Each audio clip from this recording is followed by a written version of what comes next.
Hello friends from all over the world. Welcome to Honor of Kings. If you don't know about Honor of Kings, don't worry. We will give you a full understanding about the game through 4 episodes.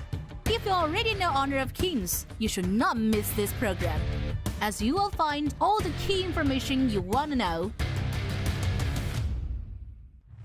Honor of Kings is a mobile game developed by TianYun Studio Group focusing on battle. It was released in China on November 26, 2015, and is currently the mobile game with the most players in the world. You will find a large number of unique heroes and finely designed skins in Honor of Kings. What's more, the immersive battlefield will also bring users fresh gameplay experience. That's why it is a fantastic choice for social entertainment.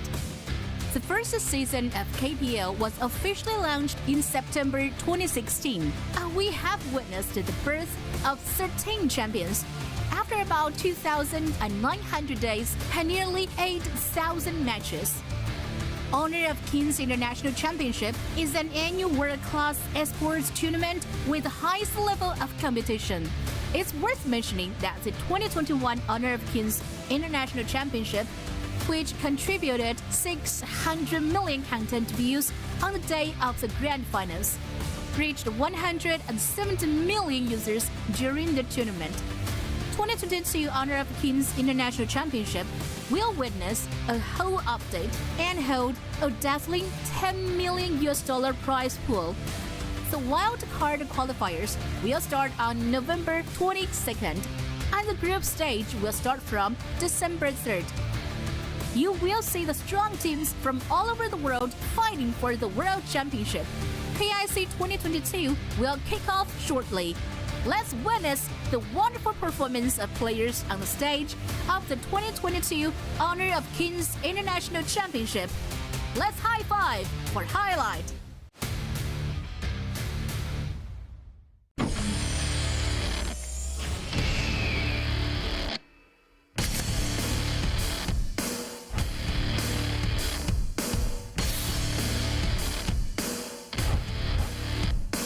感觉得扛不住了，开始红我进行了一波绕后的位置，一闪踢过来，但是没踢到什么关键位啊。You came to watch me dance.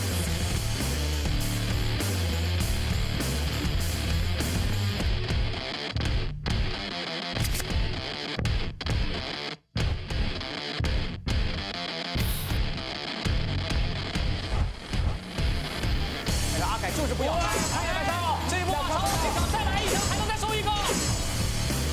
无伤进场，收枪收枪，微博有点遭不住啊！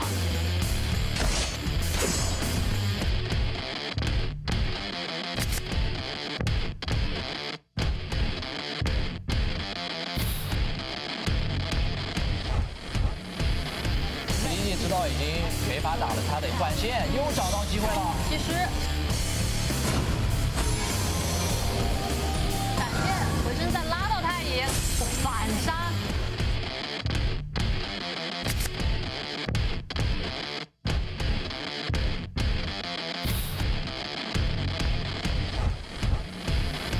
再续上飞直接开，把明天运进去，但凯开大，封进去，阿里先撤一波，风筝一下凯。先生选择了回闪。 If you came to watch me dance, 那个米娅的蓝进场，先将敌人给秒了。 perhaps you'd understand me better. 这一波公孙离绕后开团了。是的，和蓝的一波完美的配合。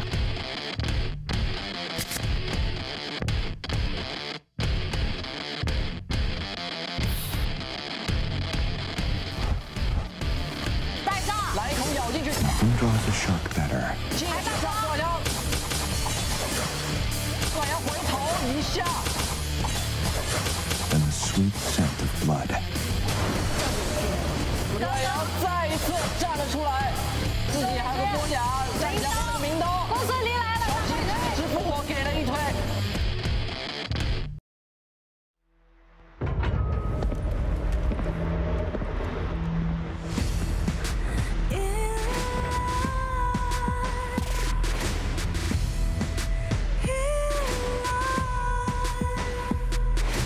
What's a life without its worth?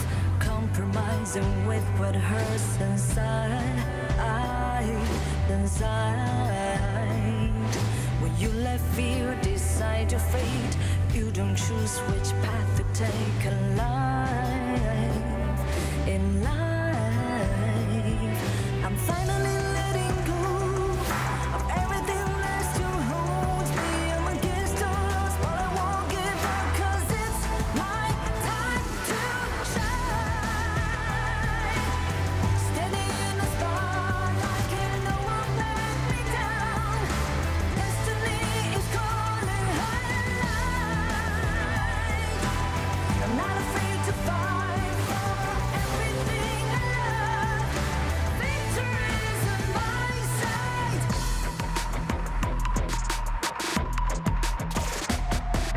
The more we lose, the more we gain. The more that nothing stays the same. In time, in time.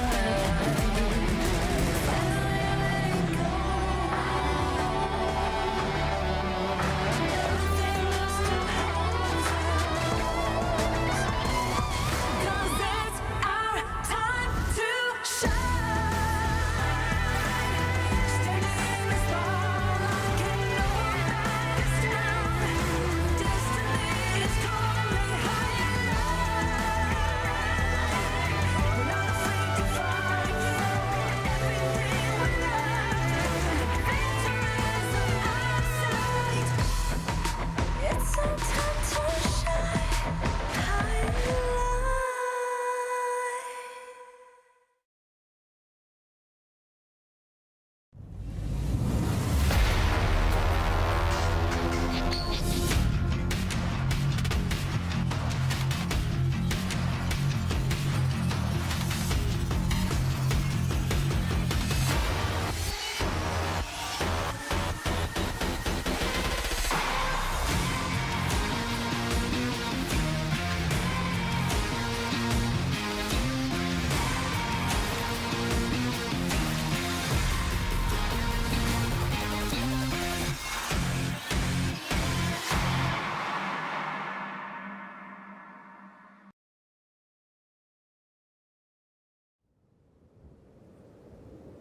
A beam of light anywhere can light up the world.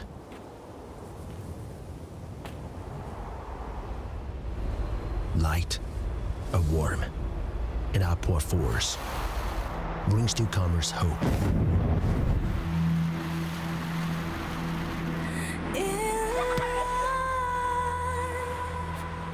Light, a thought for comeback, gives you an indelible desire. What's a life without its worth? Compromising with what hurts inside. No matter where you are from, the desire to fight runs in our blood. You don't choose which path to take in life. In life, I'm finally Everyone long for unprecedented honor. Doing the best is the silent synergy among opponents. my time to shine. Standing in the spotlight, can't no one let me down. Fight, guard, meet the unknown power. Challenge, attack, rise to difficulties till being famous.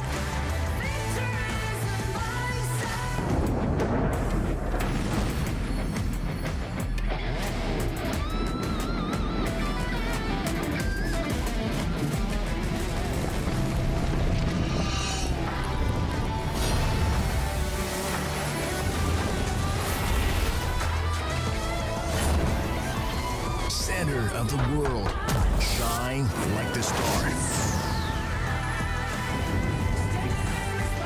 Unbowed fighter never walks alone.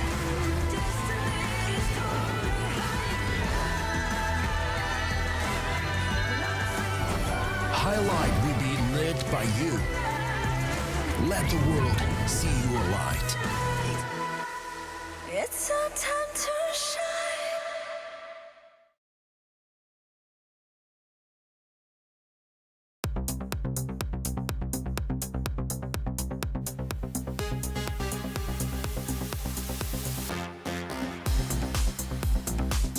Me llamo Nicolás y tengo 24 años. Mi apodo es Zik y lo obtuve porque era un apodo que usaba mi hermano, un nickname que usaba en sus juegos, un tag. Bueno, cuando él dejó de jugar a mí me gustó mucho tag, entonces lo empecé a usar desde ese momento y lo tengo hasta el día de hoy, porque lo heredé básicamente. Mi nombre es Wanderley y tengo 23 años. Wang, y es un nombre que me gusta nada más, no tiene mucho contexto. My name é Matheus, 24 anos. É o Indy, é o vento. Mi nombre es Santiago Soto y tengo 26 años. Mi apodo es Mengeche y yo cuando era chiquito era muy fan del bananero. Y para quien sabe quién es el bananero va a recordar mucho que es Mengeche. Mi nombre es José y tengo 19 años. Mi apodo es Skunk por un cantante. Mi nombre es Adrián y tengo 33 años. lsurus me contactó para armar un equipo de Honor of King y empecé a hacer el scout para encontrar a estos jugadores. Y la verdad que las primeras partidas que tuvimos durante el torneo, las primeras fueron bastantes nervios, bastante ansiedad. Más que nada las primeras dos estuvimos todos muy nerviosos porque no sabíamos cómo iba a surgir, no sabíamos cómo íbamos a jugar, si nos íbamos a complementar bien. No dudas, pero sí me sentí como un poco más nervioso. Fue solo una partida que perdí. Fue la única que perdí. Y solo mantener el mental y estar tranquilo y seguir. Muy contento, pero los juegos fue muy fácil también. Siempre tenía confianza en mi equipo. Estaba un poco nervioso. Yo creo que más era ansiedad, porque ya vengo compitiendo a mucho tiempo, ya a unos 5 años que vengo dentro de la escena competitiva de varios juegos. Y esta vez estaba muy ansioso porque no sabía el nivel que podrían tener los otros equipos, entonces estaba ansioso. Trabajar las personalidades de los chicos, diferentes personalidades. Lo más difícil fue encontrar equipos para entrenar porque estábamos en una región alejada y por suerte pudimos entrenar con la gente de Brasil. Sí, hubieron bastantes partes donde tuve dudas porque más que nada cuando uno se va a dormir es que se pone a pensar en esas cosas de mañana tengo la semifinal, mañana tengo la final, cómo voy a jugar, cómo va a jugar el equipo. Más que nada intentar ayudar a tus compañeros también o preguntarles a ellos mismos en qué podés mejorar, qué vieron de vos. O sea, por ejemplo, yo siendo jungla le pregunto al support, che, mira, hice esto bien, hice esto mal, ¿cómo podría mejorar para mí mismo? Y ir resolviéndolo, ¿no? Pero fuera de eso, después ya lo pudimos resolver y pudimos complementarnos bien también. Yo hablo así nosotros como equipo porque es un conjunto de jugadores que hacen que vos tengas un buen desempeño dentro del juego. Entonces yo sentía que tenía que hacer algo para que el grupo estuviese lo más unido posible, que viéramos los errores de todos los jugadores y saber cómo solucionarlos para después tener un buen desempeño dentro del juego. Y gracias a eso, al tener una buena sincronía de jugadores, hizo que tuvimos un buen desempeño dentro del campeonato.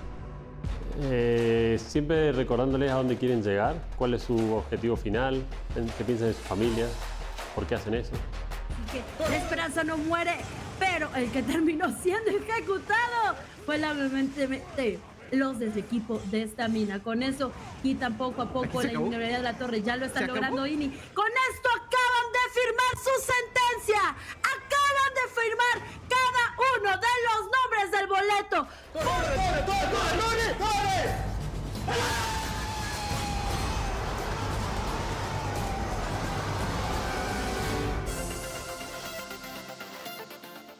Cuando ganamos el torneo, yo venía ya de 2 torneos perdidos y este fue como, estoy en el camino correcto todavía, porque para nosotros jugadores competir es algo inimaginable, conocer el mundo, es muy gratificante todo siendo jugador, siendo pro player.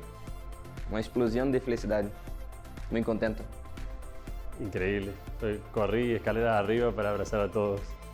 Ese momento fue increíble, de emoción, euforia, alegría, sentirme que estoy cumpliendo un objetivo que tenía, ¿no? Representar a Latam, ir a un mundial, algo que lo veía desde fuera siempre y ahora es como vivirlo. Feliz con mi equipo, muy ansioso por el final.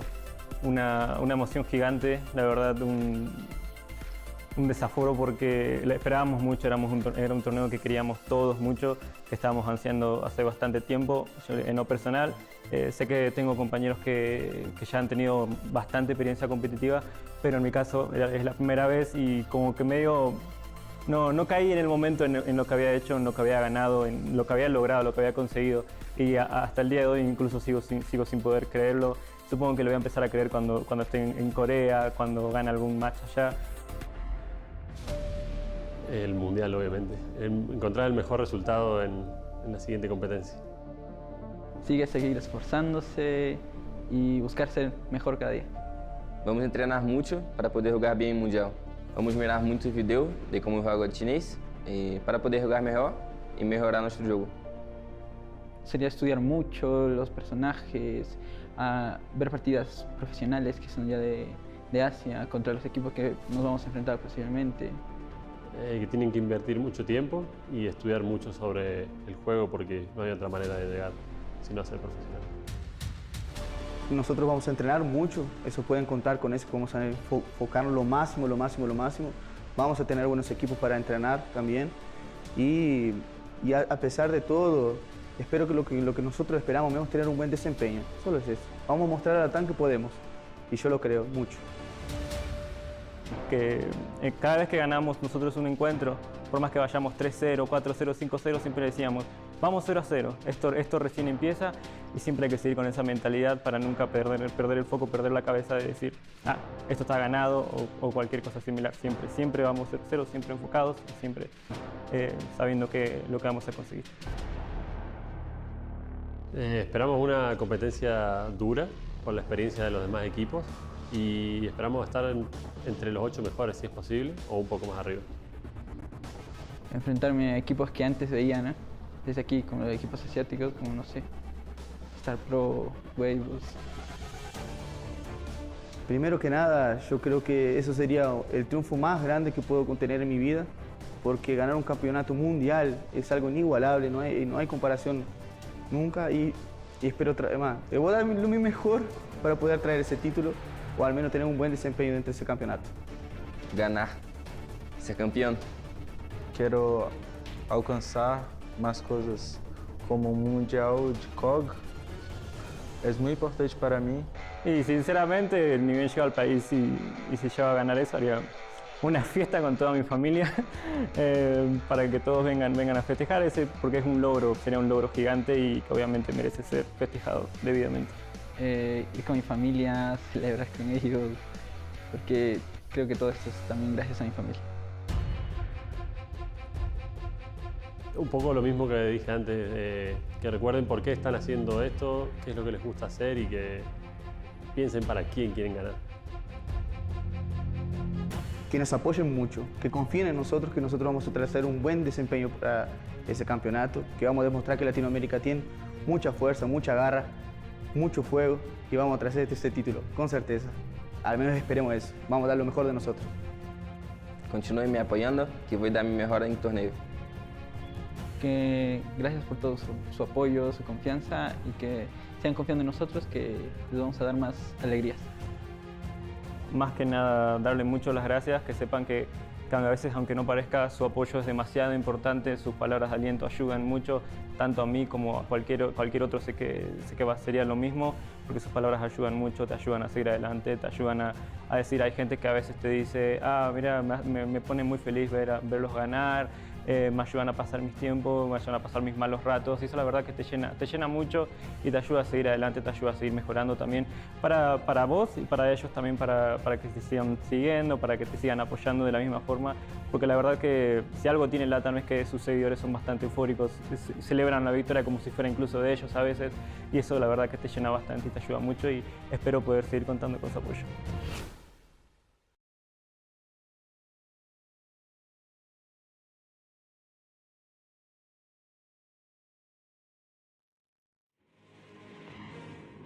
Good afternoon, ladies and gentlemen. Today's going to be the first day of our Week 2 in group stage of our Honor of Kings International Championship.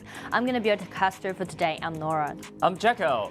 And I suppose you guys have already noticed that there was a video before our opening, and that was a video about eSurus, the team representing Latam-Mexico. Yeah, eSurus, this kind of team, I think, I show a lot of respect for them because, as we know, the leader of the eSurus, the support, the idea is Mengache. He has a 7-year-old daughter. They have to pay attention and take care of the family and the tournament at the same time. So I show a lot of respect for them.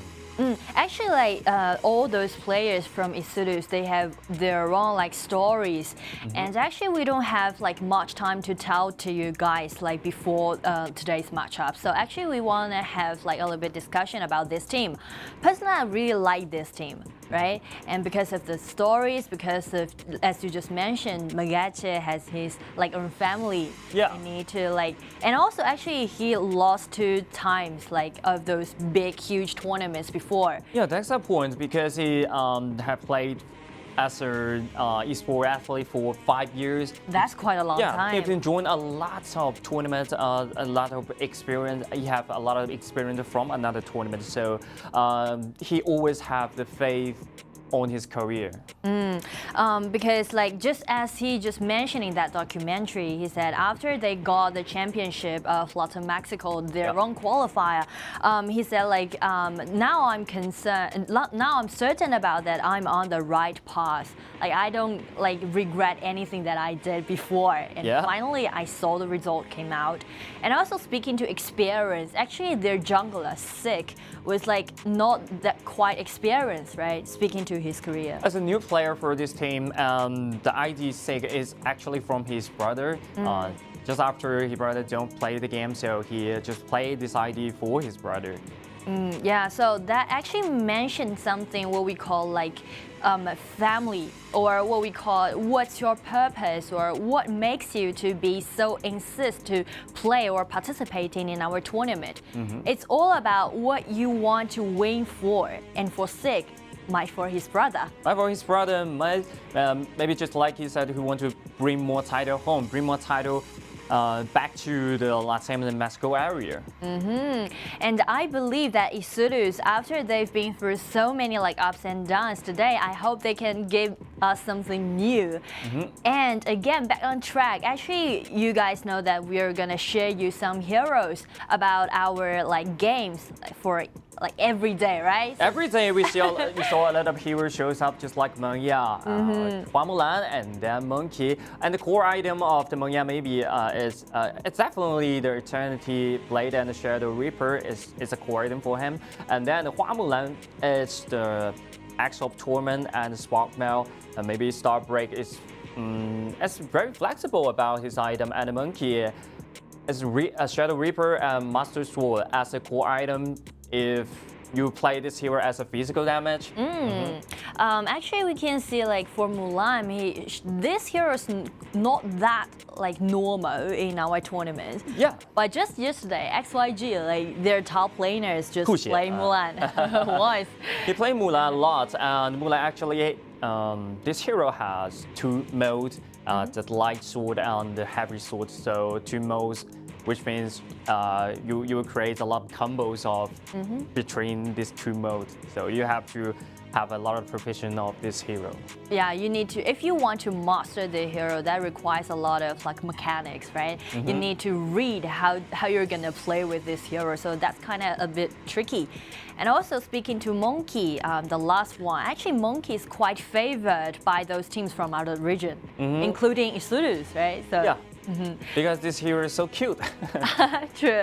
All right, so let's dive into today's schedule, because since we're now begin our week 2, our schedule is gonna with a higher density, and now there's still 8 teams remaining in this like group stage. Yeah, I'm still in the group stage, but there will be a little difficult for the non-KPL team, because KPL team they already show their power in the group stage. And look at the comment there. Didn't Wolves tell XYG that you can't take the ball from Nanjing? Nanjing, yeah, the jungler from Weibo, he just won his pentakill yesterday. Yeah. And again, attention guys, yesterday this guy began with 0 buff and end up with pentakill. Pentakill. So this is definitely a crucial point for that. Never take Nanjing's spell, or otherwise the consequence is so serious. Yeah, that's quite phenomenal. And actually, that's something that we need to pay attention to is that matchups that Weibo just played yesterday actually gonna be the example for a lot of teams from the other region. Yep. Because we all know, like, for teams from another region, actually they're quite painful in the early game. Yeah. Usually their shield's gonna be invaded for their opponents, and also like, so how you're gonna turn this around? You can like learn something from yesterday's matchup. Learn something from the KPL team, what they did in the early game, and what they attack or what they defense in the early game. So this is quite important, like, because the early game always the biggest problem for the non-KPL team, because the KPL team, they practice a lot before 2 minutes, and the time to the 4 minutes, and the 4 to 8 minutes. Every single detail they have been set for it.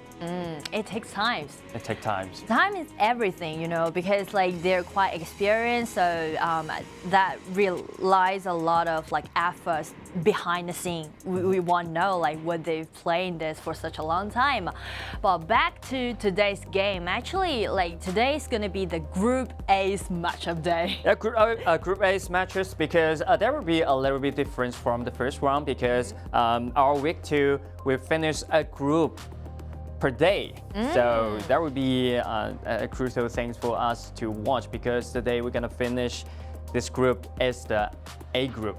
Yeah, again, we can give you guys an overview towards our group stage format. We're doing double round robin, and we just finished the round 1, and today's gonna be the beginning day of the Week 2. Yep. And for these two teams, eStarPro and also Gen.G, if they really want to make it to the next stage, especially for Gen.G, this game play against eStarPro, it's gonna be a must win with 2-0, right? Yeah, you have to 2-0 to win the Nanjing Hero. Yeah. So this is quite important, because Wang eStarPro is the biggest monster in this group. So you're hard to take any point from Wang eStarPro. So maybe Hero will have some chance to be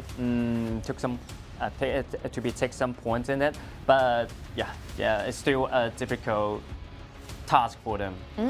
Because after all, we're gonna do for 2 out of 10, and in total there's gonna be 8 out of 16. So that's tough.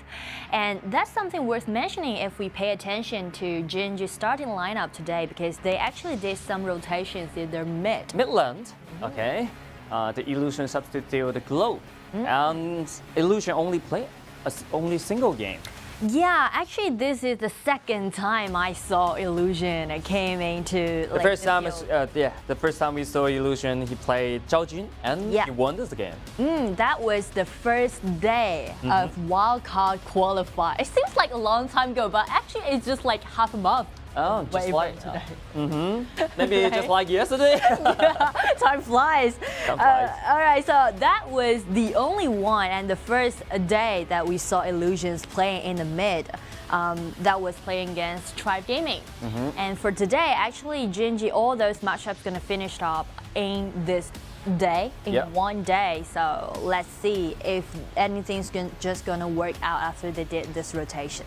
Every point isn't calculating, because he have to win this game in 2-0, and then when he faced to the Nanjing Hero and defeat Nanjing Hero in 2-0, maybe they will have an opportunity to make out to the main draw. But yeah, still difficult for them. But today series, maybe they have no, it's a limit hope, as hopeless for them to met out this stage. So just enjoy the game. For eStarPro, right, the situation's not that optimistic for eStarPro, but we've just mentioned, like, for them, actually, this is going to be a really nice lesson or a really nice experience for them to learn something from it. Yeah, definitely, that's a nice experience, because just like what they said in the video, every time, no matter what they want several or a lot of games in the Latam-Mexico area. They always just like to say we are in the new beginning. So when they join into this tournament, it's a new beginning for them too. And actually, you just mentioned me about another thing.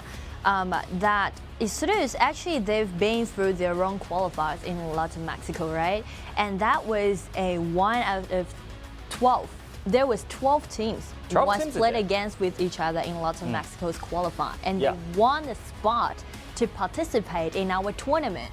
So I believe that they can really making some like progress after they've like been so many tournaments before, and also been so many like matchups before.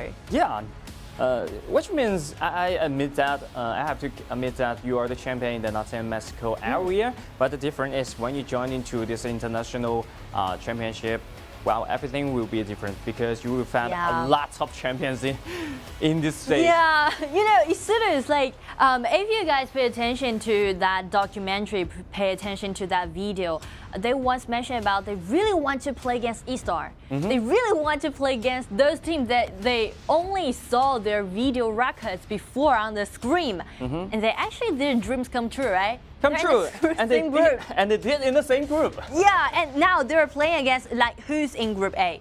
Nanjing Hero, and also Wuhan eStarPro. How many titles that did Hero won before? 5 times of championship. Yep. How many times for eStar? 7 times. So in total, they're playing against like 12 champions. Isn't it, right? Uphill challenge. Yeah, they have only champions on Honor of Kings, and you have to face to 12 champions. Yeah. So definitely a new experience, very amazing experience for them. Best tutor ever. So actually for today's game for eStarPro, we just hope that they can bring us something new, something different, because we know that they actually played against Hero yesterday, right? Yep. Though they lost that round, but they still bring us something like really refreshing. They use Xiaoqiao as the mid. Yeah, Xiaoqiao as mid. This is a hero which they play a lot, play the most. I would like to say they play the most in their area. Yeah. Xiaoqiao. If we give a quick review to their matchups or performance that they showed in their own qualifiers, actually Xiaoqiao and also Hou Yi and also use Lianpo or Ata or Zhuangzi as support are quite favorite options. We can see the data out there. The main gears he used a lot. He used Zhang Fei and Zhuangzi a lot. He used Zhang Fei for 4 times and Zhuangzi for 3 times. They really love this hero. Yeah. So actually, you know, after the first appearance of eStarPro, like after they showed up in that Week 1, I was quite surprised about those heroes that they used, because that's quite like KPL playing style, you know. It seems like they only have few months to prepare for this tournament, and they try to like overturn their most familiar with those kind of playing styles, to overturn it and try to learn something new. Yeah, when you're trying to learn something new, you have to copy the homework at first, because the KPL team in the KPL region, the KPL team shows a lot of meta picks out there, so the Xiaoqiao won't be the first choice of them. So they have to do some research and do some homework. Especially the Shen Mengxi and Zhou Yu, Mai Xunui, they have to practice this kind of mid-lane hero. Yeah, but we all know like heroes like Mai Xunui or other heroes, they're quite tricky. They're like not that kind of like easy handled. It can't be like quite easy to handle. So like for eStarPro for today, my expectation towards them would be like, while they get back to what they're most familiar with, to those compositions, and try to like bring us some new, some like Latam-Mexico playing style. Xiaoqiao. And also Hou Yi or like Zhuangzi as a support. I really admire those heroes, you know, because we rarely see them when we're doing like KPL Regions qualifiers or matchups. So really looking forward to seeing. Yeah, I'm looking forward too, because let's go back to the 80s. Let's go back to the old school. You can play the Xiaoqiao just like you played before, and definitely something good for them, because mostly I think comfortable is more than the composition right now, because they have to practice a lot for the other heroes, but with a few times how they can practice this kind of hero, just like my Shinonui well. So this is a problem for them. And also, actually, like, we still need to mention something about Gen.G because the task for them for today is going to be totally different. Because we know that Gen.G Esports is quite ambitious. They've got their own passion, they've got their own desire. They do want to make into the next stage. So for them, this matchup must end up with 2-0 win. 2-0 win. And that's going to be the first step. Yeah. And we'll leave the topic later. Okay. Let's go straight into our band pick phase. You can see Sirius banning away Mengtian and also Da Qiao. On the other hand, Gen.G the band away Dongse Li. Next will be the Luban Master or Shen Mengxi. Oh, Zhang Fei. Zhang Fei is a hero that Menggus use the most. Yeah. And let's see what Isurus wanna take Shen Mengxi, the most played one during this group stage. Yeah, they found out this hero quite excellent. It seems like I never noticed that Shen Mengxi would be that kind of useful. So popular because the limitation of the mid lane in this meta, so there would be a lot of problem for the mid lane player. So Shen Mengxi will become most of favorite part for a lot of teams. Ooh, my Shiranui Illusion. The second time that I saw him appearing in our tournament, he's using my Shiranui, such a tricky, requiring high mechanics hero. Willing to see how he performed with this hero because he played Jiaoju once and the only time in this stage, and the second time he put out my Shinonui. It's hard to believe that, but I think he practiced a lot for this stage. And also, my Shinonui is going to be a really nice counter pick towards Shen Mengxi, since he can just like block away Shen Mengxi if he wants to come back to the mid lane. Let's see Lü Bu. This gonna be like JY is using Lü Bu and he has a lot of standouts. He have used Lü Bu for 5 times, 40% win rate. But Lü Bu this hero is as the most popular hero in this tournament. It just bring me back to like the first game that I play against with Tribe Gaming in the wildcard qualifier. Because the first time when Gen.G show up, JY uses this Lü Bu, did an amazing team fight initiation. He jumped in and like 4 people being launched, and also combined with Illusion. So actually we can see like jungler and mid synergy in Gen.G is quite tight and quite good. Yep, this is a strategy and the style they play the mid lane and the side lane as a core maybe. Look at the next round BP phase. Jing and Nian Musashi's been banned away, and then Sun Bing, Tai Zhenren, Marco Polo will be the next pick for the Gen.G Esports. Yeah, because Gen.G Esports want to do those big team fight, and they are afraid that you can like have those what we call like it's just like he don't want you to use Sun Bing or Tai Zhenren to gain some chances when you're doing this team fight. This is the right choice, but look, but on the other hand, you know what? Why eStarPro they banned away Jing and Miyamoto Musashi? Because they say he only used 4 heroes in this tournament. It's Miyamoto Musashi, Jing, Lam, and Kai. So he used Miyamoto Musashi and Jing and Lam for 4 times. So these 2 heroes they have to ban away. But Lam's still available. So the jungler maybe is the counter pick. So you guess like maybe Susu is gonna go for Lam. Maybe it's go for Lam, but I have no idea because like, the concept used out there. Yeah, and also like for those compositions that Isus just selected, Lam's gonna be quite hard and also weak because actually the front lanes were quite what we call solid, right? Fuzi plus with Atai and also Kai. Yeah. But all right. Yeah, just like you mentioned before, comfortable is more than the conversation right now. If he really good at this hero, then you pick this hero. True. Confidence requires a lot of confidence. So actually, like, if we want to do some analyze to these two different compositions for Gen.G, it's still like Gen.G playing style. Yep. I personally think that Gen.G is quite favored of those like a big team fight playing style, right? Big team fight for a lot of non-KPL team is what they use the most because we can see a lot of combination just like Lü Bu combined with Zhang Fei, and this time Zhang Fei has been battled away by himself, so the Donghuang Taiyi also a hard CC for them. Yeah, all of them is quite good for quite good at fighting the team fight, so this is important. But on the other hand, eStarPro, they really pick the hero they like, because Alwyn RJ, he picked he used the Fuzi the most before because he used Fuzi for 4 times, but 75% win rate is pretty high for him. And also like with Fuzi, eStarPro can do those what we call split up push. They can just send out when RJ alone and try to let him to bring 1 minion lanes and try to do something on the opposite side. And also like using Ata as the support. Yeah. Pretty eStarPro's playing style. Minkus, he used the Ata as support before one time, but he lost that time.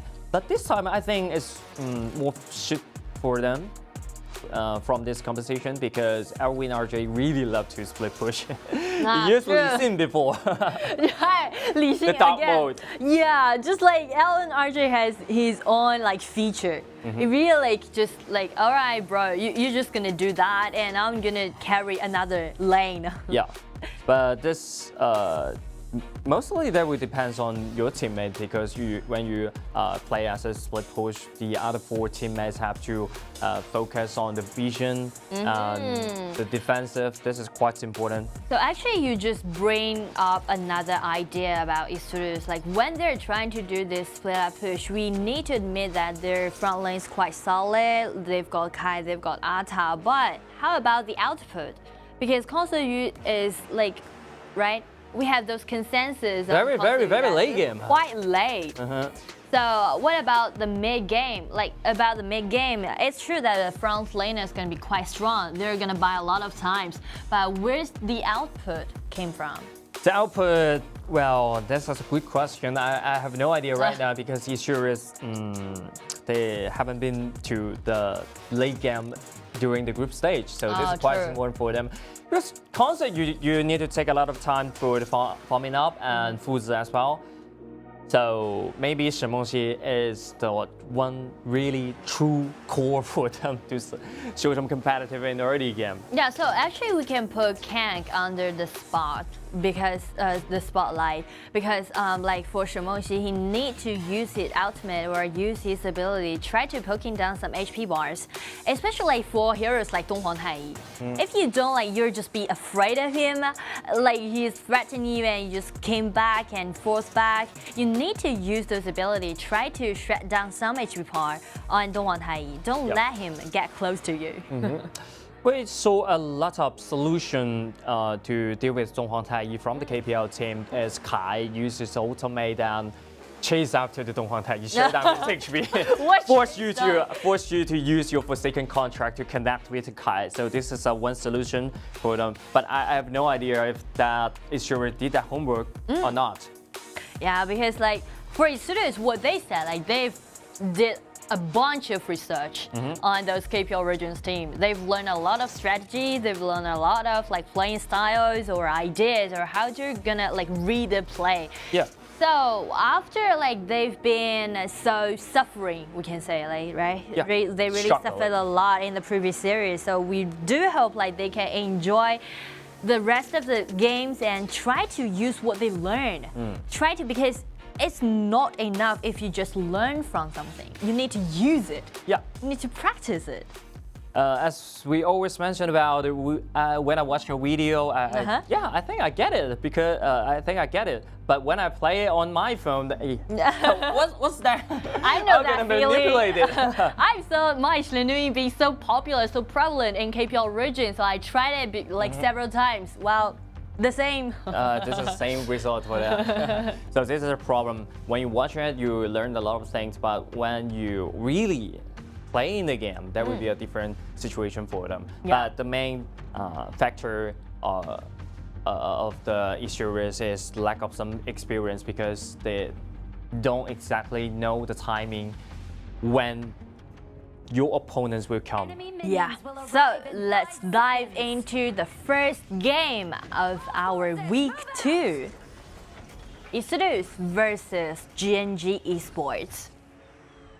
Again, for Gen.G, this must be a 2-0 win or they have like no chances left for them to make it to the further stage. Yeah, and they have to be aggressive in the early game and the mid game.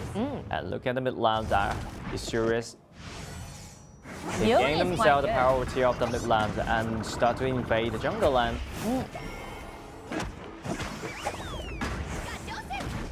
Maybe they can do it straightforward. And look at the Gen.G, they start to strike back and find some damage onto Ata. Ata without the flash is in danger, it's been taken very low. That's something worth mentioning about Fei. He just like keep following eStarPro, keep following Ata. Yep. And let's check the blue side. Look at Gen.G, they went too deep on that, but look at the Donghuang Taiye. He used the flash to get close to the enemy and he keep his HP restoring all the time from the dark orb.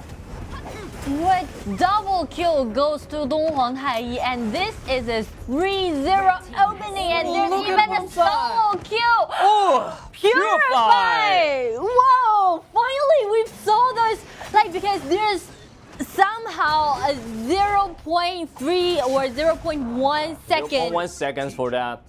Immune, right? Immune, then you can use dodge. That. Yeah. Wow. Actually, you can dodge the damage with your purifies in 0.1 second for it.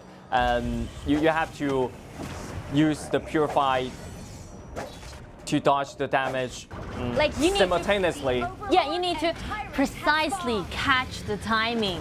But anyway, like check the opening. Gen.G, after they use, like, they rotate illusion to the mid. Actually, he's playing really well. Maybe that would surprise the eStarPro. What kind of surprise is? What? I don't know. The purify is like that way. And look at the top lane. The eStarPro get himself another kill from the Day1. And that I want to highlight the Fuzi. Like he just target at JY twice by using his rod. Yep. Pull him back twice. Target on the sideline. They want to gain some gold lead on the sideline to have Alvin RJ play the split push. Because eStarPro already, like, their upper side was in deficit, right? The first blue buff was taken away by their opponents, and also there was a full 0 opening. So for eStarPro, they want to make something happen. Yeah, and look at the blue buff. Gen.G, they come again. So that will be a disaster in the blue side. Yeah. Because actually, there's something worth mentioning is that Gen.G always have numbers advantages, right? Lady Sun come all the way long from the bottom lane and try to aid. Yeah, flash. For second contrast in connect with Alvin RJ. Alvin used the flash to get away. He's still alive. And look at ISG. They want to fight back and they succeed. This is a 0-2 trade. They really did homework, you know. They hide in the bush and ambush for the right timing. The Gen.G Esports will dive into this tower in 3 minutes, and they really did a great job in this kind of ambush. Yeah, like for eStarPro, they also have 2 members on the top, right? And they just first hide their vision in that bushes.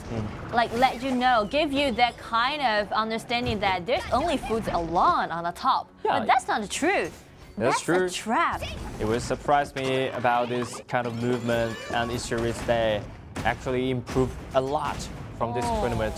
Things are getting interesting for today. That's exactly what we want to see in week 2, right? Yeah. After like the week 1, everyone just know each other, know their rivals a lot more, and they try to do some homework.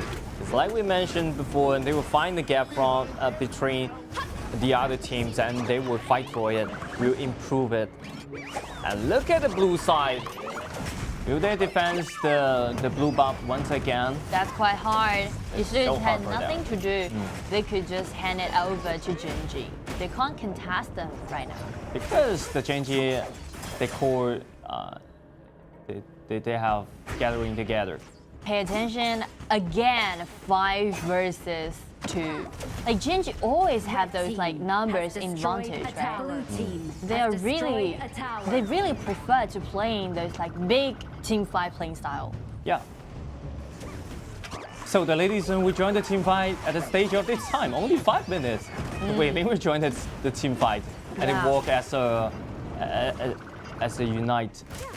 And look at the bottom side. The leader will face a lot of trouble. Flash will save him, but lights are not. How many ultimates they use on console Yu? Check it. 2 flashes, ultimate, 2, and everyone just rush to console Yu. But check what Foods is doing right now. Yeah. I love this man. They play so aggressive, but I think that was a kind of waste for use the flash in the for second contract for console Yu. The only kill. That's what we know. That Gen.G is being quite decisive. They're trying to gain themselves some advantages, and they want to gank the console Yu. But the problem is, maybe they can like save some skills for the next time, because only console Yu into turret, under the turret. So this is a biggest problem for the Gen.G. They should figure out more solution to doing this kind of gank. And also, if they want to like fully use their compositions, they really rely on the Look at flash. Fei for second contrast and connect with Kai. So this is a kill for the Gen.G. And we can see Gen.G try to clean the minion waves in advance. They don't want to let those minion waves pass the riverside. They won't let Fuzi to have any chances to try to take down any towers on the side lane. That's what they're doing right now. They're keeping the pressure alive. A gigantic pressure. Now comes to the ISG. Goes to Gen.G. Wow, but as for eStarPro, I'm quite satisfied with their performance for today. Actually, this is quite good. Look at Kai. Oh, just melted Kai down within a second. Yeah, like Kai just vanished. Okay, for second contract, Ata is being taken very low, so that will be another kill. Back over to Lady Sun. Now Gen.G is being unstoppable right now. And also, here's the problem. Oh, first the flash out. Too aggressive. Well, he's been like, I want you down now. Yeah. Instantly, put your hands up. And Wei Li actually have a good individual ability for that, and it shows a lot in this game. If we give a quick review in those wildcard qualifier, we can see like Wei Ling always doing great job during those laning phase. He always can win himself the upper hand in the winning phase. To create a lot of pressure during the laning phase. Using minion waves, they can easily take down this tower on the top. Yeah. So what's gonna be the next for Gen.G? The next may be the mid lane outer turret. Force out the mid lane tower. And for eStarPro, they're trying to find some charge. Flash of a second conjure with the fallen gun. Look at the combo. So succeeds of this team fight. This is a 1-1 trade, but Gen.G won this team fight since they used the support, sacrifice Fei to take down Shen Mengxi, and Shen Mengxi is going to be only hero for eStarPro that can easily clean up those minion waves. Yeah. So there was a homework from for only 3 minutes, but the next is the big problem for the ISG. Never more. They will have no more homework for the next time. They really did some research, but not enough for them to defeat the Gen.G right now. Yeah. And for Gen.G, I really want to highlight illusion, right? My Slenu is quite tricky, and also this like he's under such a huge pressure when he did this rotation as what we call substitution, right? Yeah. And he came up he used his own ability, own skill to gain themselves a huge advantage in the early game, in the opening. And now he's doing a great job as an assassin. I think he handled so well. Not bad. He's not like, I can't feel like any tension or like he's being nervous. Yeah. I can't smell like any tension for him. There will be a lot of Well, look at the flash, jump inside, and Lam will have that killed, and then he will kill Shi in that time a lot. 1 versus 3 and 4. He will kill the kinda not. He will got strike back, but what does it matter? The high ground turret is being destroyed by the Gen.G, so it's worth for this. And as we just speaking to Illusion, he just used his flash, got a really nice crowd control. Yeah. And look at that, helping RJ split push once again. Use the flash to get himself away. Yeah, we usually see like Fuzi using his flash help to initiate, help to engage. Wow. Right now it's retreat. To save him alive. This one, wow. A lot of combos just come inside. Say it's quite a dangerous place because there's no way out, surrounded by 3 turrets, so you have to die here. Just trade as much as you can. Because he's going like too deep. He's like first aiming for Concert Yu, and after taking down Concert Yu, he's already being so far away from his members. Look at Kai. Invincible Warrior has been triggered and he's so tanky. Look at the Lao being struck back by Kai. Never underestimate the Kai when he's using his ultimate, gaining himself extra defense. Okay, Edwin RJ surrounded by 3. Once again, he used the ultimate to get himself away. He's being spotted, so he needs to retreat. So here's the question, like for Gen.G, now they've got like 2 high ground towers in advantages. And for Ysurus, they're really trying to use this split up push strategy, try to use Fuzi to buy themselves more time. But the problem is, after he's being spotted, Gen.G is just gonna go for him without any doubt, without any hesitation. Yeah, if you want to surround back and strike back, you have to gain yourself more gold. Look at the Concert Yu, Eternity Blade and Shadow Reaper. And you have to build up the Succubus Club because Illusion creates a lot of threat to him. Yeah, but the problem is, check the gold difference in Marksman. Actually, there's like 5,000. Right? 5,000 gold lead goes to Lady Sun. So Wang is gonna be unstoppable flash right now. for second contract. Look at the damage out there. The output from the division is so huge. And they bring in this Nian waste, but this is gonna be a little bit hard for them since Shenmeng is still alive. Yeah. Ow, Fuzi, I love this guy. I love this guy. You're just gonna keep working on it. Keep working. Once again, he can take this down and then the ultimate trigger. Use the second thing. We get strike back or not. Without some item, that would be a difficult thing for them. And look at the falling gotcha jump inside, and the Concert Yu has been immolated. And now from the other side. Gen.G tried to use this to head into this crystal. They won the first victory, and congratulations to Gen.G. But at least our win still took down a high rank turret. That's a good news for them. Actually, I'm really satisfied with their performance for today, and I really enjoyed the first game. Yeah, and they really enjoy the game too because they're here to enjoy the tournament, to learn some experience, to learn some skills, and right now at least they destroyed the high ground turret. That's a big achievement they've got.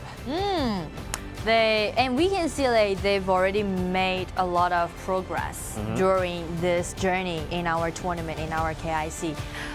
For example, for Ysurus, actually like in the previous series, they hardly can make it to the late game, right? Make it to the late game after 10 minutes. Or destroy any turrets. Yeah, but this time they destroyed the side land. They destroyed one land at least. So this is an improvement they got. And I really like the way that our Wing RJ is playing, right? Just like Anyway, I'm gonna be doomed. I'm gonna die, so I'm gonna take this tower down. Yep. And the same playing style as Sui Sui, right? By using this lime, he's just being so aggressive. And also like the opening arrangement of Gen.G settled all those advantages for them in the whole game. Yeah. So I love this kind of spirit and this kind of gaming style because they really play what they play before. Yeah, the style. It looks like so. Yeah, not so aggressive, but not passive. Yeah, just like the middle style of it. Like they have the understanding about doing trade. Yeah. You can't just let your opponents to grab everything they can and just hand over everything to your rivals. That also gonna like make your rivals easily snowball the game to the end. So on the other side, today's performance for eStarPro, they're trying to do some trades. Towers for dragon, or towers for kills, or towers. Anyway, their final goals is just towards those towers. Trade resources is the best choice for them because if you were kept committing in the team fight, maybe you will lose in 8 minutes or 9 minutes. At least right now they hold on this game and delay this game to 30 minutes for 10 minutes. So that's a little step for them, but our step is pretty huge for their career. True. Wow, since we've already talked a lot about eStarPro, we can go back to talk a little bit more about Gen.G. Like first, today's first MVP goes to Ling. He's Lady Sun, and he's gonna be the first one we need to talk a little bit about him. He's already said he's really good at doing those laning phase, right? He always can win the upper hand during the laning phase, and Lady Sun is gonna be his most like signature hero. Yep. Signature heroes, and he used this hero for 3 times, 100% winning rate. Ooh, such a high winning rate. Yeah, so this hero definitely the best hero you can play. And you can see like here's the solo kill. Yep. It's not that easy, like Lady Sun play against Consort U to gain a solo Look kill. at this purified. Wow. Beautiful. Fantastic, this one. Because you need to seize exactly the time to use it, because that only like requires 0.1 second. 0.1 second, and you have to practice a lot. You can use you can open training mode and use the turret to train the purify. Like I did it before. How's it going? Like you died 1,000 times and yeah, it seems good because I trained it by Day1. The second ability is the same. The second ability is the same as the purify, the actual purify. So this is the same on that. So I highly recommend you can train the purify in the training mode. So it's so funny things. Yeah, it's really interesting to do. And also actually another member from Gen.G I want to put on the spotlight is Illusion. He really did such incredible performance like for this appearance, right? Yep. It's been a long time, it's been a long while we saw him again back to the stage. And we all know that actually the relationship between Illusion and also Glow is quite complicated. Yeah, complicated because they are teammates, but they're also encountering together because if you played better than the others, you will be the starting list. You'll be in the starting list. So that's quite important for them. They're gonna be involved into those competitive relationships, and also like before, actually they were rivals. They met each other during the previous series in our tournaments, or back to 2018 or? Yeah, back to the KIC2022. So that will be a lot more funny for that because I saw that happen before.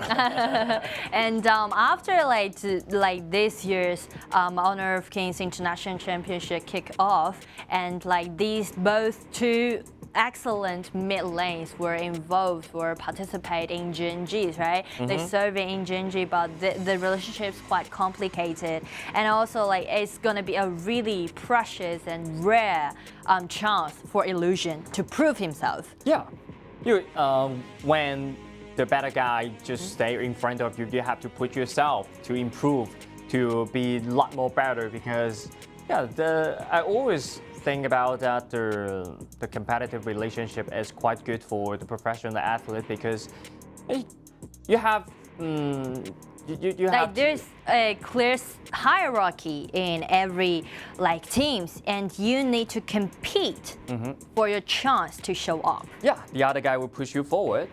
And as for those substitutions, actually there's one word that's quite vital, is more. Why the coach is gonna rotate you? Why he's gonna bring you up to this stage? It's because of that he believes that you can do much more better than the formal player, so that you can get a chance. And that's esports. That's esports, and this is sport. Yeah. This is a competition. Simple, right? but cruel. Simple and cruel. This is a rule because you always have to face the more stronger teams, more stronger opponents. You have to be more stronger on yourself. So this is quite simple and cruel on that, but I think it's quite and that would be another style to inspire the players. Yeah, so actually I'm really looking forward to these two teams for the next round. What about after a little break? We'll come back. See you.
Alright, welcome back, ladies and gentlemen. This is the first matchup for today, and this is gonna be the game 2. eStarPro play against Gen.G. Yep, and it's series from the Latam-Mexico area. Gen.G Esports from South Korea. So, as we mentioned before, if the Gen.G Esports really want to make out to the main draw and to the qualifier, they have to 2-0 defeat eStarPro.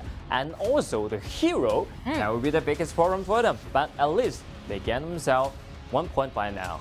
And you see, actually, they seem quite relaxed, and like there's like those big smiling face for Gen.G.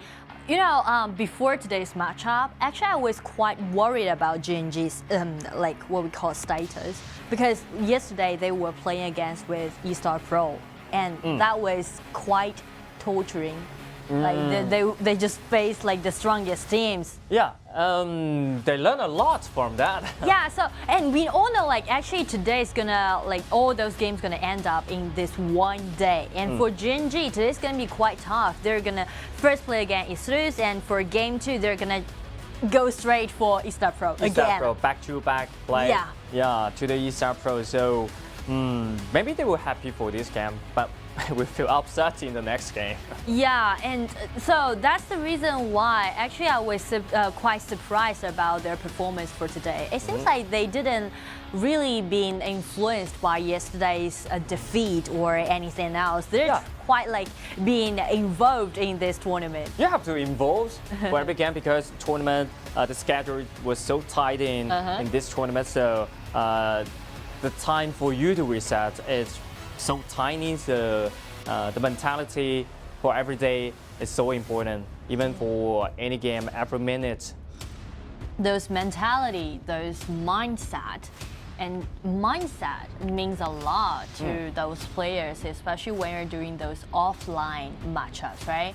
Because you're facing a lot of audience, though we don't have audience right now, but you need to facing this camera. When you sit in the chair, when you sit in that chair, you will face a lot of things, and yeah, it's quite totally different from online playing.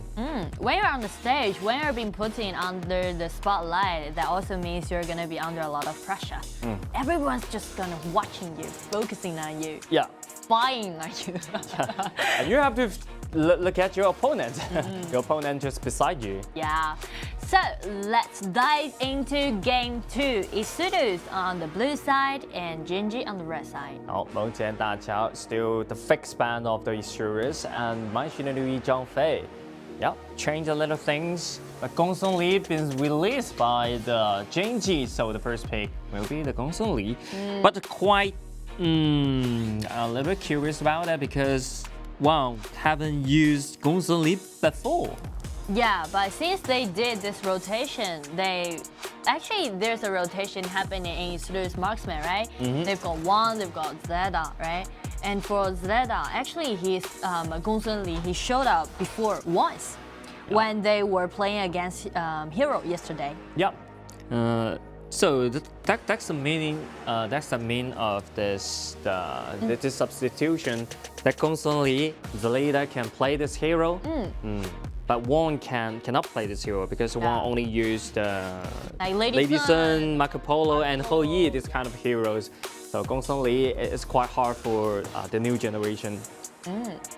And Monkey, once again, and they use a lot in their area. Yeah, they use a lot, Monkey. And actually, you know, Monkey has his nickname. Yeah. From like these teams from other regions. They call him Bunny. Bunny. And also like Lam also got a nickname. Baby Shark. Baby Shark.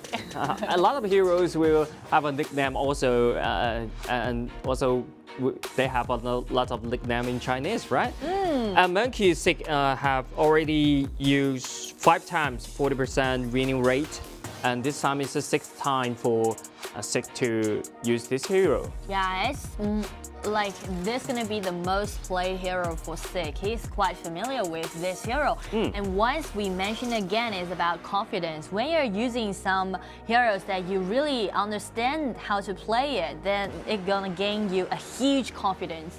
Yep. You're gonna know the timing. Yeah, you're gonna know the cooldown. You're gonna know all those effects or earnings. granted by skill. Know the timing. What's the timing for the initiation or retreat? So this is quite important.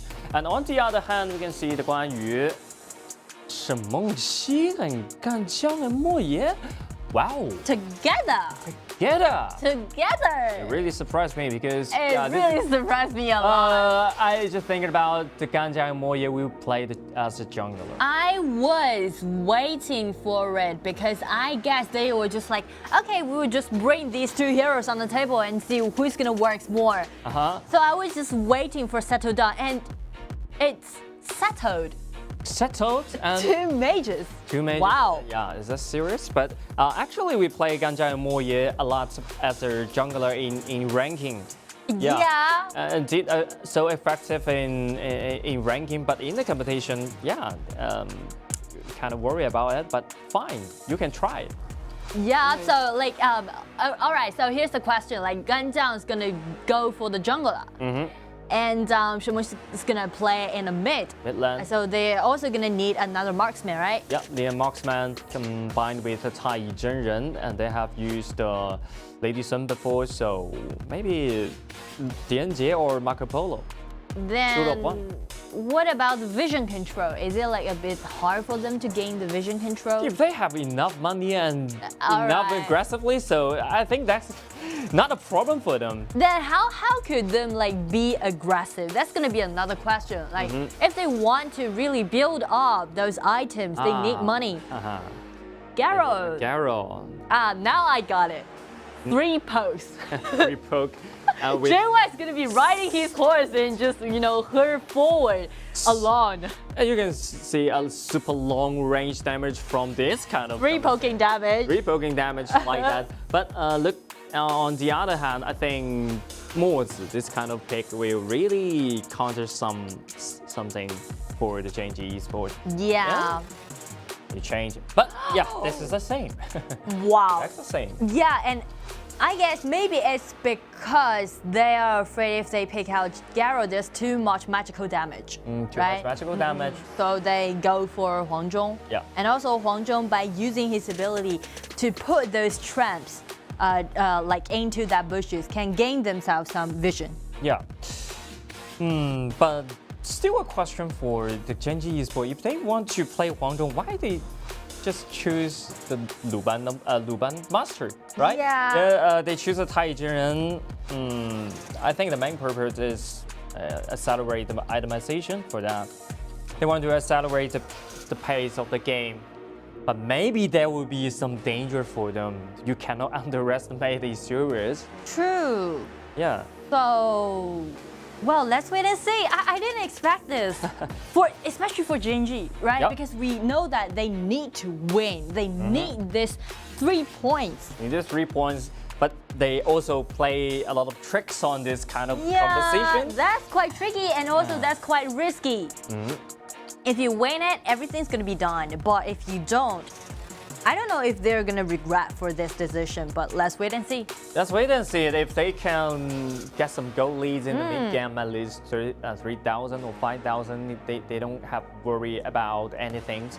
But if they get lead by the other side, well, that's gonna be some problem for them. And for Yasuru's Mulan again, I don't know, is it because like after Elwin RJ maybe watched the games yesterday and he was like, all right, this hero is so cool, I'm just gonna go for it. Yeah, he learned this hero and he had used 6 sideline heroes before, but Mulan is the first time. He's quite a warrior, you can see, like from his own playing style, he really preferred to play those warriors and who can be really powerful during the solo lane. He really loves cleaning the waves. True, and things are gonna be really interesting, especially for these 2 unique compositions. So let's take a look and see what kind of things they're gonna bring us. Academic Lund joining the battle line. Glida trying to do some damage to shut down the HP, but not enough. So yeah, Gen.G Esports can still keep the priority of the midland. It's more because lsurus was trying to do some damage on the heroes, on their enemies, but on the contrary, Shemoshi just aiming for those minion waves. That's a detail. Because when you put out the Zhouyu, you have to make sure your midland is in priority. And also the accuracy of mods is going to be really vital for lsurus. Because they need to use this kind of aiming, try to stun the enemy, and try to gain the opportunity for Mulan to come in. Yeah. Because in early game modes actually have only few basic. Whoa, this ultimate! First blood goes for the Sui Sui. Next the first time. Sui Sui, wow. He's like using Ganjiao Moye as the jungler, but he's really doing a great job. Because like usually for those jungler, it's got those melee fight, right? The range, the attacking range quite short. So that's gonna be a really hard for you to handle those like long attacking range heroes. Yeah. But he's doing a really great job. Really great job for that. and the accuracy of his ability. It's so good. By far. It's the first blood. He gained the first blood. For heroes like Ganjiao Moye, it's not only about accuracy, it's also about time. Because you only have got one chance for each flying sword. Wait a minute and hold the trigger. Yeah. It's about accuracy. Okay, TianYun final stun on Kang. Have to flash to get over the wall, save his life. And lsurus, nice one. Look at Susu is in danger. And TianYun. And the ultimate spin trigger resurrection will save him life, but the flame will burn him down because it's his life shut down. And Wei flash over the wall, trying to get a solo kill. Look at the critical. Look at the critical damage. This man, he's really a tough guy. He just flash over the wall and just go straight forward. Yeah, can you imagine that? Can you imagine that? Level 5, Huang Zhong, 3 critical auto attack in a row. And even, so lucky for that. And he even don't got any like red buff, right? Yeah, he just red buff. Just simply go for it. And the critical damage is pretty luck.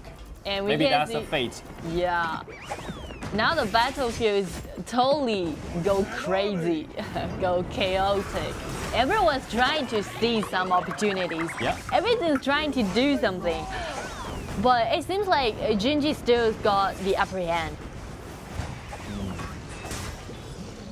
Especially Gen.G, they're always seeking for a chance to gain.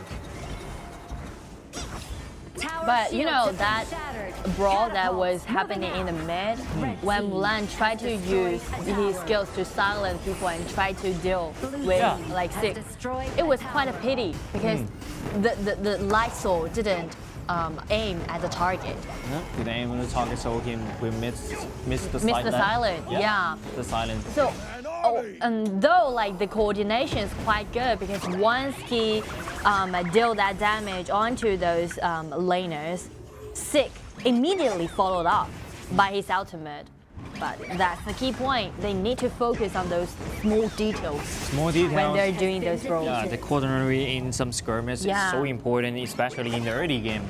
But yeah, it's quite I feel quite excited because the issue they really did some exchange of the turret. They know to exchange the resource. Trade, you see? Yeah. It's business, everybody. It's business. You need to trade for something. You just can't just easily hand over all of those resources to your enemy. Yeah, that would be a big change for them. And then they trade the bottom side turret and the Sick will offer the protection for him. Wow, that's another problem for him. Oh, Shaq Mulan. The Mulan. I think the Mulan is in quite a dangerous place, so we have to flash to keep him safe. That's a problem. If eStarPro really want to take down those long attacking range heroes, they need to ambush. Oh, look at Day1 trying to find a kill onto the 4 people, but I think it's not necessary for that. But the all-around explosion which secured that. So 1-for-1 trade. That ultimate from Illusion, he just predict where you're gonna go. He just land his ultimate in advance. Yeah, but this kind of huge area, it's hard to dodge. Really? Our win RG has been taken very low when Huang uses ultimate. Just like a turret. Oh, 1 versus 4. I think Ling went too deep at that time. But that's supposed to be, like, he's supposed to be ganked, to be honest, right? Yeah. How dare you? How dare you? Just go there with single old man just standing there. How dare you, right? So that's actually, we can predict that. But Gen.G, they can't go for more. They can't rush to it. Yup. Look at Sig is in danger. It's knocked back by the JY. And once again, everything went crazy. Crazy. What's happening? 1 by 1. Battlefield. And Zelida is in dangerous play. You should check on the bush. If you don't have the vision of the river land, of the river bush, you have to be careful. It reminds me about like another playing style in our game. Like it's not ranking, it's not matchups, it's called like chaotic brawls. Everyone gathering in the mid lane during the team fight. You don't have 3 lanes, you have only 1 lane. Yeah, it reminds me of that mood.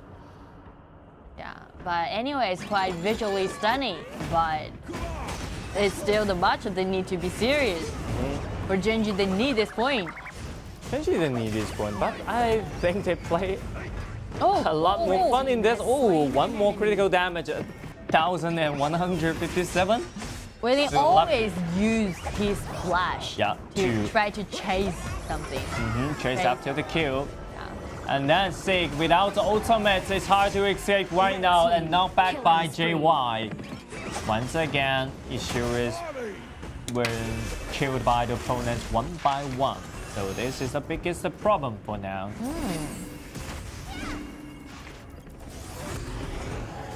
And look at the top side. Gen.G, the bottom side duels be surrounded by the ISG, but they surrounded that because JY and the backups is over there. And then they can destroy this secondary turret off the top side. But the next plan maybe is the middle lane outer turret because they always spend a lot of time to destroying this turret.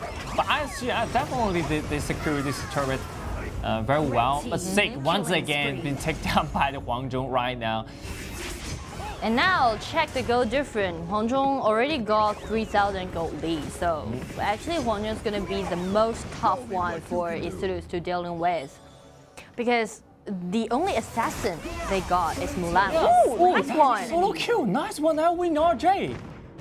Like Elwin RJ was just ambushing in that bush, and he know that Kuang is gonna be there. And a combo from who to death. Red team has destroyed a tower. You have to retreat. And look at the Again. Nice one. Someone's again. coming. Oh, missed it. He didn't know. But you think that's a Taijin, maybe someone just back over him. That's something good to be slain. Oh, it's been taken a half, so a simple combo will guarantee the death. It's more about those awareness, about those sensations that you know that where your enemy is gonna do. You always take 1 step earlier, always take 1 step ahead. That's gonna gain you more like any priorities. Yeah, but Gen.G they play 2 relax in this game, I think. So yeah, true. They will lack of some sensitive. But it's not time for them to lower their guard. They still need to be cautious. They want to push forward. They need to push forward. And look at the JY once again, 1 versus 3. What does it matter? Following RJ. It's necessary for doing this. Yeah, it's not necessary. And Gen.G, they need to protect Huang Zhong. Huang Zhong still in a very safe spot.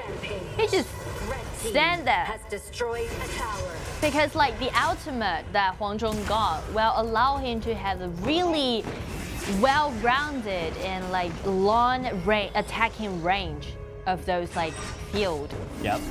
So he can just like sit there and doing those out damage.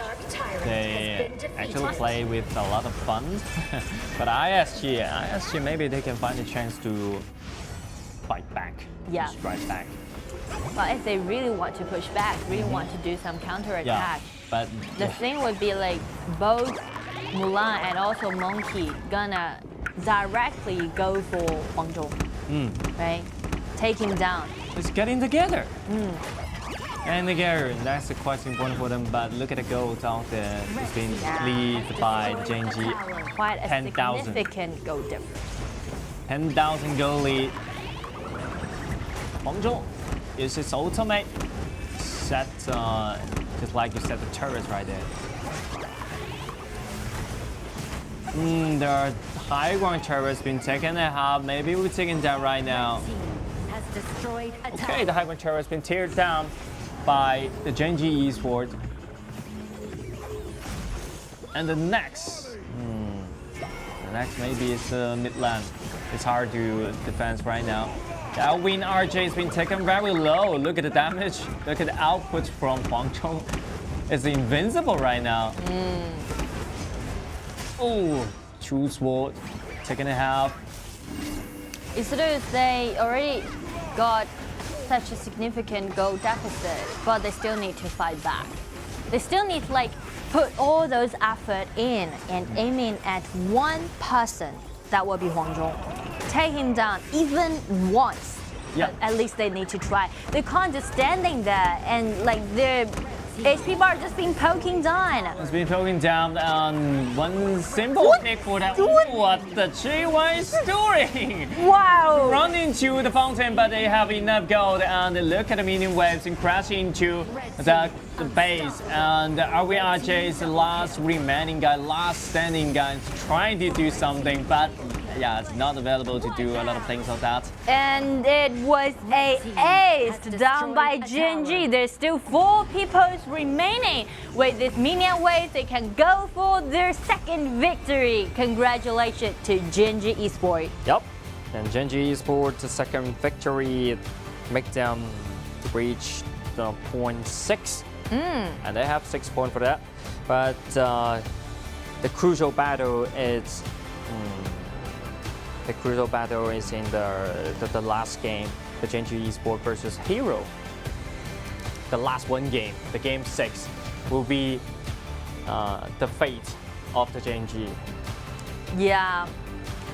Sad for Esports, they didn't make it, though they really had a nice job, nice performance for today. While for Gen.G, they got their like dreamed 3 points. And they bring us something like really refreshing. Yeah, they felt very pretty happy in this game, and they played Ganjiang Moya as a jungler. They're really effective in this game and did a lot of damage to the other side. But the next game, maybe you have to be normal. Yeah. You pick some common pick for that because when you're facing Wuhan eStarPro, it's not a happy thing for you. Yeah, you know, I just got that kind of feeling, I don't know why, but to Gen.G, even for the next game when they're playing against eStarPro, they're just gonna go for it. They're just gonna, they have that kind of feeling like, all right, everyone just go crazy. We don't care about anything else. We just want to like play it. We just want to go for it. What you mean is maybe they were more crazy than this game? Yeah, or it's not because like their like composition selecting or heroes choosing. It's more like their playing style. They're gonna be regardless. They're just gonna anyway. We need this game. We don't know if we're gonna win it or not, but we're just gonna be aggressive. Yeah, gonna be crazy. Yeah, crazy and aggressive. Maybe the skirmish and team fights they create in the early game will really get some influence in this game. Really will affect something. But yeah, maybe that's a tiny hope for them. But you have to make a choice. You have to take the shot. Yeah, so, well, game 1, I really enjoyed it. What about you? How did you feel about it? I've really enjoyed it because as we saw the Gen.G, they actually improve a lot too, because they use the different composition and trying their best to do the different style in this tournament. And on the other hand, eStarPro actually improve a lot they know how to exchange the resource and know how to ambush back in the top lane. So this kind of improvement, I think, is a pretty great experience they learn from this tournament. Well, if we symbolize the rules of how we're gonna play this game, it's more like treat it as a business, right? First, get money. Money doesn't grow up on trees. You need to invade. This is reality. Yeah, and second, you need to do some trades. All right, this time MVP goes to Huangzhong. I rarely see Huangzhong win the MVP, but this board is quite visually stunning. This is quite cool, isn't it? So by using his weapon. So big. I look at the damage 27, then, but whatever. The KD and the damage taken, and the gold. It doesn't matter because in this game, Huangzhong is an invincible guy. The Mulan, yeah, the Alvin RJ can really be some threat to him, but Alvin RJ, as we mentioned before, he only loves to clean the wave. So jump into the back line to find some kill is not available for him, for this player. And yeah, it's worth mentioning that Ling already got MVPs twice in a row, right? First game by using Lady Sun, second game by using this Huangzhong, this tough guy. He's just like, young man, come here, young man. Lots of MVP. MVP twice. They actually is leader when play with Gong Li. Actually, he plays so aggressive, want to do some damage or do some solo kill during the landing phase. But I think he should just go straight forward. When we went solo with Ling, he feels some scared. You have to be no fear to doing these things. Be fearless, yeah.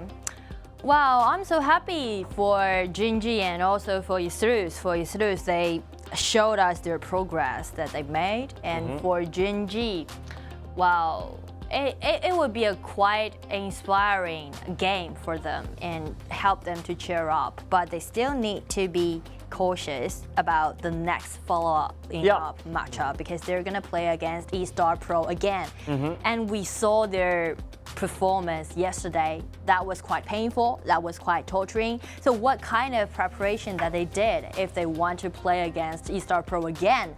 We'll leave that as a question. That will be a big question, but you have to solve this kind of problem step by step because eStarPro is a mystery force in the KPL, including the Wolves. If you want to really show some competitive with the eStarPro, you need times, maybe a year or 2 years. For this kind of short time to reset, not enough to solve a lot of problem. Maybe the first 4 minutes. Maybe you can solve this kind of problem, the first 4 minutes, because the eStarPro will definitely invade your blue buff or your red buff in 3 minutes. This is the timing you have to catch to get and together to make some defense.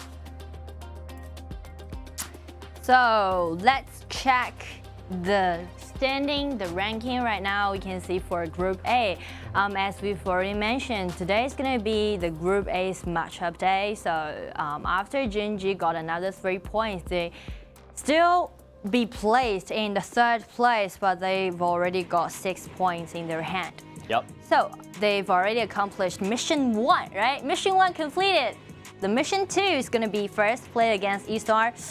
It's going to be a really hard mission for them to take 1 point from eStarPro. So actually they need to aim it at Hero maybe, right? I mean, a Hero. Focusing on that matchup. Yep, it's in the game sector. But we cannot underestimate the Gen.G Esports. Maybe they can get tied with the Wuhan eStarPro. That will change a lot of things. Yeah, so actually we can ask some questions to them and let's have a short interview to see who's gonna be with us. 안녕하세요. 먼저 여러분에게 인사 부탁드립니다. 네, 안녕하세요. 저는 젠지 팀 탑라이너로 활동하고 있는 JY 이준이라고 합니다. Yeah, so Joy, just say hello to everyone. So the first question would be, we are really curious why you guys chose like 간자모이 and also 신몽시 for the game 2. 네, 먼저 저희가 진짜 궁금한 거 있습니다. 네, 두 번째 경기에서 왜 간자마야과 신문계가 같이 선택하는지 좀 설명해 주시기 바랍니다. 저희 스위스의 선수와 관장 정글이 자신 있다고 많이 얘기를 했었고 그래서 신문계 관장으로 투포크 조합을 준비했습니다. 네. So the reason is because Sui Sui said several times about he's quite confident with 간자모이, so they just use these two like poking strategies and try to win the game. So the next question would be actually like all those games going to be end up in one day. So like after being in this tournament, how do you feel right now? 네, 그럼 사실 오늘 젠지의 그룹 스테이지의 경기가 오늘 하루 중에 다 끝날 거예요. 그럼 지금 소감이 어떻게 되시나요? 그 대회 일정이 이제 오늘 마지막으로 이제 끝난다는 게 조금 시험섭섭한 느낌이 있고요. 남은 경기 잘 준비해서 잘 해내겠습니다. Yeah, so they know that this is gonna be their like maybe last game, so they're just gonna go for it and well prepare for the next matchups. Okay, 네, 감사합니다. 인터뷰 주셔서는 네. 감사합니다. Really hope that they can make a further movement. Yep, to kind of touch of that because yeah, he's just said maybe that will be the last game for them, maybe that will be the last tournament for them, so they very treasure this kind of time. So I hope them can deal with the next game as great, and the game say great. Maybe we'll make something different of their fate. Yeah, we're really looking forward to seeing that. So after a short break, we're gonna go for game 2 in today's matchups.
All right, ladies and gentlemen, welcome back. This is gonna be game 2.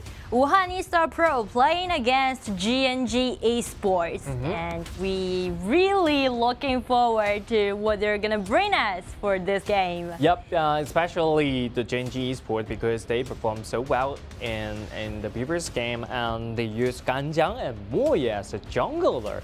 And I heard that from JY.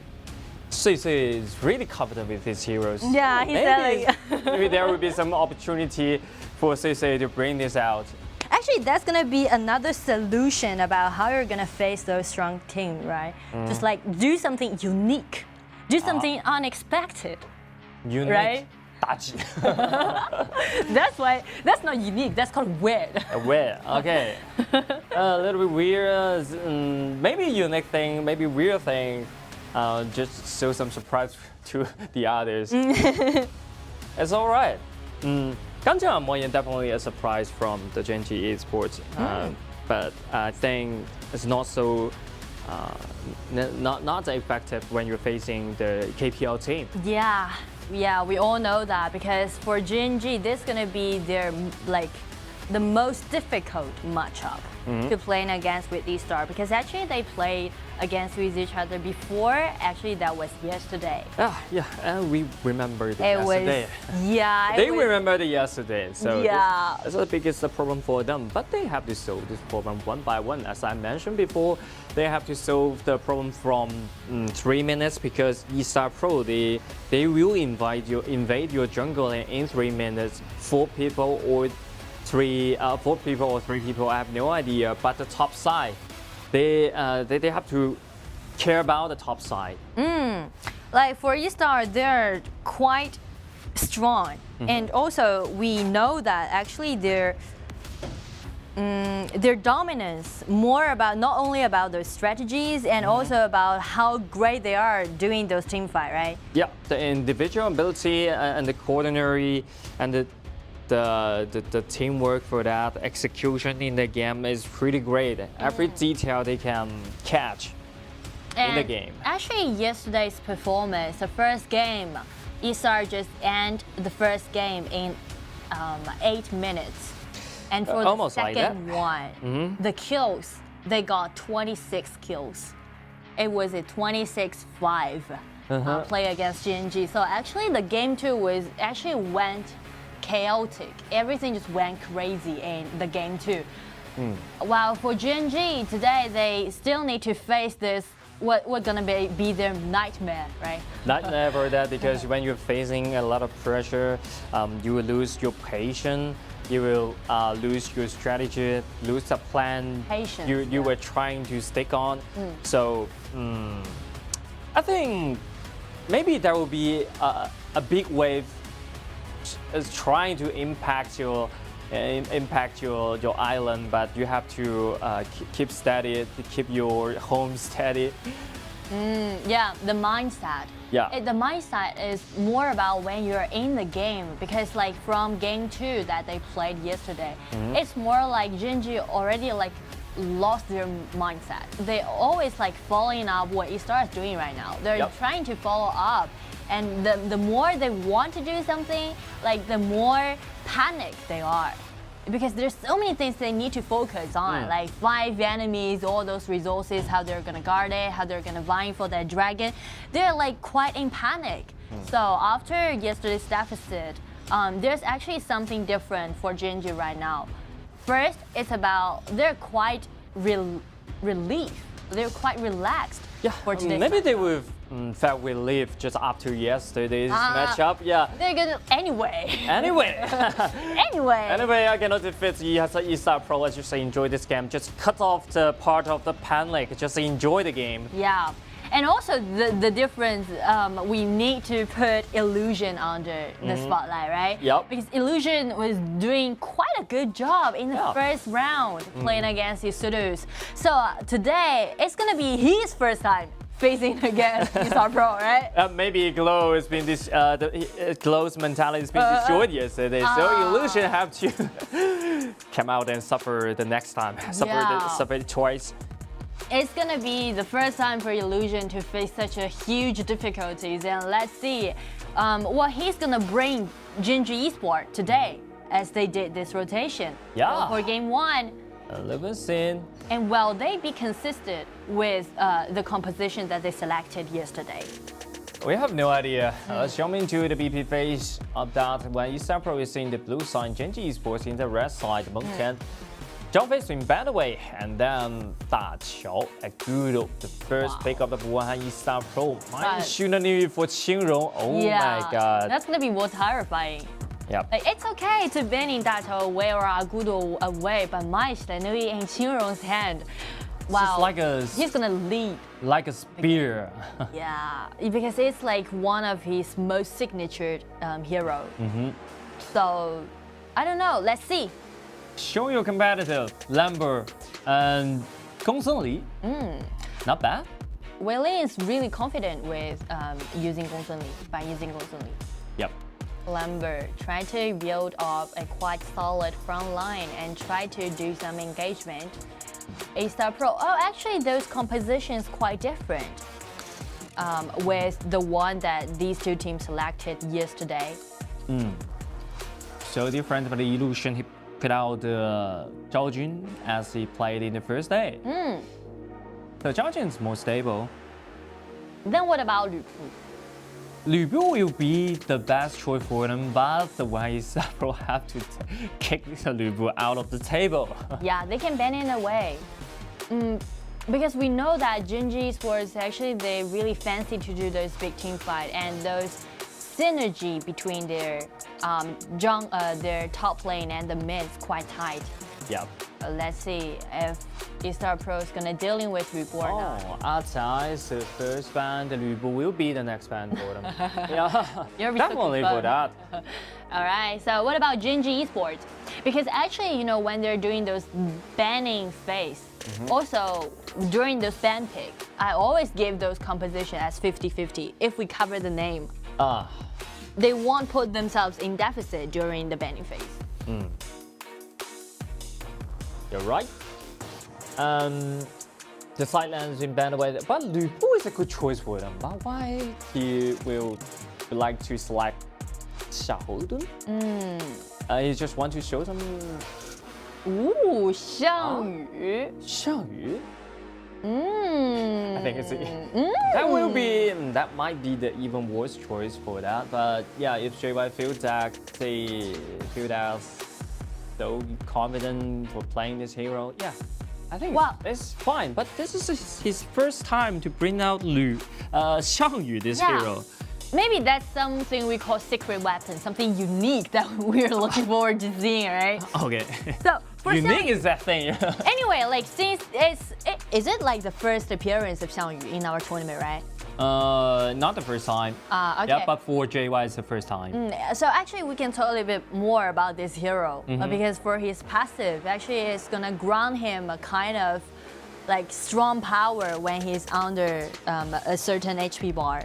When you're under 30% HP bar, he will have effects and reduce the 40% damage received.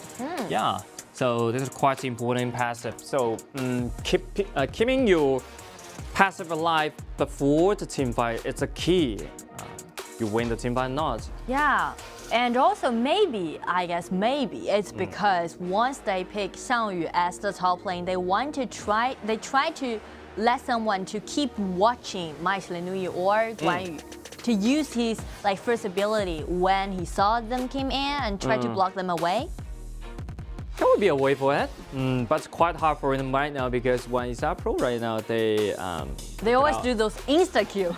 Once you saw me, you're doomed. Yeah, that was instant kill for that because the silence from the Sun Bing and then Mai Shlenui, a combo maybe from Fu to that within seconds. Yeah, so that's like we're just giving those predictions, right? We're just like trying to figure out why they chose Xiangyu as their top laners, but they definitely got their own reason for it. And also, like for both Xiangyu and Lambert, they got quite nice crowd control ability. Yeah. And also, they're quite strong and solid to be a front line. So that might be something to do. And also, they select Luna as their jungler. I'm quite curious of that Nuna because so you say, yeah, he used Nuna as a first time, so is that a unique weapon? You know, the feeling that I have and for today, for week 2, for the last round or the last day for Group A in our group stage, or even in our KIC for them, right? It gives me that feeling like, all right, anyway, it might be our last fight. It might be our last showcases. So why not? Yeah, we don't need to regret anything on this stage because we put out the heroes we play the most or play the best. Yeah. So I think JY will think, I just love this hero. I want to show up this hero in this stage. Yeah. Like, we won't hide anything behind the scene right now. From now on, we'll just give you all what we have and let you know that we have something. Maybe that will be something we mentioned before, unique. So you say play Nuna and JY play Xiangyu. Maybe we'll let's see. Actually they fact something, but we have no idea. They definitely prepare something. Yeah, definitely prepare something. Right? Yeah, but we'll find out in the game. All right, let's go for it. I'm really excited about this matchup, and also for Wuhan eStarPro, I'm really looking forward to seeing those like art-like team fight again.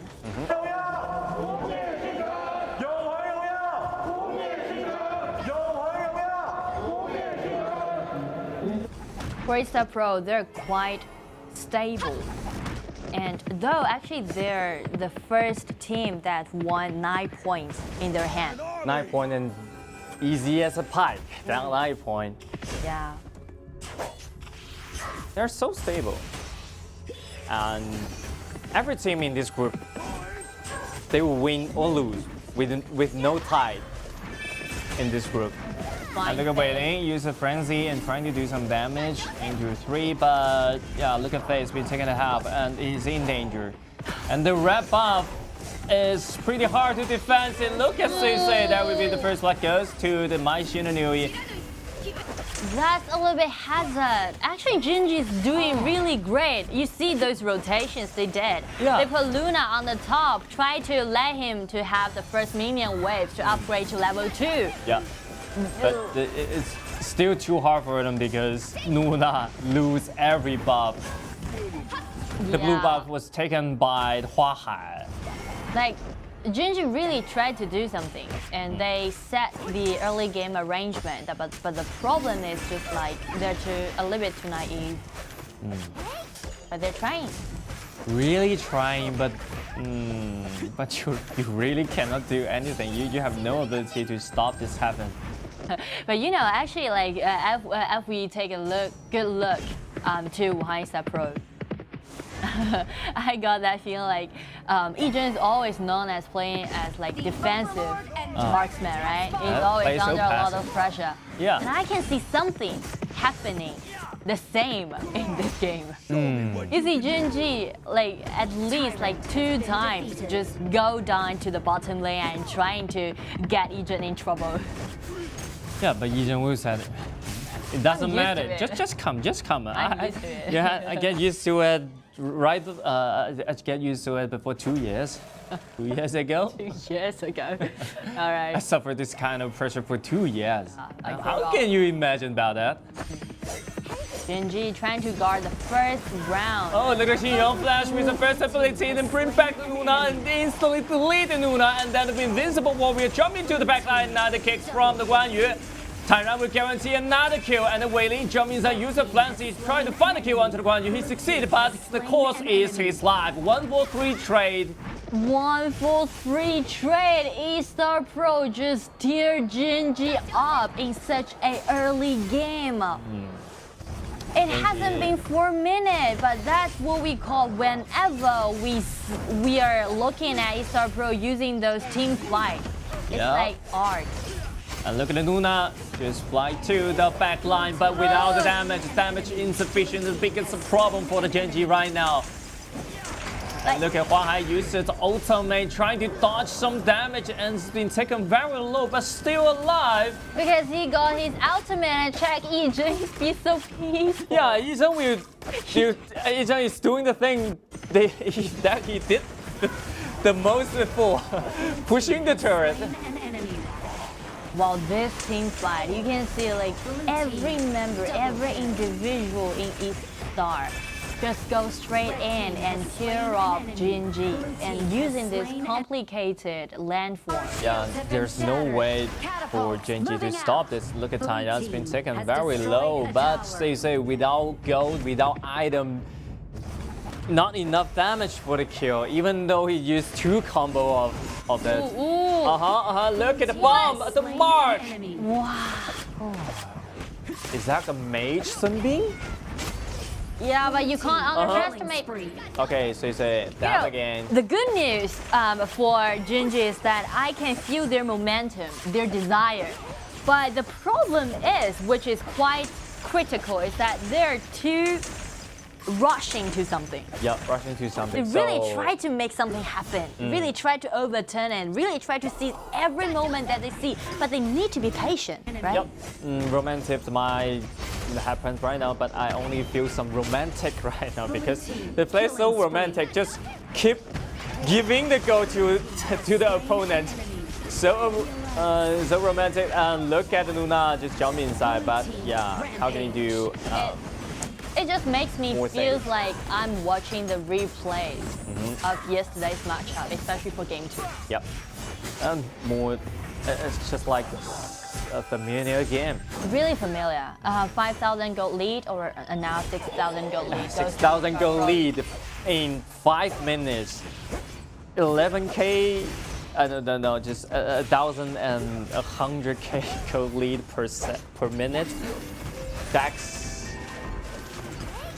a horrible thing for the Gen.G. eStar, ever since they show up in our tournament, they just prove their dominance again and again. Yeah, again and again. Look at Day1. I'll tell you how you're gonna play. Yeah. Slain an enemy. Let's trigger the passive. 40% damage receive reduction doesn't mean anything because now eStarPro they reach enough to destroy you within seconds. Yeah.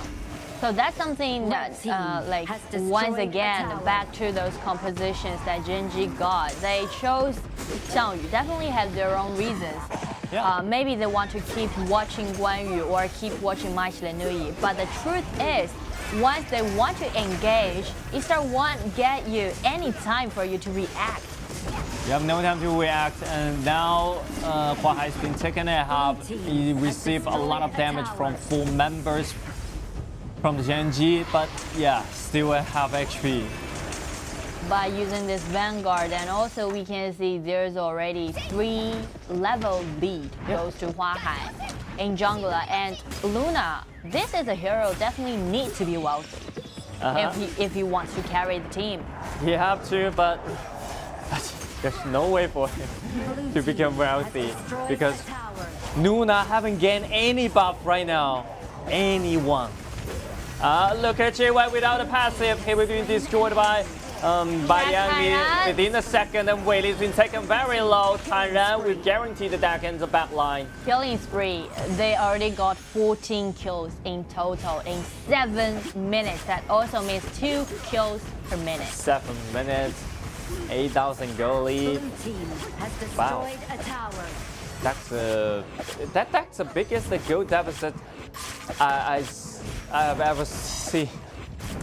You know, eStar can using this matchup to threaten their. Oh, look at the ultimate! Look at the combo right there. It's not bad, but where's the damage? The combo is great, but TianYun jump inside the back line, and look at that. Everyone's been taken down and taken in very low HP, so they have to retreat. 3 versus fly right now. Huang uses ultimate, trying to jump inside to stop the Gen.G right in front of the fountain and then destroy the crystal in 8 minutes. And congratulations to eStarPro, gain this point easily. Congratulations again to eStarPro. And you know what's more that makes me feel terrified is about whenever eStarPro got a win, even it's quite easy for them, they never smile or feels like, all right, job's done. They're pretty serious. They're quite serious about each game, no matter who the opponent is going to be. Yeah, I think that's the attitude for the esports athlete. They are, because you have to feel serious for every single game. No matter you play this game with a lot of fun, but you have to hide it inside. You have to hide it inside. You have no accessory to show this up. So that will make you more stable and mature. Yeah, so stable. Once again, we already mentioned a lot of times about what we call mindset when you're a professional esport player. Yep. It's quite crucial for every esport player. We've already mentioned a lot of times about those like who defeated, right? Who lost the game. They need to buck up, they need to cheer up, they need to forget the previous series. But what about those winners? Their mindset. A lot of like teams, if they won a game in quite an easy way, they will lower their guard. They will be like, okay, I'm quite dominant. Now my job's done. Right? We can just relax, we can just maybe have some fun, or because they're not threat. But on the contrary, it's totally different for eStar. They're being so serious about each game. Every single game, no matter this game will end up in 30 minutes, 20 minutes, or 8 minutes, that will be the same for them, because they always play in the same style and stick on the plan, stick on what they trained before. So this is quite important for them. Because when you play with a lot of fun in this game, maybe you will your mindset will become chaos, because you have to face to more stronger team. After that, you have to jump into the main draw, the quarterfinal, semifinal, even the grand final. So it's pretty important for them to keep the mindset in the line. Yeah, so like in other words, for eStarPro, these 5 players, they're not playing around. They're being serious, and they know like their goal is gonna be the title of our 2022 Honor of Kings International Championship. They're aiming to that championship, and that's why they're being so serious. So here for that, and look at the Qingrong MVP, 29% damage, 5-0-11, 16 kill, having related to him. That's quite high damage dealt to a assassin mage. Yeah, so high. I mean, yeah, Illusion he played Machinery maybe is in a relaxed atmosphere, but only he gained 27% damage. But Qingrong, wow! And this is one. This is one of those most stunning one, and this is the beginning of all those things, all those troubles happening afterward. So this one, he's the one find out and got that sense, and everyone just rush into this complicated landform, block all those people away, totally tear Gen.G up into like the single individuals. And the combo is so perfect and beautifully. Yeah, and this one used his passive to bring Luna back to the turret, so the turret can deal extra damage on Luna. You can find every single detail in this in Qingrong's individual abilities. Yeah. So, again, another win goes to Wuhan eStarPro. Yep. And they have, actually I can say they already secured their first place, right? To go to the further quarterfinals. And on the other side, for Gen.G Esports, they're still like, they did some preparation, the rotation, the early game arrangements, quite good, but not enough. Yep, but not enough, because you're facing the KBL team. Yeah, eStarPro definitely is hard to be destroyed, so this is the one thing. But Hero is also quite tricky team. So it means a lot for the Gen.G Esports. Maybe eStewards, they're watching this game and just feel like, There's another level again. That's another level again. Yeah, we are in a suffering time when we are against with the Gen.G Esports. But when Gen.G Esports against with the eStarPro, everything seems the same. We are in the same situation. Yeah, when you saw someone that was like more powerful than you, like stronger than you, and have like higher mechanics than you, that also means you have some tutor. Yep. You have someone to learn from it. There's a huge room left for you to like absorb all this knowledge or like try to do something, make some progress. And we can see like for Gen.G, they already made some progress on their early game arrangement. And the problem is just like they still need time to practice for it, to get more familiar to it, to master it, to know how to read their opponent's play. Yeah, this is an old question for them because they only play this game for a few months for the eSurus from Latam-Mexico area, so they need more time because KPL accumulates a lot of experience and for 5 years, 6 years. So that would be a huge difference from that. Yeah. So actually, again, like if we still want to talk a little bit, like stick on to this matchup for Gen.G, they can't like lose their mind. They still need to keep patient because we already mentioned if they want to go further, the main mission for them gonna be the last matchup for tonight. Yeah. Player against hero. They still got like we can't say like a huge hope, but they still got hope. Still hope because hero will against with the eSurus in the third game. So the Gen.G Esports, when Gen.G Esports finishes this game, he can watch the match between the Nanjing hero and eSurus and learn a lot and make some research onto Nanjing hero. And well, I don't know, but whenever we are watching eStarPros playing, it's just like an art, right? It's just like an art, like an action movie. Yeah, eStarPro, they are artists because every single move without mistake is pretty.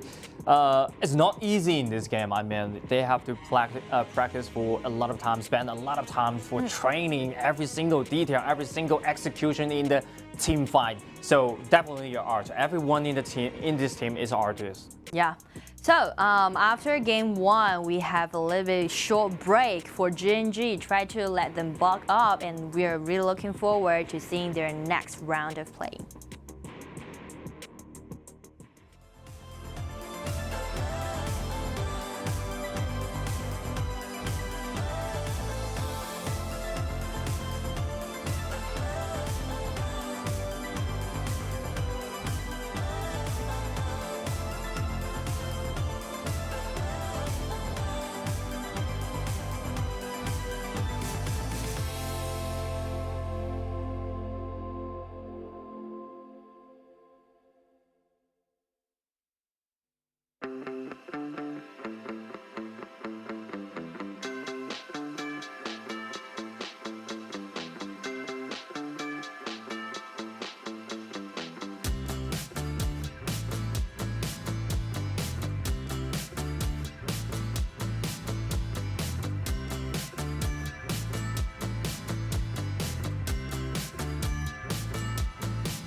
Okay, game 2. eStarPro play against Gen.G Esports. Maybe that's a chance for the Gen.G Esports, but right now, this kind of chance is hopeless. Maybe they can enjoy this game and try to learn something and gain something experience from this game. And from this juggling. And actually, we've mentioned a lot of times about we hope that Gen.G can bring something new, right? And vice versa. We also hope like eStar can bring something new. Because actually, they already secured their spot as the first place. Yeah. Probably, So they're definitely the leader of this group, the Group 8. Last time I saw them just bring out Nora combined with Bai Li Shouyuan on this composition. Actually bring something new right there, but I don't think SK will show more of it.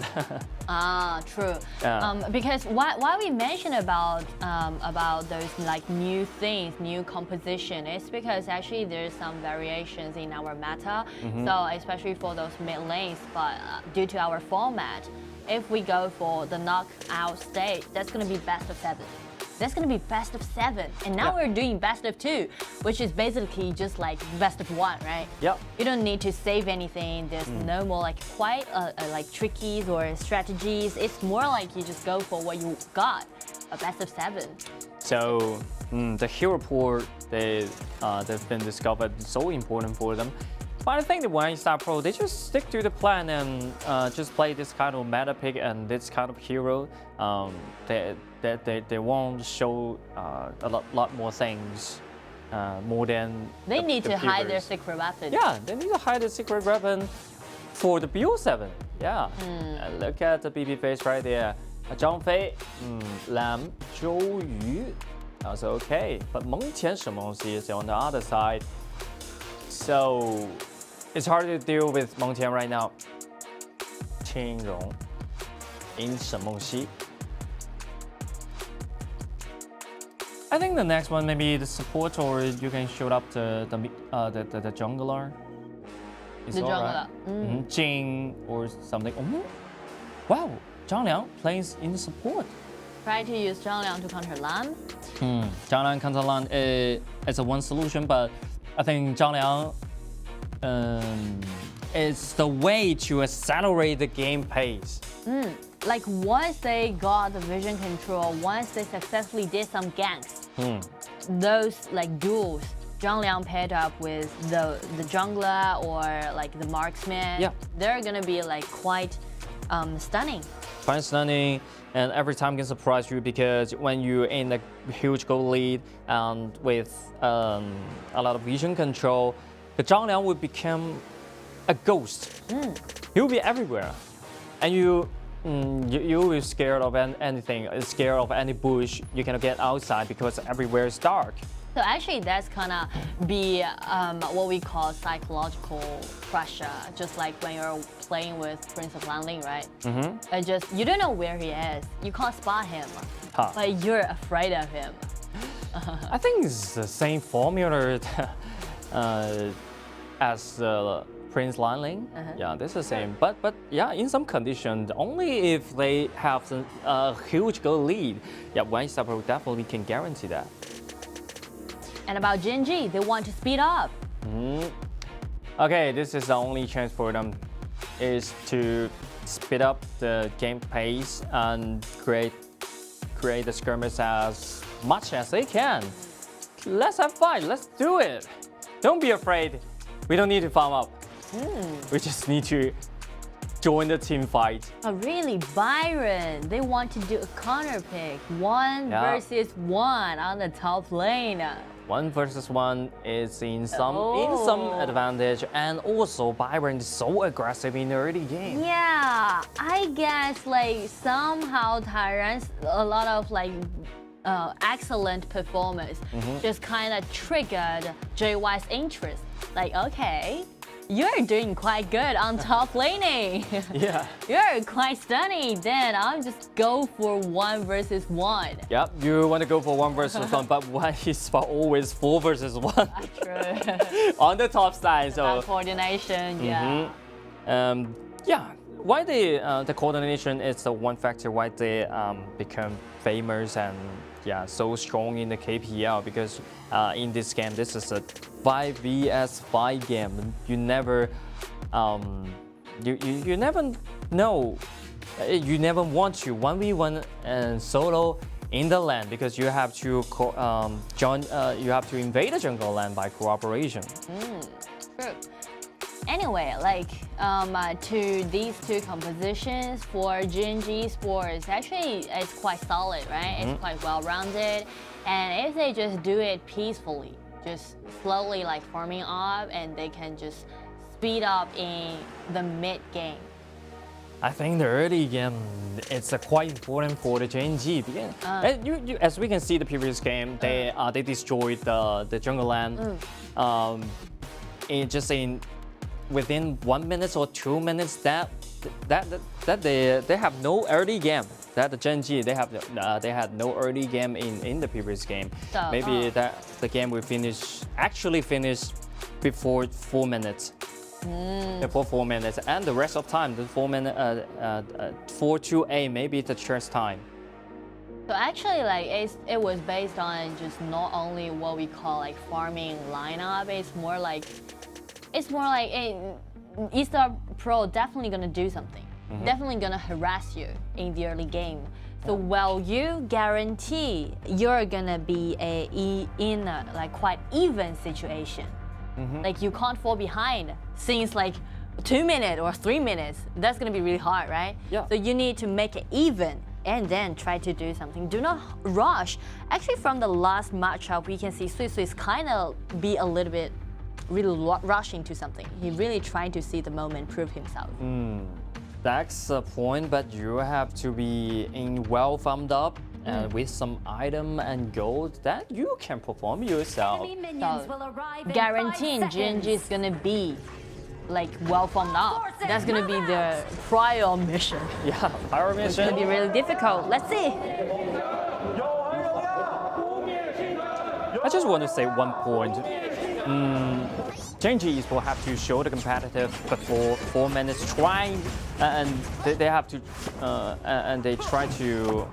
They need to make some equal strength and push back Zhang Liang, right? Yeah. Push back Zhang Liang. Do not let him like two mages, Mengqi and Zhang Liang, to just roaming. Oh, look at the top side. You never get 1 versus 1 in the top lane. Qingrong, you rotate so fast, and look at the illusions being taken to half. It's in danger right now. Flash maybe will save his life.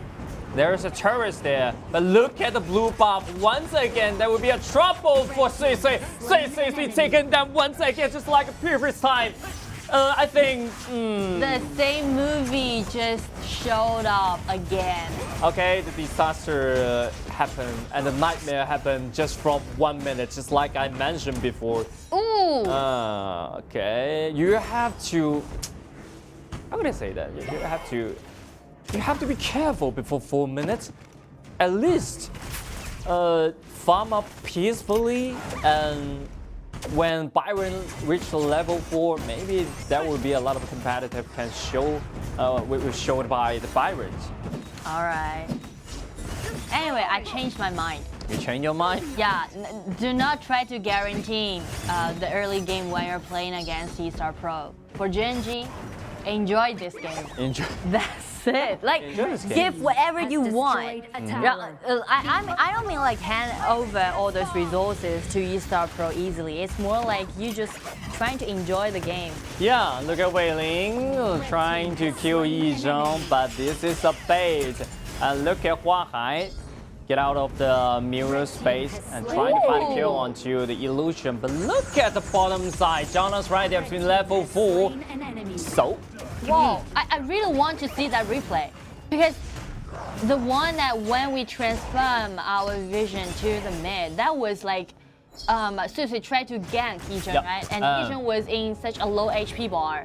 Low HP bar, but in terms of the summoner skills, I can guess the image for that. Sui trying to use the ultimate to bite on Yi Zheng, but Yi Zheng used the flash to dodge the ultimate and then strike back with the second ability. Then Ziyang Ziyang arrived, everything settled down. Oh, that's actually, I really want to talk a little bit more about Ziyang. Oh wait, let's see the replay. That's the replays right there. So this is the scene, and we can see Sui Sui come up, jumping up. Okay, look at the reaction. Missed one, just missed one time. Yijun used the flash, avoided the second ability from Sui Sui. And avoided the ultimate. Look at the Qingrou's been taken very low, but the second ability will knock back J1. J1 is in low, and Huahai auto attacking guaranteed his death. Wow, you can see, like clearly, like whenever Gen.G try to find some paces, there's always another people from eStars gonna come up and aid. Yeah. It's like always, all right, let's do it like solo lane. Let's do it like solo fight. Yep. But whenever they were so close to take their enemy down, boom, someone just show up. Someone show up. Rescue his allies. There's never be solo when you're facing the eStarPro, and look at that, Meng has been taken down, and then Meng Tian jump into this way, and Face being taken down by Tanran, and another flash will guarantee another kill. Back over to Tanran, and Zhang Liang and Ziyang already manipulating this game, the pace. eStarPro. I think. What else can I say? Like, how on earth can this team be defeated by at least like those teams that we saw now in Group A, right? Yeah, Group A. They're gonna be dominant. They're gonna be dominating. I think it's impossible. Right now in Group A, it's definitely a dominator. And look at every single one of the eStarPro. They are just like the detector detecting, and they're detecting the pace. And look at JY be taken very low, trying to escape, but no terror to this can be What's guard this you. doing? Tyran just being like the general, and he's like 1 versus 2 without any fear, and just straightly push you back. And right now, Tanran can actually 1 versus 5 because he's so rich. We see 7,000 gold lead. 7,000 gold lead. And we destroy the crash land. And look at Sui Sui use the ultimate to get out of there because Ziyang's ultimate is available. Look at Jing ultimate jump inside, burst damage will destroy the Meng Ya. Wei Ling's down. He haven't used the sprint yet.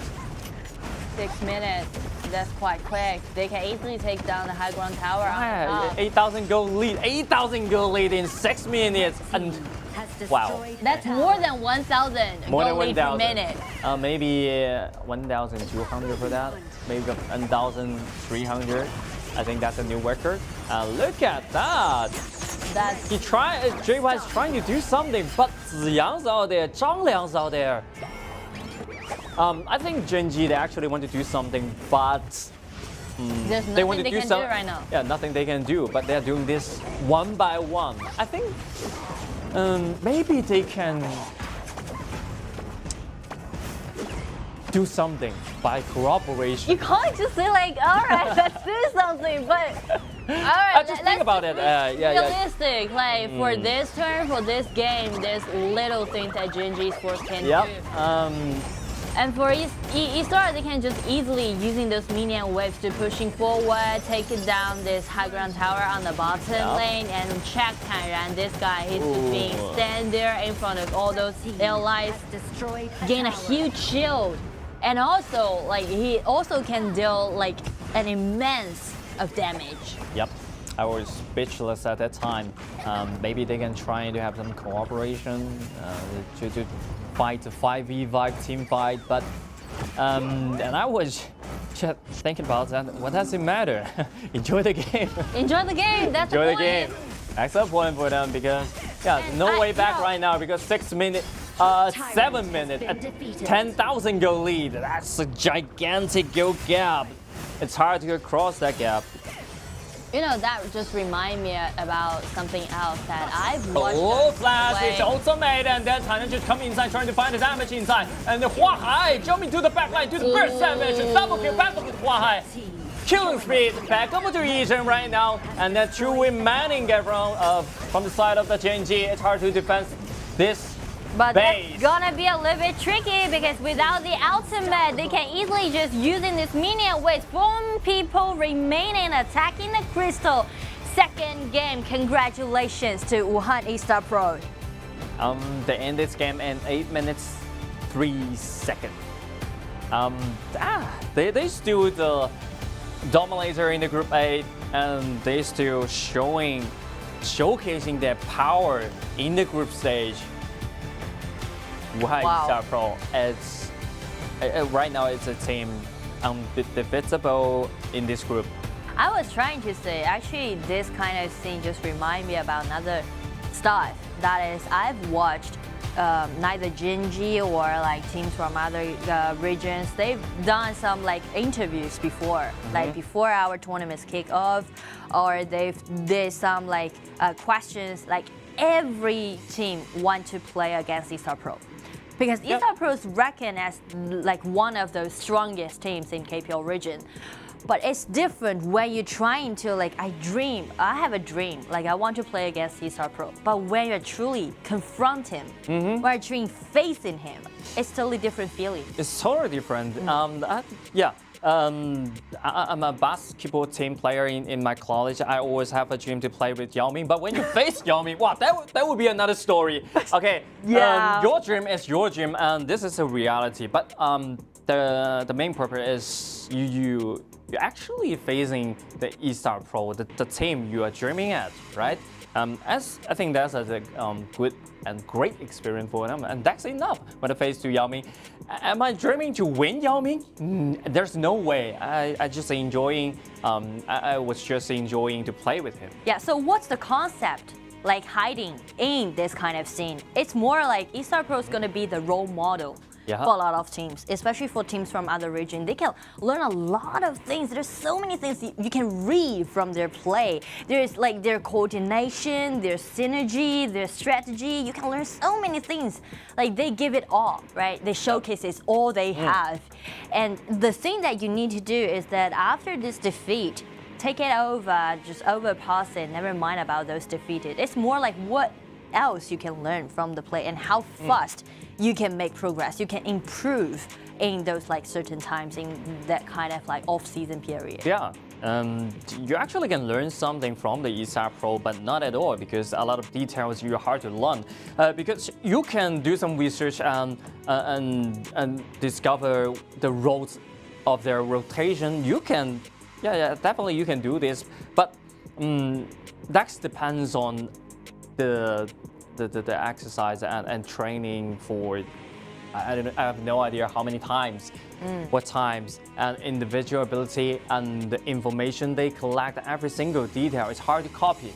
Yeah, it's like from now, like in current situation, eStarPro is gonna be apparently dominating and unparalleled. So yeah, this is a team which is unpredictable. It's gonna be the role model for a lot of KPL region, for a lot of teams from other regions. Yep.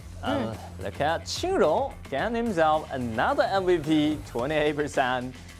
0 dash. Shen Mengxi. And you know, instead of like just focusing on one single player, for eStarPro, what's more astonishing is that you can see how fast they can snowball the game. Yep. That game difference, that goal difference. That's 6 minutes, 8,000. That's quite impressive. So a lot of teams, including the KPL teams, have to. They are learning from the eStarPro, but no one can copy this kind of style. No one. I'm just wondering that apparently we can see how many resources, how many neutral monsters we got on this map, right? There's like 4 camps and several like dragons and several towers. Where they got money? Where they got money? Even you take away your opponent's field, you still need to speed up. Like there's 1,000, more than 1,000 gold lead per minute. More than 1,000 gold lead, and the point is when you were taking the resource from the other side, and the other side, and your opponent will reduce some money, and you increase the money. So The thing is not the thing is not how fast they accelerate the game pace. The thing is how many resources they took from the other side. Because that's all we got on this map, right? Clear, simple. Yeah, you got mine, I got nothing. So that's the gap. Yeah, that's the point. Yeah, that's the point. Everything is relative, and the money and the gold in this map is relative, and the money in this map is fixed, right? It's fixed. You took the things, and we have, and you took the thing, and we have nothing. Yeah. All right, so, and we can see the team fight rate from Gen.G is 100% per person. So that also means like 5 people is always gathering together. Yeah. And you can see the damage percent in the Wuhan eStarPro, which is so average for everyone, because everyone can be the core. Yeah. Well, the gold line, all of those gold lines that we saw, like from the play that delivered by Wuhan eStarPro, would be a smooth upward trend. Smooth and stable. Upward trend. So anyway, we've already predict the result. But the problem is, like for eStar, they already secured their spots, and I have like zero worry towards Wuhan eStarPro since they're quite stable and they're quite in their states right now. But the problem would be for Gen.G Esports, because if we recheck our ranking now, Wuhan eStarPro now got 12 points in their hand. Yeah. So eStarPro will leave this battle after winning this game. So the battle will between the Nanjing Hero and Gen.G Esports, which they are get 6 points, both of them. Yeah. So like this point gonna be like the focus of Group A's matchups, which gonna be hero play against Gen.G that will show you guys for like tonight. The last game will be. But for now, we will have a short interview with one of the players from eStar. Let's check who's gonna be with us. Hello， 子阳，先来和大家打招呼吧。Hello， 大家好，我是武汉eStarPro子阳。首先恭喜你们再赢下了一个大场比赛的胜利啊！其实我们有一个非常好奇的点，就在于每次其实你们赢下了胜利，但是都没有显露出非常开心的这种表情。你们每次赢完了比赛之后，都是怎么样的一个沟通呢？或者心里想都是些什么呢？快赢下比赛就是想一波一波了，对。OK。就一直喊就行了。Okay, so the first question is actually they they already wins several wins in a row, but they didn't like looks that kind of happy like. But what kind of communication they were going when they tried to close out the game? And Xiang just said, we're just trying to go for it and trying to close out the game as quick as we can. All right, so the next question would be, which team would be the one that you want to play against in the knockout stage? 那其实你们现在的话，应该已经是可以确定你们会进入到下一个阶段了。那在下一个阶段有没有什么你们最想碰到的队伍和交手队伍呢？我碰到谁都还行吧。Okay, we're not worried about like play against any else team. All right, thank you to have you with us to be in this interview and hope to looking forward more standouts played by you. 那感谢你接受我们的采访，也是期待你们更加精彩的表现。Jiang just said, welcome for every challenger. Yeah, like, I don't know why, but when I was like interview him, I kind of feels like, why can they be like so calm, right? Yeah, they're so calm, but so aggressive in the game. Yeah. All right, the next game would be hero play against lsurus. After short breaks, we're gonna dive right into it.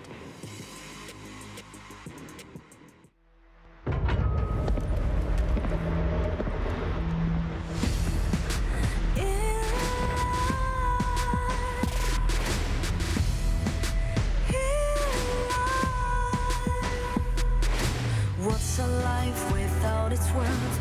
Compromising with what hurts inside. When you let fear decide your fate, you don't choose which path to take in life.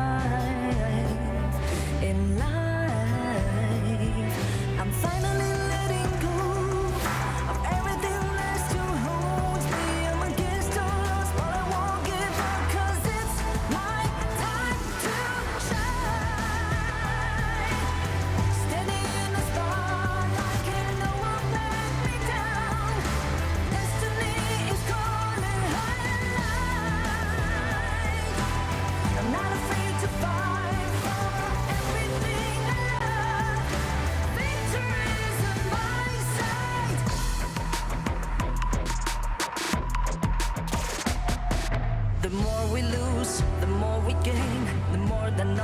stays the same in time. In time.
Welcome back, ladies and gentlemen.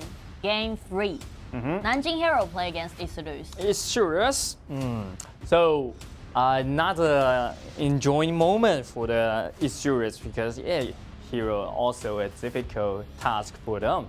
Yeah, to be honest, this journey is not that kind to them since eStarPro now got 0 points in their hand, so it's gonna be tough, and probably they can't make it to a further stage. So for the rest of the game, they just need to enjoy it, and that's it.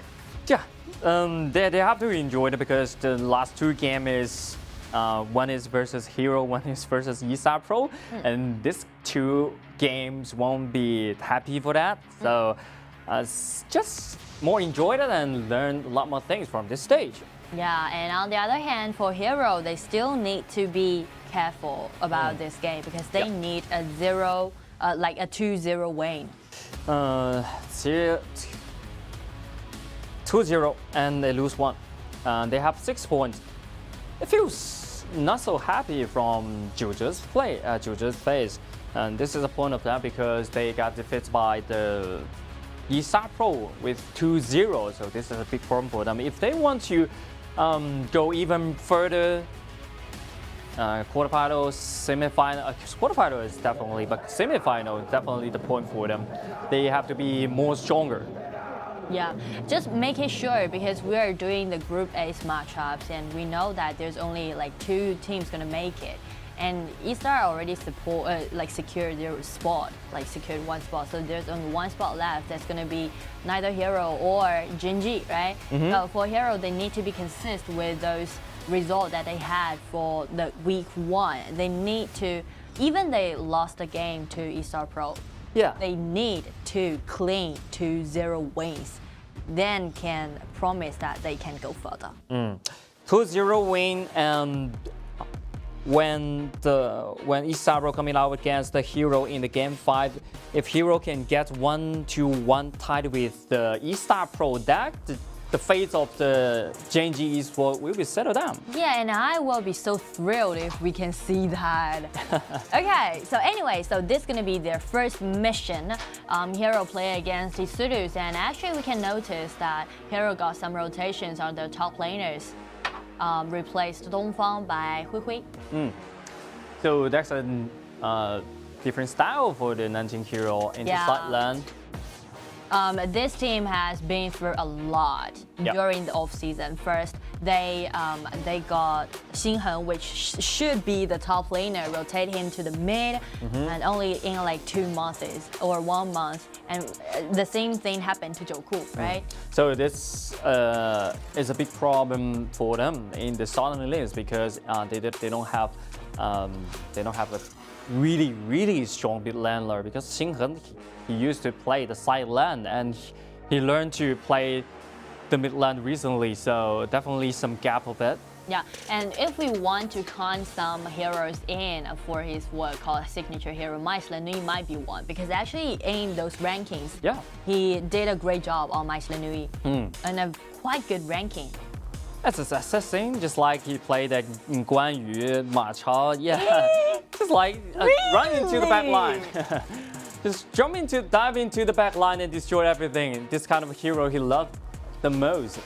And then Lam, Meng so aggressive in the first round they pick, and lsurus Xiaoqiao finally. Yeah, I just make it clear that yoke that I just did not because of they picked out Meng from Nanjing Hero. It's basically because Dachi just show up from yesterday, so I was like, really? Dachi anyway. hovered for several seconds, but I think Xiaoqiao is more suited for this team because Kang he had used Xiaoqiao for a lot of times in Latam-Mexico area, and he used Xiaoqiao for 3 times in the previous game in this tournament. So, maybe Xiaoqiao will create some miracle in this game. Yeah, actually from yesterday's matchup, once he take out Xiaoqiao as the mid, he got the first blood. And that was the game exactly play against Hero. So it's interesting right now. The things started becoming interesting. So look at the second round, Xiangyu. Okay, once again, that's not the Airwings RJ style. Wow, but you know, I kind of feel like I'm falling in love with lsurus right now. They're quite, what we call they're quite stylish, you know, and that's exactly what we expect. We hope that they can bring something new, refreshing, and try to just enjoy the game. And it seems like they really threw out all those burdens. Yeah, if you cannot change your opponent is so strong. You can only change yourself. As the Alvin RJ, as we all know, he played the warrior silent like the split push the most, but he chose the Xiangyu to protect the core, to protect the bottom lane door in this game. So this is a change of this team. The style they change maybe will bring something different or something good in this game. All right, so everything's settled done, and actually I want to pay attention to Hui's performance because this Guy actually be criticized a lot during like the previous series. He show up in the regular season, in spring or summer. I can't I barely remember. Yeah. Anyway, but he show up, but be criticized a lot. So after such an absence, and after he's been the substitution of Dongfang, I want to see how he's gonna perform. Yeah. How he's gonna showcase this. Definitely this. But anyway, he showed up on this stage in this game, which means Zhou Zhe really wants something to change. Really wants some he want the side lane to change something. He used different resources. He tried the different resources and see how can this kind of substitution affect in this game. Yeah, like if we want to highlight some coaches in our tournament, Zhou Zhe definitely gonna be one of them. This guy's quite mysterious, and you would never know what he's gonna do. Sort of terrifying, right? Because you don't know what the bound is. He got no limit. He got no bound. He's like, okay, I guess it gonna work, so just go for it. Always can surprise us. Yeah. Never let us down. He can always unite teammates together as a role, and yeah, I think Nanjing will become more better than a KPL region qualifier. Yeah. So this group stage is another stage for them. It's not a stage of moment for them to improve themselves.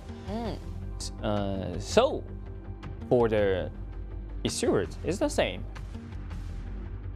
For these two teams, for Hero, they need a 2-0 clean win, and for eStarPro, wow, let's see what this composition can do. Cao Cao showed up again, which I really like it. I really like this little girl in pink. And I highly recommend. So you play this hero in ranking or not? Definitely. Why not? Why not? So this is your favorite, or not your favorite, but not favorite. Like, so which is your favorite hero in the it's ranking? like addicting, you know, this hero. I rotate a lot. I'm a well-rounded player anyway, though I'm amateur. You're a master in the game. Yeah. Okay, look at the first round and the mid lane wave. The Mengya will guarantee the priority of the mid lane waves, and yeah, let's see what they will do in next time and next movement. And No Fear stealing the red buff right here. But he got spotted by the Luban Master. He can live there easily. But I guess eStarPro is already like being used to these openings, so they actually do not try to contest hero in the early game. You want it? Okay, I just hand it over to you. Yeah. Avoid some brawls and try to save a healthy HP bar and try to find more opportunities. So this is the biggest problem for the eStarPro. They always lose 1 or 2 buff in the early game, so they have to figure out how to defend the buff in the early game. So in the first round. And also the rotation that hero did is quite smart. Yeah. Let Mengya be in the mid, gain the priority to move, and then to rotate him back to the bottom lane. Look at Bells right there. First ability, keep restoring his HP, and then Lamb's coming. We take a very low, but still alive. Nearly an empty health bar and strike back beautifully. Well, Bell really had a strong heart, and those because he didn't use his Purify. Yeah. I thought like he may use, but he just saved it. And he believed that once he retreat back under the protection of the tower, he won't die. Wow, look at the calculation of the HP, of the damage. He can use the first ability to restore his HP. Yeah, every little help. Yeah, and that's why, that's what makes Mengya so aggressive in the early game. But eStarPro is doing great. They know that might be an opportunity, might be a blank for them to get. So look at the wrap up. Once again, a combo from full to death by No Fear, cooperated with Hui Hui. The wrap up. No Fear has no fear right now. No Fear. Because take a good look at the composition, right? There's nothing Lam need to be worried about. Yeah. Currently. 3,000 gold lead to Hero. But sick. You fear of anything right now. Sick. Well, yeah, okay. Just enjoy the game. Yeah. Look at the bottom side. 1 versus 2. Or maybe it's like next time when he get back to our tournament, he can change his name to like Heal or Heal. Recovery.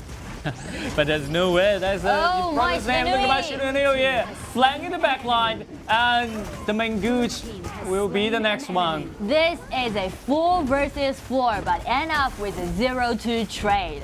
Such a nice movement done by Hero, and let's see, like from this start, they're gonna just snowball the game. They're already starting. They're already detecting the pace of this game. Actually, you see, like Xiaoyu already spot where Lambert is, but he didn't realize that someone, my Slenui, would be sneak into the rear. It just suddenly came up, suddenly showed up. No one even realized Xinhen was hiding in that bush. Yeah. And this is the experience they have to gain. The experience they have to improve. And when you face a situation just like that, you will learn that because you suffer a lot from this kind of situation. Yeah. Once again, 2 on the top, and then Xiang Yu nice the visibility to knock back the Mai Shununui into the turret, but the cause maybe is the 2 of them. Actually, that movement, that first ability done by Alwyn RJ, that was quite good, right? Yeah. Push Mai Shenui back under the turret. But the problem is, like these 2 persons, they can't deal enough damage. Yeah, still that problem. Yeah. Without a guild, without an item, without any farming, it's quite hard for them to making anyone in death. This movement is quite great.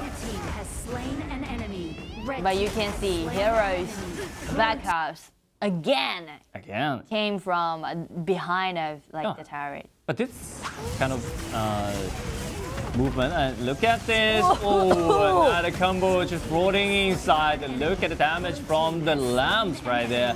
No fear, another auto attack will guarantee that kill. But the red buff is still keep burning. Actually, there's a detail of the initiation that there's a delay of ultimate provided by Niumo and also a delay provided by Luban Master.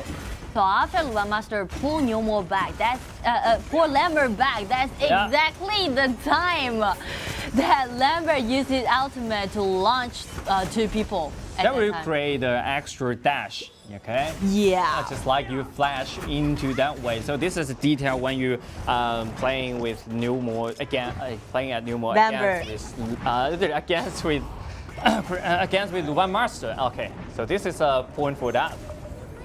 If you got pulled by the other side, you have to use your ultimate. You cannot use your second ability because you will pull back by the Luban Master. Yeah. So you need to understand the timing. You need to understand what's gonna be the coincidence next. 7 minutes, and now there's like 8,000 gold lead goes to Hero. Once again, not huge, not as such gigantic same as the eStarPro, but yeah, it's huge enough right now. But again, I still think that it's still doing great job, like compared to their formal. Oh, look at No Fear. Use ultimate, turn into a mute and dodge the ultimate from Luban Master. Let's recheck it. See, there's exactly the same delay. Actually, I was thinking like Jacko, why he tried to launch his like ultimate in that position? Maybe he wants to use the flash to change the direction. Yeah. Coincidentally, he was pulled back by. Yeah. That would become I engage myself. Yeah. So that's something of note. Okay, the high rank turret of the mid line's been destroyed, and yeah. The bottom side, knock up 3, and look at the damage, instantly delete 4 members of the ISG. The Kang is the last man standing in the fountain, and they can end up this game as so quick. And congratulations to Hero.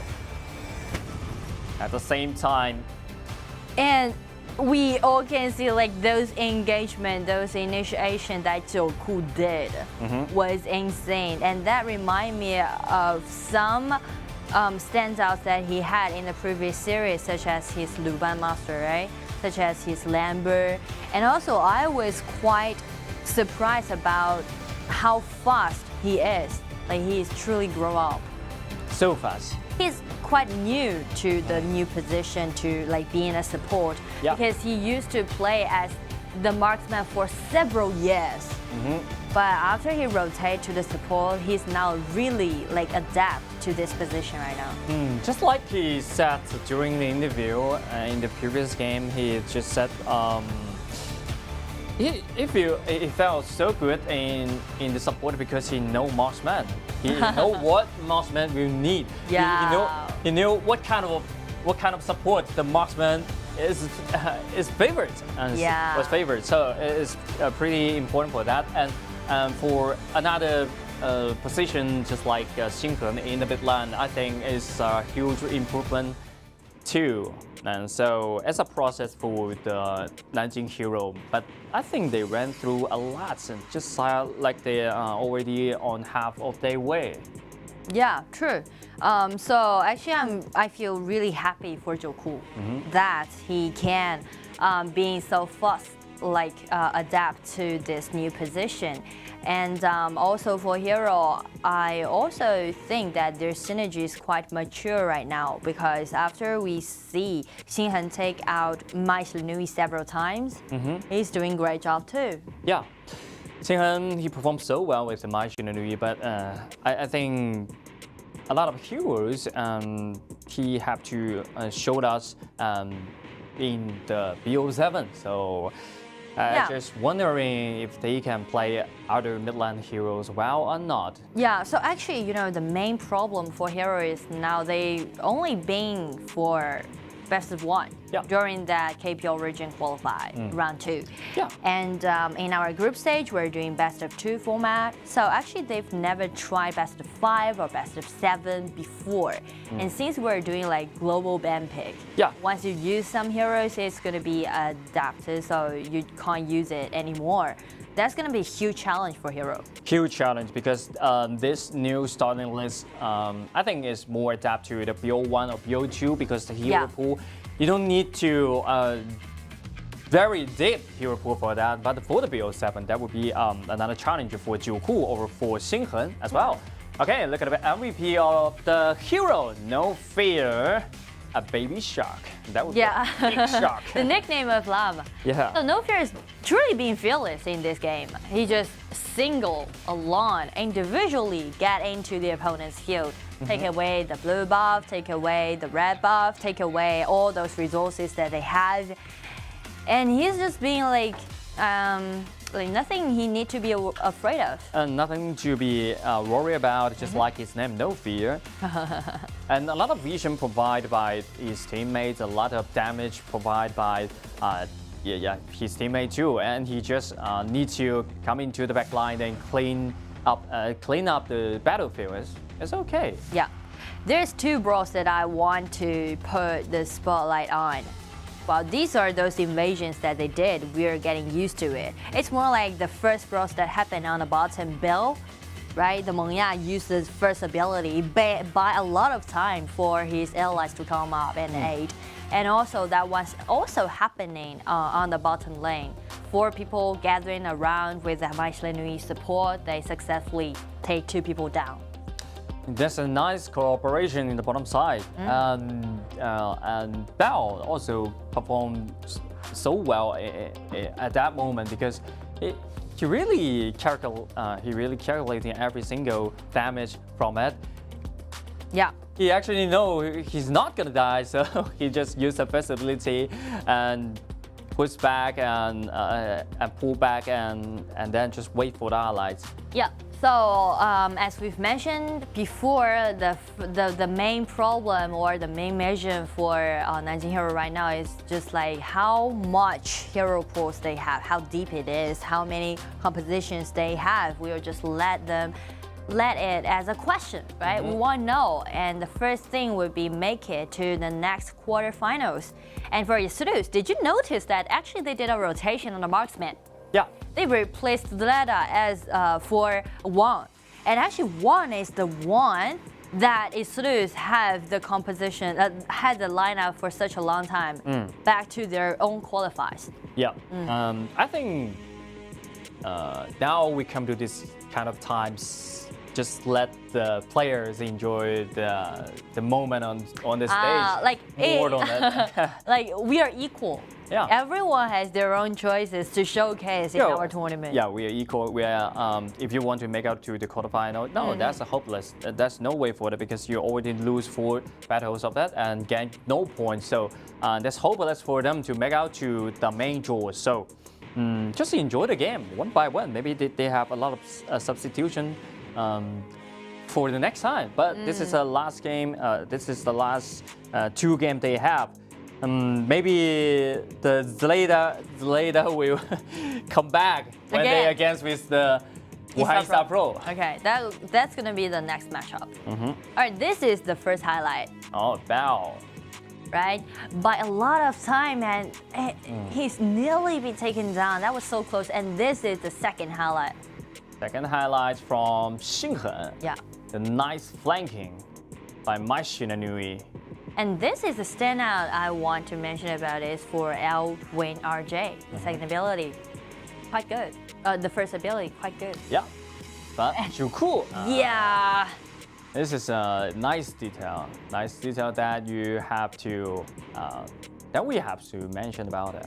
I saw these kind of combination before, you know, after Lambert used his ultimate and Luban Master just used his ultimate to pull him back, to engage my allies. Yeah. And actually Jacko is the one suffered from it, and he was playing marksman at that time. So he's quite familiar with this combination. So when he turn into the support right now, yeah, it's more safer because I got you, bro. Yeah. So okay, done for game 1, and we're looking forward to see game 2. After a short break, we'll come back.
Welcome back, ladies and gentlemen. This is gonna be the second game provided by Hero play against eStarPro.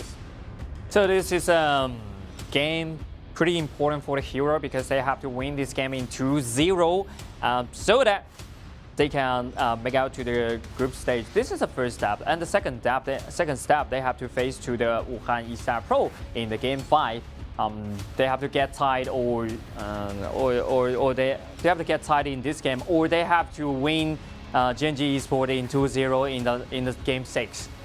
Game 6 is gonna be the main focus for the whole day, right? And also for the group. Because Hero also did some rotations and check Gen.G, they are pretty aggressive, and the one that they played before was quite close actually. Yeah, and Hero, they made a substitution between Hui and Huang. They're trying the new thing, trying the new style of this team.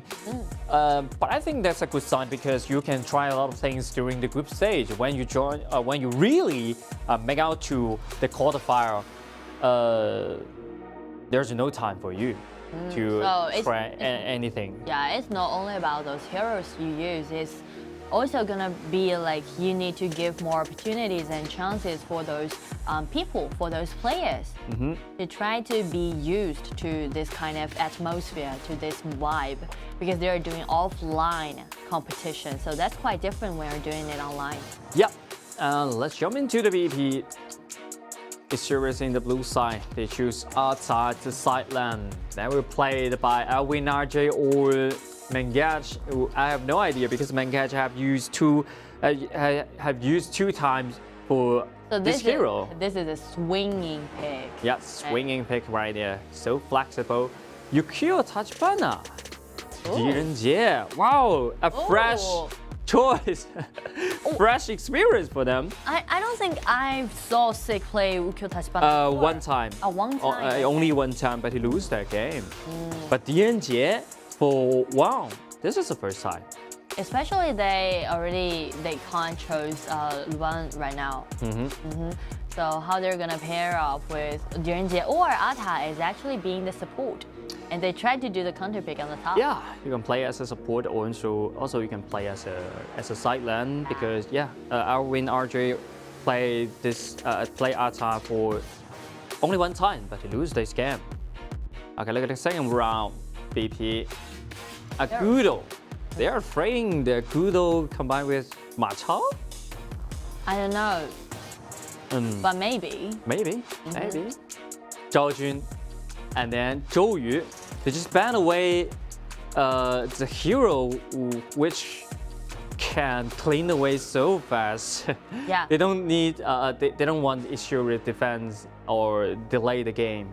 One thing is about the priority of the mid lane, and another is about these two heroes gonna deal huge threat or damage on Luban number 7, right? Yeah.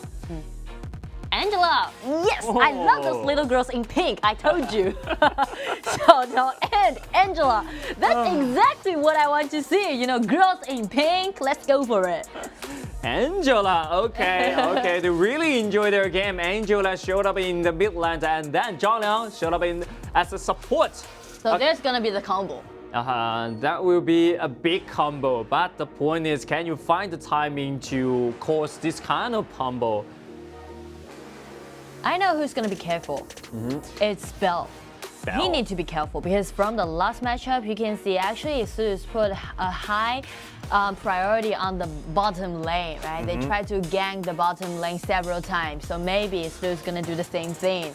Yep. Except they're gonna have Angela paired with Zhang Liang at the same time, so that's gonna be a huge threat towards Luban number 7. Yeah, but that depends on the direction of eStarPro where they want to go. If they want to go to the bottom side, that just 4 people surround the bottom side and then just kill the Luban number 7. If they want to ambush in the top lane, that would be another choice for them because Nanjing hero definitely will surround the top lane and start up the pace from top. Yeah, and I want to highlight the last pick from Hero, that was Liu Bang. Mainly, we would say like Liu Bang always pair with Lam, right, to try to guarantee more chances to do the output. But in this game, in this ban pick phase, it's more like they try to protect the one that was suppressed by Zhang Liang.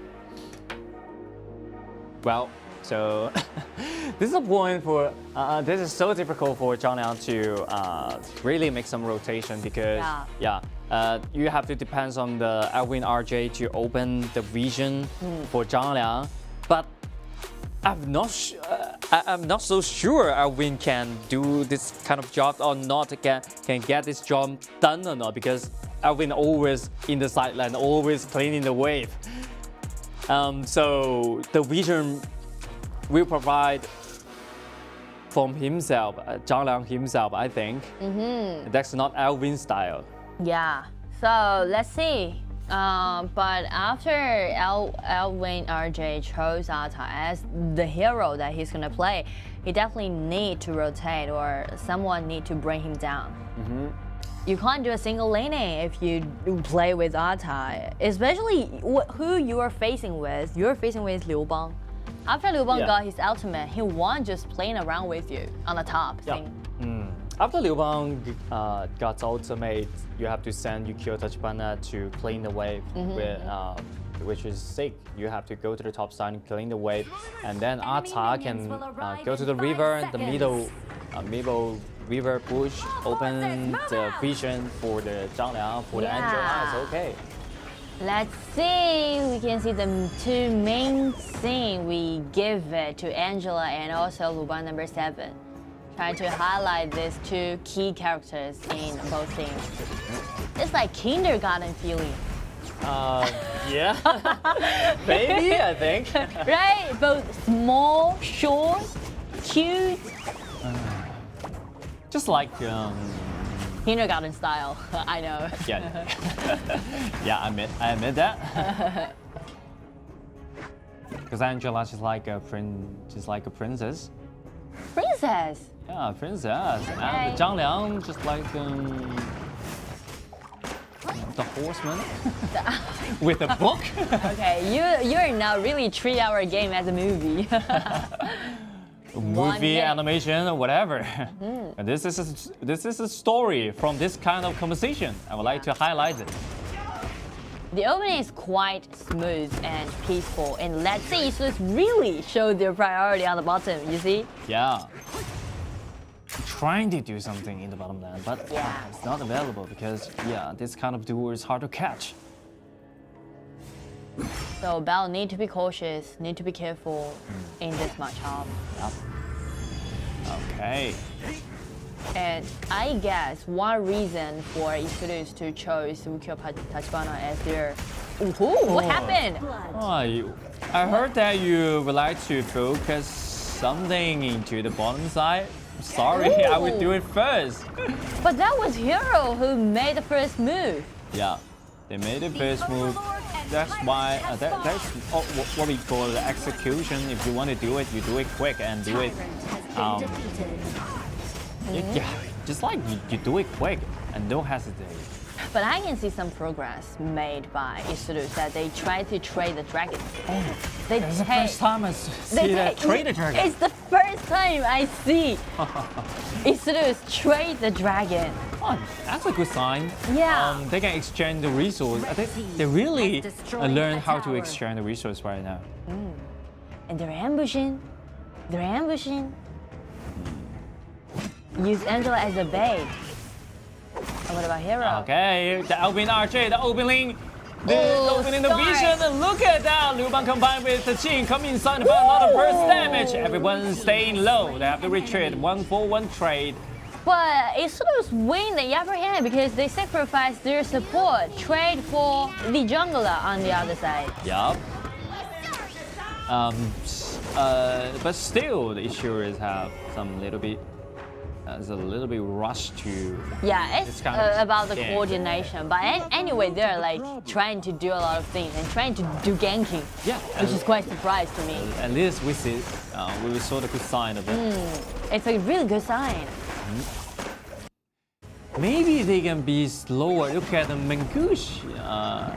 Mengage, he can keep the flash more longer. Maybe that would be better. Oh, no. Okay, fear Wang getting uses the ultimate trying to come inside, but look at the burst damage, enough to for the kill. But rest of squad will be in danger. 1-4-2 trade. It was such a nice try from eStarPro because they know that they need to hold the ultimate from Zhang Liang to suppress the jungler, to suppress Jing. So No Fear definitely suffered a lot from this brawl. Yep. But what eStarPro didn't expect that someone would come to help again. 3 people all away from the bottom lane. Just 4 backups. Yeah. 4 backups right there, all in a sudden. Quite scary. Okay, they want to engage once again. Look at Alvin Archer has been taken out once again. So we have to take some recover with the jungle monster, but still a problem for them. Oh, quick agent issued. Look at the Zhang Liang's been pulled back and destroyed by within a second. Yeah, so though No Fear suffered a lot, but check Bell. He's quite comfortable, and with the protection provided by Jacko, he can just smoothly push forward. We didn't know the combo from ISG is available, but they have to catch the right timing. This kind of combo you can use as a 5 versus 3 or 5 versus 2. Some skirmish you can knock down someone in a sudden, but yeah, 5v5 is not gonna work. Well, because there's one thing of note that when eStarPro is trying to do those big team fight, right? We recheck it, we can see after they initiate the team fight, they just all in. Put all those ultimate or all those abilities on one person. Yeah, but that's the only person. No feel about that. Ooh. Okay, look at the combo. Jacko's Luban, we've mentioned it several times how great he is with this support. Luban number 7 and Luban Master. The Luban number 7 even he doesn't even need any protection. Like he's independent now. He's a grown up. He's not a children anymore. He's an adult. He's an adult. And his father gonna do something to engage. And then the Ata's been pulled back. If you face to the Luban Master, you have to keep your first ability alive. And look at the Jing, and No Fear jump to the back line and then make sure that will be a kill can gain by himself. Yeah, and Hero did his revenge. Jing did his revenge. Yep, 6 minutes and a half, nearly to destroy the base. But luckily they can defend the base one more time because Mengage will come back in a second. 7,000 No Fear is coming for revenge, coming to take one life down. That's a wealthy Suffered a jungle lot. line. This man suffered a lot in the early game. Really suffered a lot, but he afraid nothing.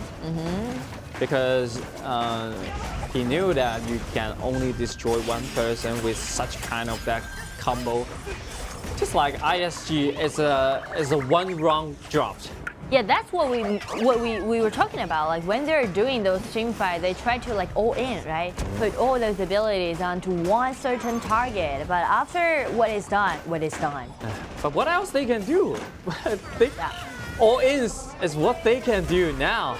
They have to all in, or they can kill any one of them. Look at our. Elvin Archer, he found the Luban number 7, and then another surprise will come in, but not enough of them to have the kill. And Bao he didn't even move his position. Yeah, this is a 0-4 trade. One person remaining in eStarPro. Nothing can overturn with the Vanguard. Congratulations to Nanjing Hero. Congratulations, 2 points will gain by themselves, and now they're scoring 9. Yes. So, I think it's going to be really optimistic for Hero, and I'm really happy for Hero because after our tournament kickoff, actually a lot of people would criticize a lot and have a lot of doubts towards Hero because they have like changed so much both for their lineups and also for their strategies, right? Yeah. So everyone actually don't think they're gonna make it, but first they make it through the KPL qualifier round 2. Yeah. And now they're in the group stage, and they're quite close to the next stage. So close about that. If they can get tight in the next game, in the game fight against with the eStarPro, that the fate will settle down. But if you lose a game, you definitely will suffer a lot of doubts, suffer a lot of gossip in the internet. But I think it's a common thing and normal things during their career, because someone will encourage you, someone will inspire you, but someone maybe will destroy you with some gossip or some words. But I don't think that's pretty important for them. They should ignore this kind of voice and focus on themselves. Yeah. So something like to do what we call pressure towards those like professional players is that every single movement, even it's quite minor, it will be like clearly show up in that huge screen. Everybody gonna notice it. Yeah. So you are supposed not allowed to make a mistake, and that's gonna cause a huge pressure on them. Huge pressure, and yeah, I think every human will make a mistake. So that's why set us apart as a human. Yeah, I think it's when we are in the internet, always high limitation about the players, right? They suffer a lot, but we all know that if you want to really know about players, you should check the daily life, the daily training of them is so hard and so dull. Keep a clear mind and stick on your own faith. Never be afraid of any gossip or any rumors. Just like go straight to what you want, right? Yeah. To the victory. That's it. And that's it. And I think Hero, they really did it. They make some substitution between the Hui and Dongfang that really affected so well in this game. Yeah, because their lineup was criticized a lot, and also like the rotations have been criticized a lot. So I'm so happy that they got such a result, and they have such a high possibility to make it to the next stage, which is gonna be the quarterfinals, the top 8. Can you imagine the top 8? They made out from the quarterfinal. Yeah. That's a crucial thing, because a lot of roles, a lot of position they've been changing, but they still here. They're still in the group stage. Contrast to these other teams from the KPL region, they did not change the different position, but the fact is Hero still here, but they're not. Yeah. So actually, one person that need to be put on the spotlight is Jacko, right? He's Luban, and also he's Lambert, and also all those aggressive support that he played. He is really now a true grown-up support. Yeah. And look at the MVP. Jacko damage taken almost 30%. 0 death. 0 to 0-10. It's a quite great KDA from this game. So Hero really achieved it by like a 2-0 win and gained themselves extra like 3 points. And we can see the first movement, the first gank that Hero did in the early game. Just shut down Wang, shut down Gen.G. And also this one. This gonna be the deciding factor in this game. Yeah. And the One Master pull back 2 and then destroyed everything. So everyone who was trying to escape, it's not gonna happen. And once again, no one can go back. Actually, I see some details that Wang RJ did, that he tried to use that immune to avoid of that pullback, but he's like mistaken that cooldown or mistaken that timing. Yeah, the proficiency of this player maybe is not enough. Need time, need practice. Yeah, need time to handle this hero, Yeah. to master this hero, because Atai's hero is so special with dash, CC, and immune, and XP restoring. Yeah, he got everything you need, but it's hard to catch the right timing to use the ability to do the things. Yeah, so actually I'm very happy to see like they start to have those kind of awareness about those like reading towards our meta or towards our game. Yep. That's quite fulfilling, satisfied.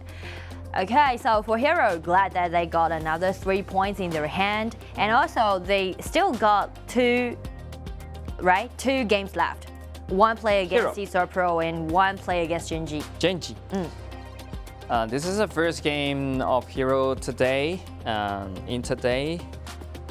they win in 2-0. Another two will come, and that's so important for them. They will decide their fate. So the main focus of today's matchups, we want to highlight the last matchup. So please, guys, just stick with us and follow our schedule. The last matchup, which is going to be Hero play against Gen.G, going to be crucial to all those rankings in Group A. And for maybe it will happen in the game 5. I have no idea if they get tied. Play against Hero. If they get 1-1, get tied. Wow, that Gen.G have to win Hero in 2-0.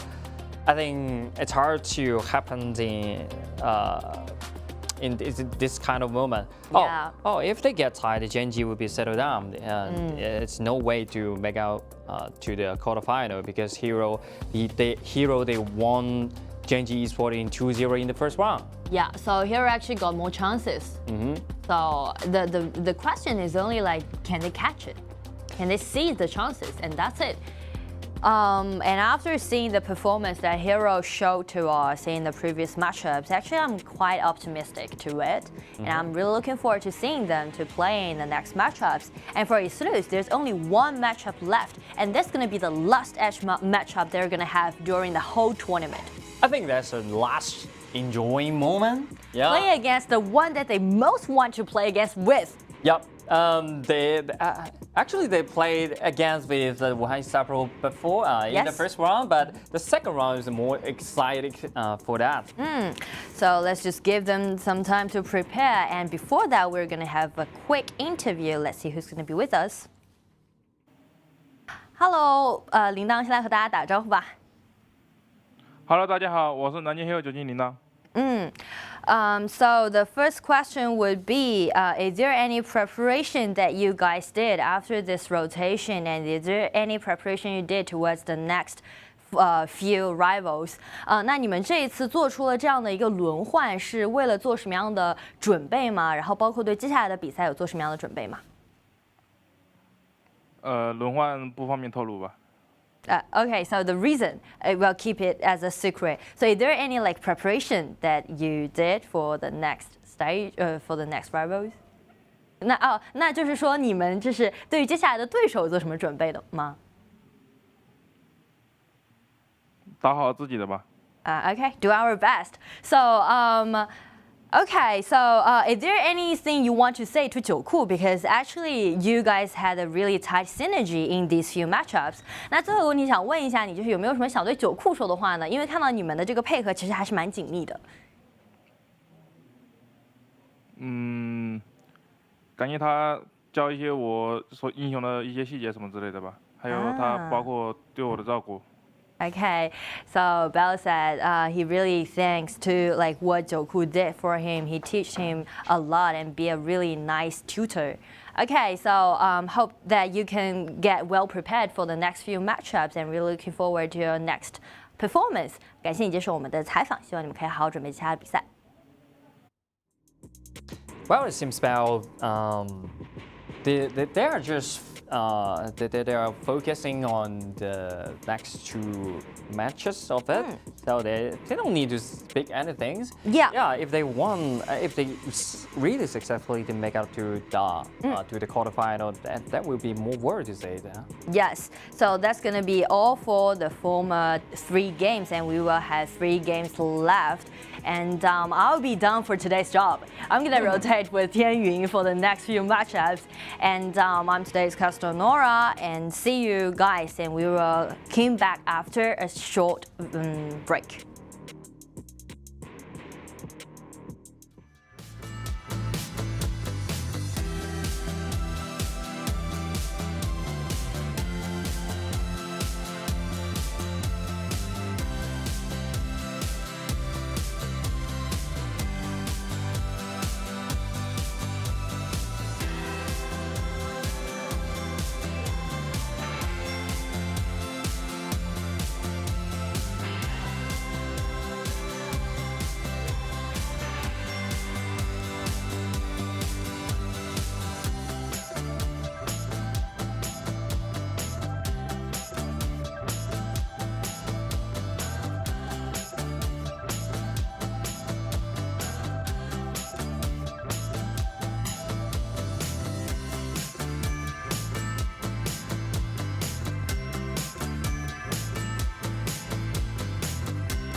All right, ladies and gentlemen, welcome back. And today we're gonna see those starting our next half of today's match, starting in the very fourth one, which will be these two teams, a battle between eSurus and Wuhan eStarPro. Yep.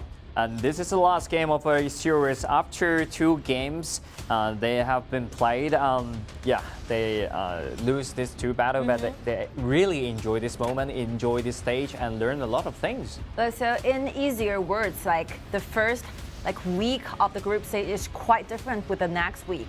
I mean, the second week we will have in total 4 days of the matchups, and for each day we will be only witnessing all the battle resting within one group. So the first day of our next week, second week, the first day will be witness all the battles in Group A, and tomorrow Group B, etc. So today we will pretty much cover all the battles among eStarPro, Hero, Gen.G, and eSurus. Yep. And after today's 6th match going on, their journey in 2022 KIC group stage will be over. Yep. Okay. That will finish in a day. Yes. Okay. Today we're gonna finish the Group 8, and right now, after eStarPro, they actually win the last game. And they secured the first spot into the quarterfinal, and then the competitive relationship between the Hero and Gen.G, so which will happen in the last game. I mean, from the ranking right now, eStar will be the definite #1 running the entire Group A. So eStar, no matter they win this one or not, they will make sure that they have 1 place for the top 2. Yep. But the last places will be that position will be birthed and spawned between Hero and Gen.G. So we will probably gonna be waiting for the next one, the 6th battle of today, to take on, and after these one, the result will be finalized. Yep. Let's jump into the BP. One eStarPro is in the blue side, Surus in the red side. Once again, Sun Bing and Xiao, can play this hero a lot in the Latam-Mexico area. He played this hero once in the previous game. Really love this hero and have a lot of proficiency of this hero. But also a limitation of this hero is hard to do a lot of things in the early game.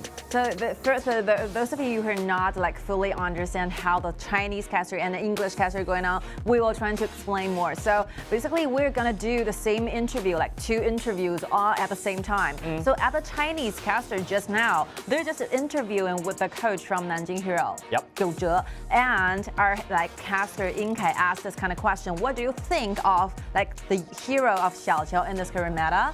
And the answer from Zhe will be I think from in this current meta, Xiao will be one of the most initiative mages with poking ability in this current meta. So I think this option is good, but you have to make sure that you can use the best effect out of this character. It's very easy to know that this hero will be essentially extremely weak in early game. So you have to wait for a lot of time so that this mage will finally have more than 3 items available for her to deal those burst damage in the late game. Yeah.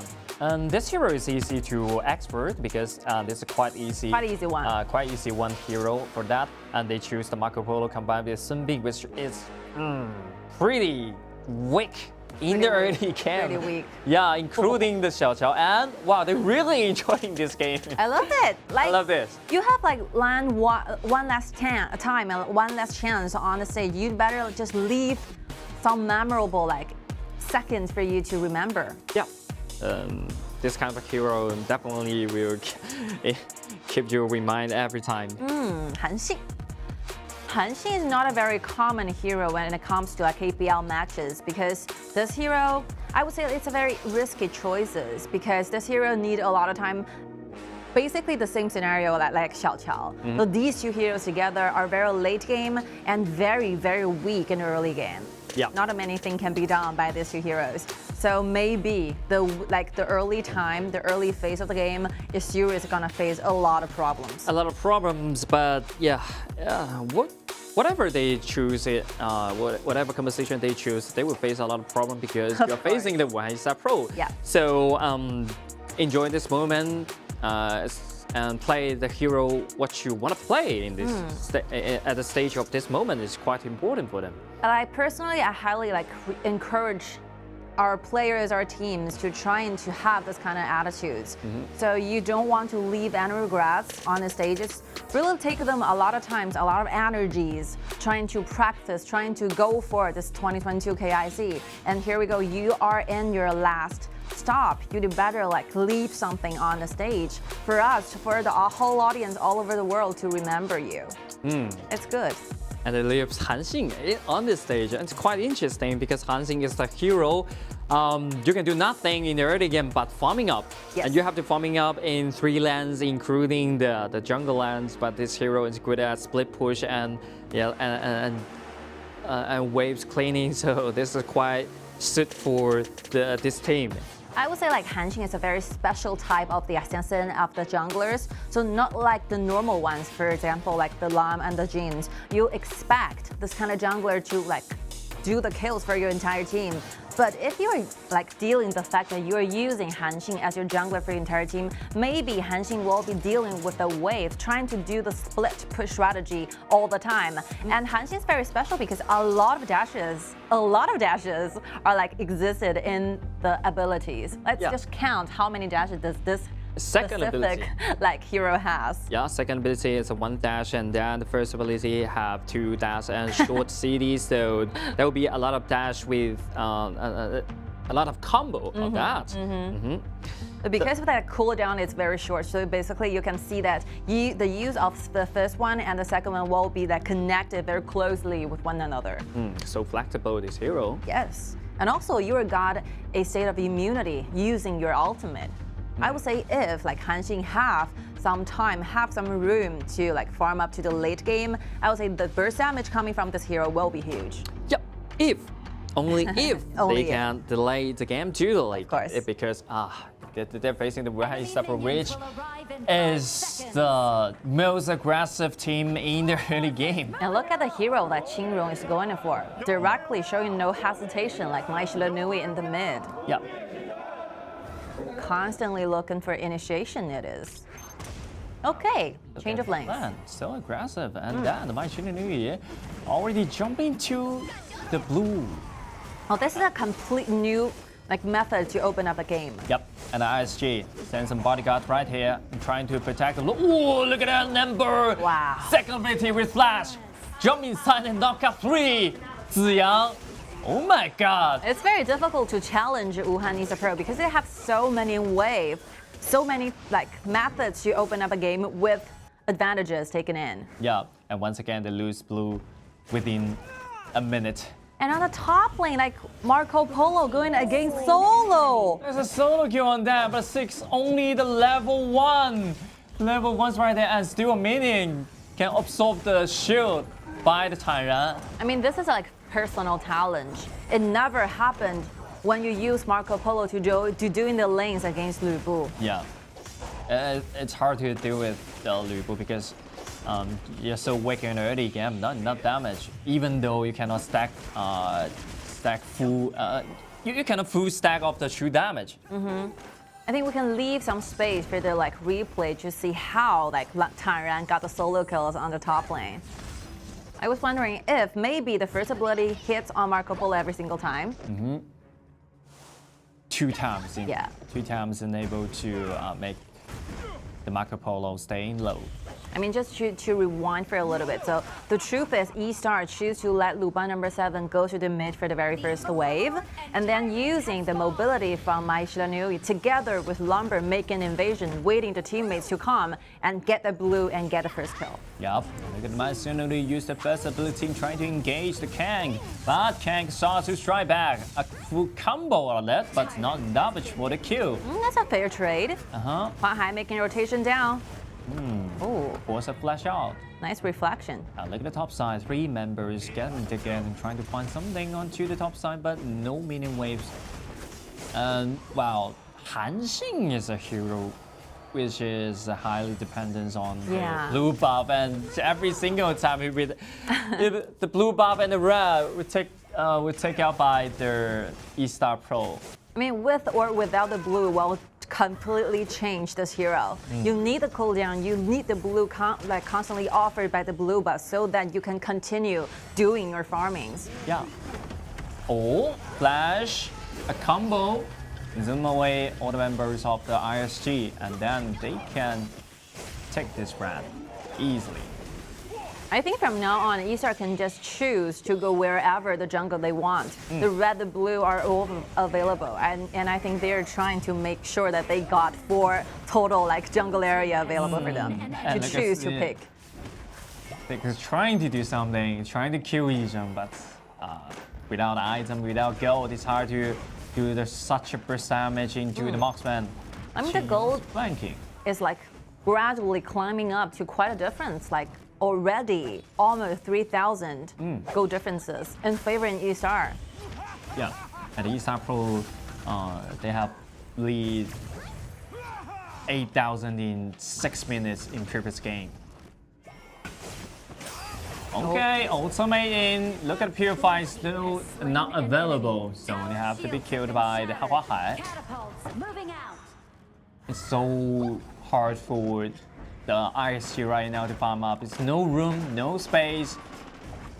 And look at the lands being controlled by the side of the eStarPro, even the jungle land. It's very hard. Oh, the blue even went to Yizhen.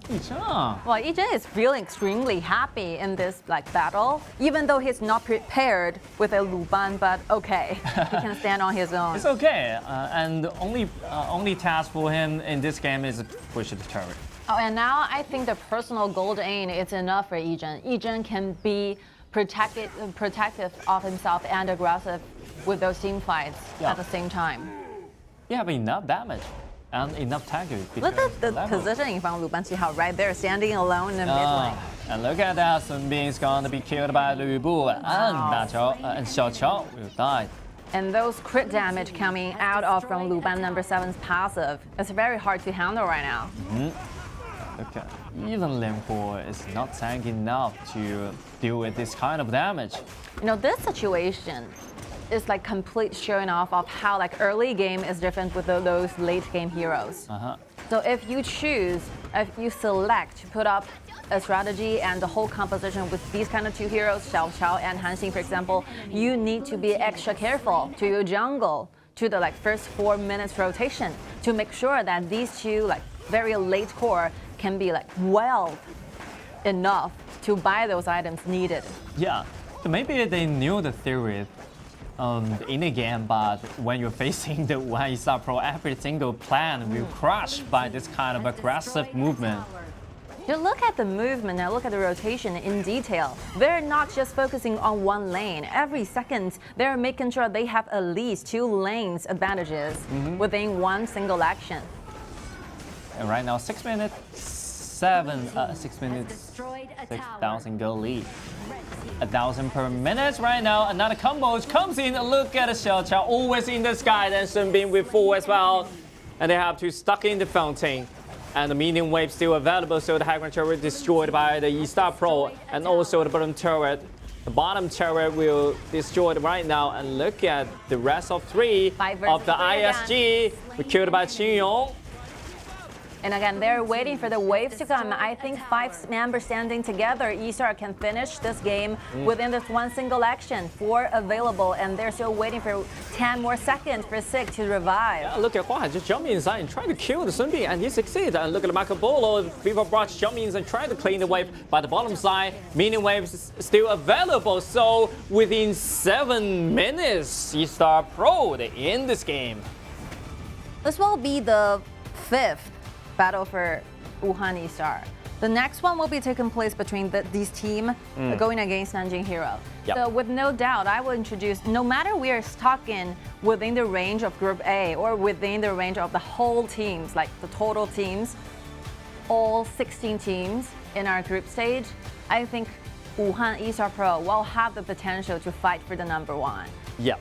It's not because like eSurus is playing poorly. It's because every single game and every single team who might be encountering eStar might result in this kind of ending.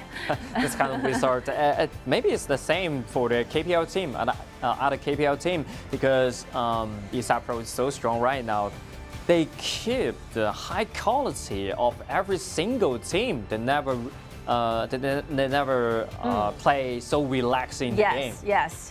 this is one good thing about eStar. You can see from their decisions, from their rotations, they never relax for even 1 second, even though they're facing completely like a different level of the opponents, but how they win the game is always the same. Yep. They stay at the exact same strategy, and every single time, every single match, they will bring us a new way of winning the game. Yep, And new like- way and the new time to win the game. Maybe for this one, the first wave is very interesting. You let Luban number 7 to go into the very first wave, and then let Mai Shidonui not even touch the wave for 1 second, and just directly go into that blue buff area. This is very new. I think a lot of teams are watching this battle, are trying to copy this kind of strategies. Yep, just left you a few seconds to make some reaction of this kind of movement. It's hard to catch and unpredictable. Yes. If they just go inside the blue buff, you are hard to make some defense of it. You know, I mean, to stand in serious positions, it's very hard to trying to predict what kind of battles will be taken on. Because every single time, like Nanjing Hero and Wuhan eStarPro, they're using completely different compositions, completely different opening strategies. Yep. Very hard to guess.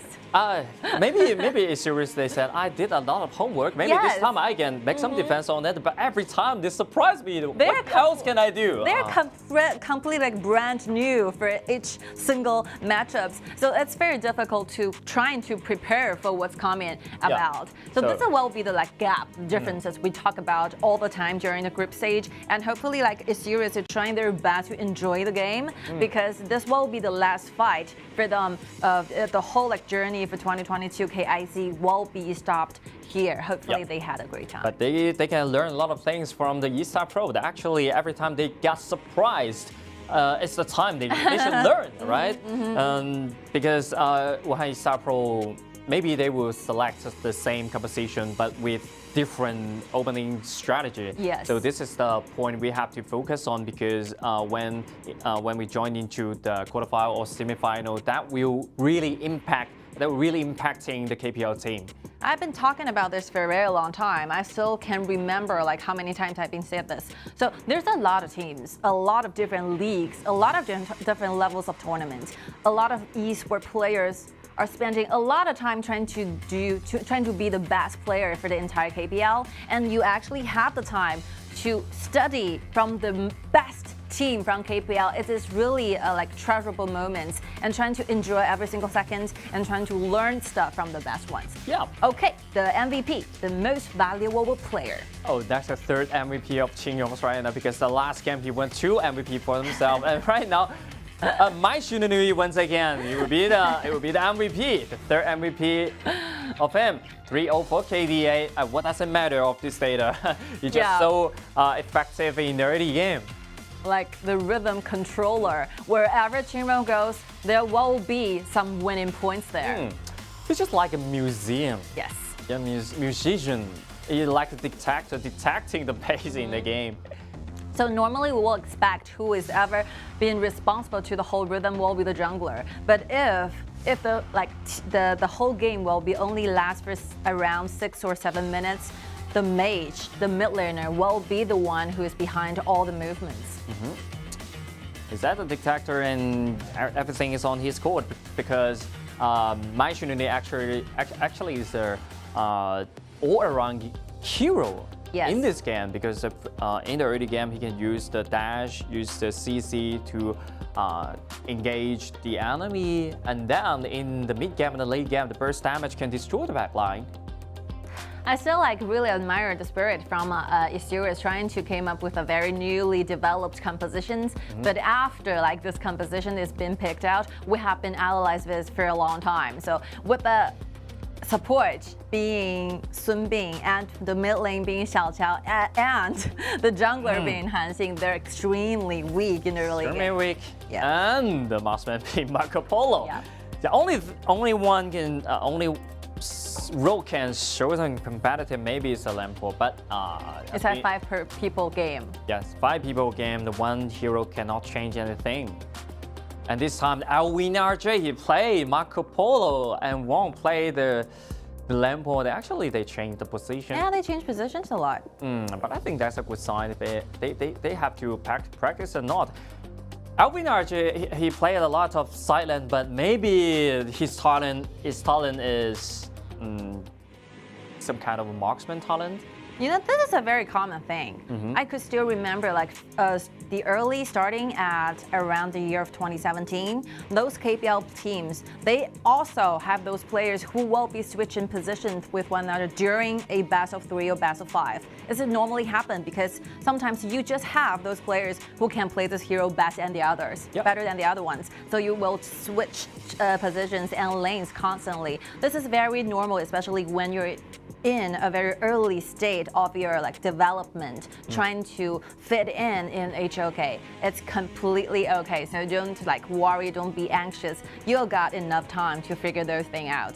And we have like witnessed a lot of good plays from their own like regional qualifiers. So because the fact that you're completely losing is because you're facing one of the best teams. Don't worry. Don't worry about that. It won't be obvious, but you will have enough time to conquer this. Yeah, maybe the eSurus they lose to the Gen.G Esports also in 10 minutes, 12 minutes. But when Gen.G Esports face to the eStarPro, they will end. Same thing. Yeah, it's the same thing. They will end up in the 8 minutes, and 7 minutes, 9 minutes. It's the same of that because this is a just like a stair, step by step, another level versus another level. That will be a totally different consequence of the results.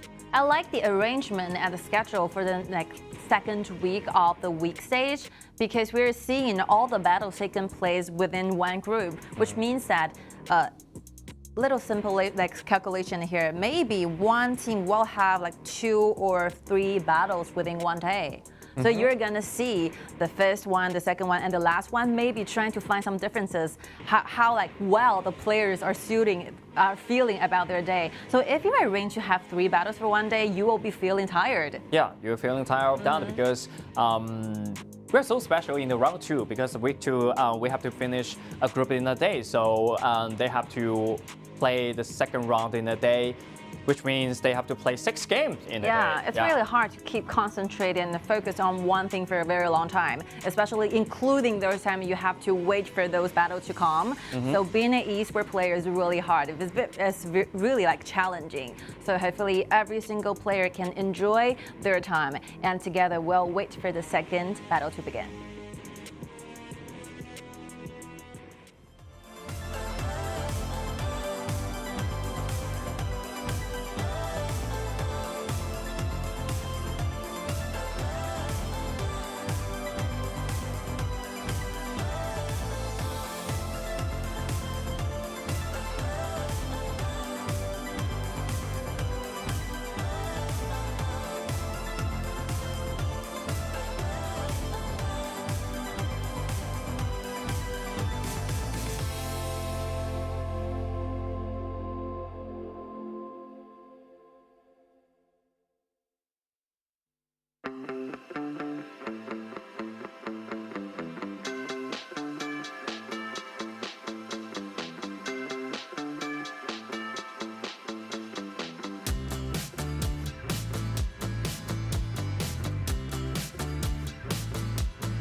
All right, welcome. Very interesting rotation is made from Wuhan eStarPro. Oh, Alan and Feng Jie are there. The last time I saw Feng Jie and Alan went up to the stage, what will be like the spring season from KPL? A long time, half a year. Yep. And yeah, this is the first year that Feng Jie joined into the KPL. Yes. And very interesting, they're completely changing another duo when it comes to bottom laner duels. And more things are lying down there. So like Alan had been an esports player for a very, very long time and have been made transfer between like Chongqing Wolves and eStar for a lot of times. And he used to be the top laner. Used to be the top laner, and Alan can play as a jungler, so he play a lot of roles of that. Yeah, Alan definitely an old school player. Yeah, I think Alan have been going through 3 positions among the whole for being an esports player. The whole like career for him, he played as a top lane jungler and a support for now. Yep. He have a lot of gaming experiences. It's very good at engagement. You know, one of the best thing and best quality about this player, Alan, is he will become better once the battle becomes more serious. So every single time, the best performance from this player will be the one he performed during the grand finals. The like very good mentality are coming out from Alan. So I'm really looking forward to see like what will be the new chemistry Alan together with Feng Jie will be bringing to Wuhan eStarPro. Yeah, we're looking forward to see it because Alan, is an old school player, so he had a lot of experience. Yes. So the mentality is so great. And I think Alan suits for this current meta a lot because back then, the meta that Alan played as a top laner, there's a lot of warriors, a lot of tanks also. Lian Po, Guan Yu, Hua Mulan at the same time. So maybe he can use those kind of warrior as a support. Oh, who knows? Yeah, maybe they would try another style to play. The BP will be really hard to guess from this match. Okay, Wuhan eStarPro firstly getting their hands on this one, Gong Sun Li. Gong Li and Kai, maybe that will be the Guan Yu in the next round. Maybe not. We have no idea. Maybe that will be the Kai in the support and played by Alan. Swinging kick. Yes, and Feng Jie has been a substitute for Yijin for a long time, and Feng Jie is a very talented player at the same time, ranking #1. But this is a new player when he joined into the KPL in the very first time. The mentality will show a lot of problem for that. Got quite nervous from the first experience. Maybe there are 100% he can use, but he only showed up 60 or 70%. No, I will say like only 30. 30. This player is really, really good, but from those previous showed up, you're representing eStar going against like in KPL regular season, I think his performance is highly affected by the fact that he's really, really nervous. So it's a good thing for this player to have some like gaming experiences. Maybe it's a way or a stage for him to coming back right now. Yeah. It's a process of personal growth. You have to went through all of this. You have to take in all the pressure and become a braver player. Okay, the first round. And the second round then, Miyamada Masashi and Jing. Yeah, Sick Kid used the Miyamada Masashi and Jing the most for 4 and 5 times, and they have to ban away. Maybe Yukio Tachibana is the next. I have no idea. I mean, the current composition from lsurus like make better sense than the previous one. You have Hogan offered by Mozi for a long time, and together with Shen Mengxi, trying to make sure you can clean the waves when you're facing those wave pressure from eStar. Double poke. Double poke. It just remind me if there are some marksman cores. 百里守约. Might be their choice. Poke. Might be their choice.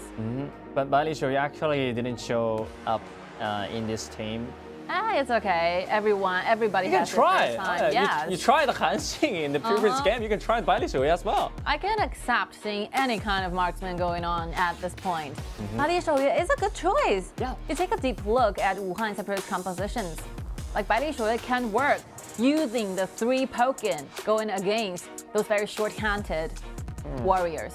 Yeah, Wang chooses to use the Lady Sun, which is the most he used before. Yeah, it's an easy way, you know, for the marksman trying to do the best heroes, trying to make sure he got the hero that he's felt most familiar with. Yep, but yeah, in this very precious moment, you have to choose something new. Yeah, try something new. I really think like Shoya can work. Yeah, Shoya is gonna work, and maybe they can get some lead in the bottom side. Yes, like poking is one we emphasize a lot. If you have correct accuracy, you will gain yourself a lot of gold lead and a lot of leading in vision. Okay, and this so much for the position from the side of Wuhan eStarPro. And Alan, lastly, get his hands on Donghuang Taiyi. Donghuang Taiyi, and then Qingrong will play the Shangguan. Wow, that's just when they reach level 4, that would be a disaster for the series. Super disaster. I was wondering what kind of opening that Wuhan eStarPro will be demonstrating for all of us.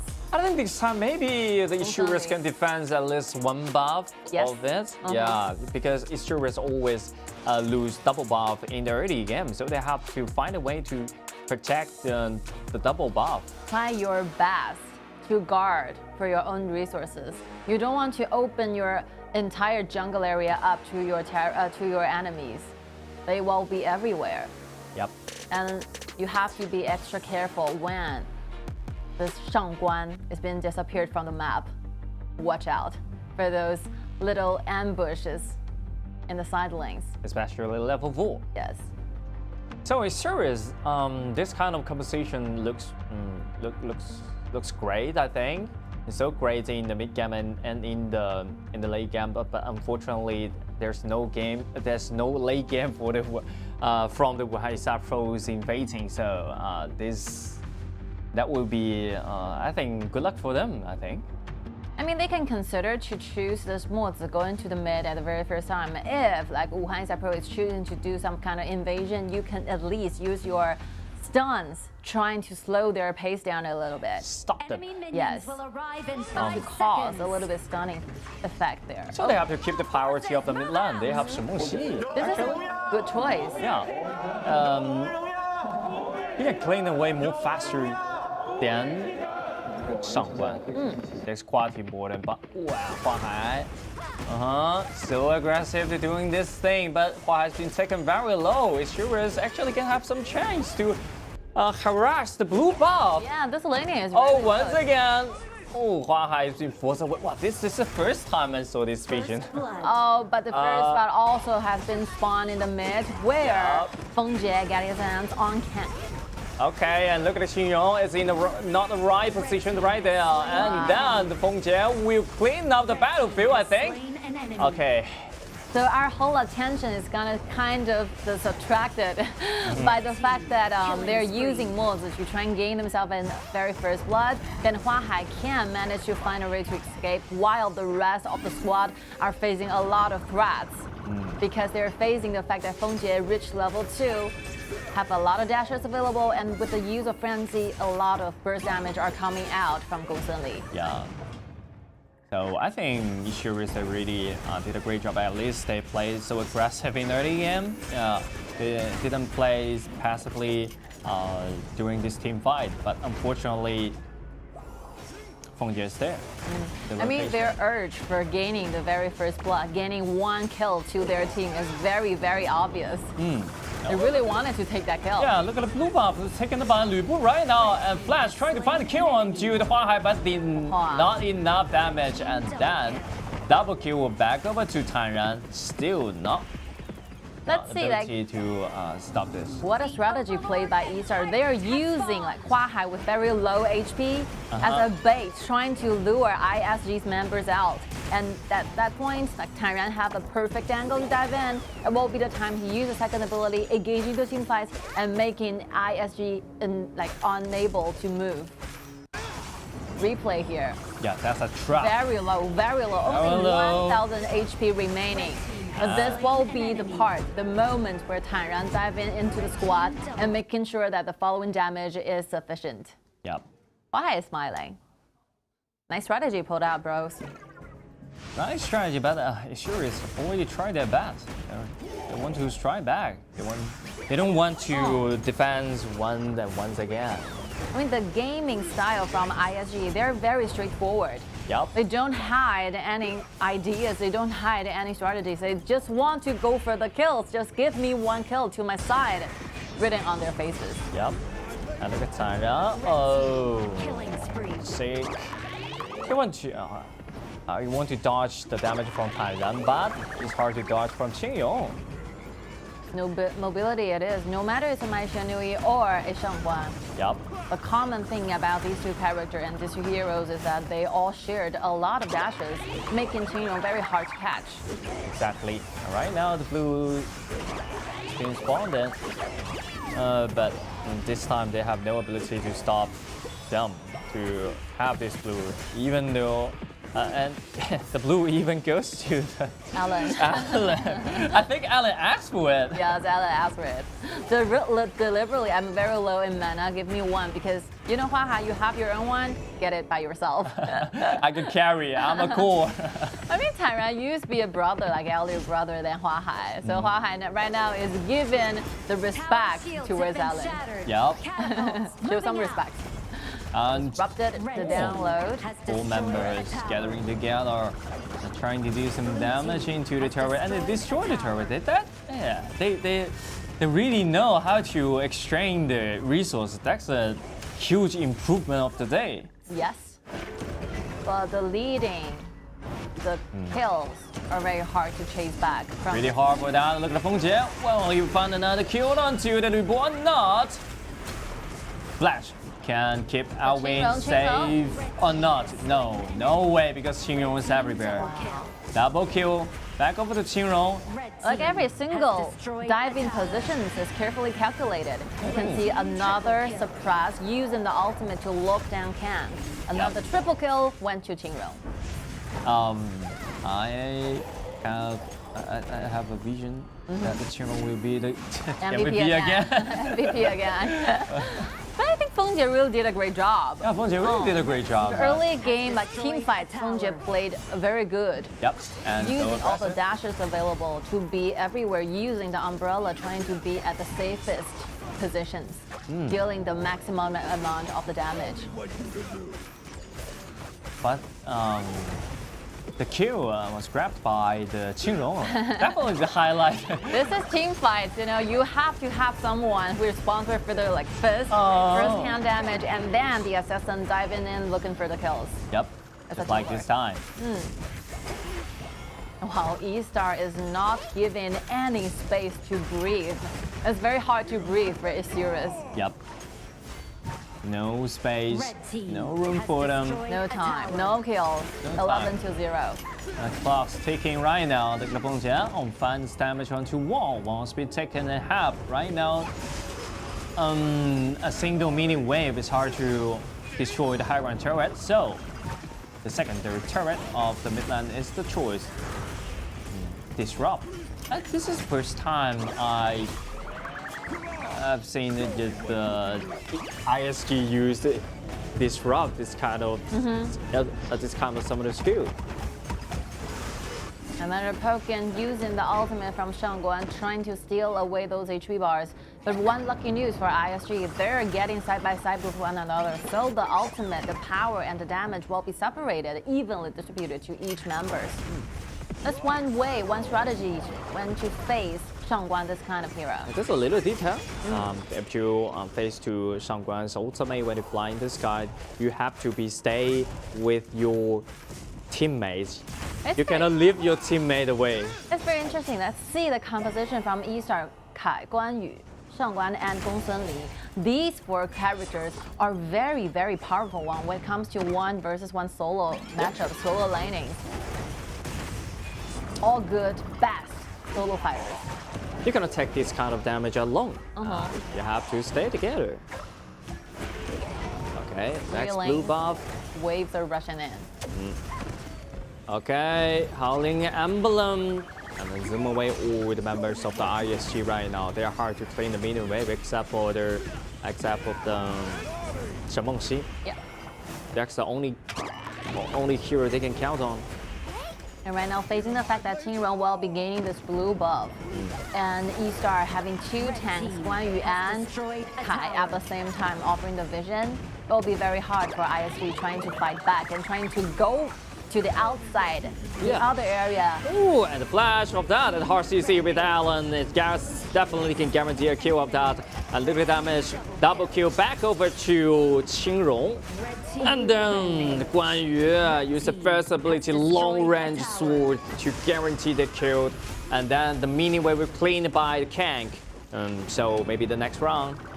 I think Guan Yu is really like the god from this current meta, because you can see a lot of qualities from these heroes are very, very good. Shoots fast for this current meta. He can offer a lot of poking abilities, poking damage, and he can be an assassin. He can initiate a team fight. He can do basically everything you're looking for within a team fight. He can be the bodyguard, and he can be the backline destroyer. And the replay, we're seeing different method to gain a kill. Displayed by TianYun, using this kind of different ways. The first and the second ability, those are the poking ability from Shangguan. And when he's using those dashes, it will be a sign, which means that he is using the ultimate. It's gonna be flying in the sky. And look at Wang. Oh, that would be the solo kill on that. And then TianYun jump inside and find a lot of damage into the crowd, but separated by 4 people. But what does it matter? TianYun jump inside and then can separate all the battlefield. Let's see the team fights over there. Like Fengjie use a lot of abilities, contribute nearly 99% of the HP of that kill, but TianYun diving at the very last second. That's what we talk about the highlights. All the kills are back over to the TianYun right now. Once again, TianYun will guarantee he will get a double kill once again, but this is an equal strength. But the medium wave has been in the base, so they can destroyed. The game will end up for now. This will be the 5th battle for eStar, managing to take extra 3 points to their side. So they're running like very far ahead of the other teams, gaining themselves 15 scores till now. And if they have defeated Nanjing Hero in their next matchups, it will be gaining themselves 18 points in total, which means that they are undefeated and constantly be the only one winning the game throughout the 6 battles. Wow. With the full score, just like the AG in the KPL qualifiers, is undefeatable in this group. The undefeated monster being spawned after this match has taken place in. So there will be some hope for just some hope. We can put in the hero.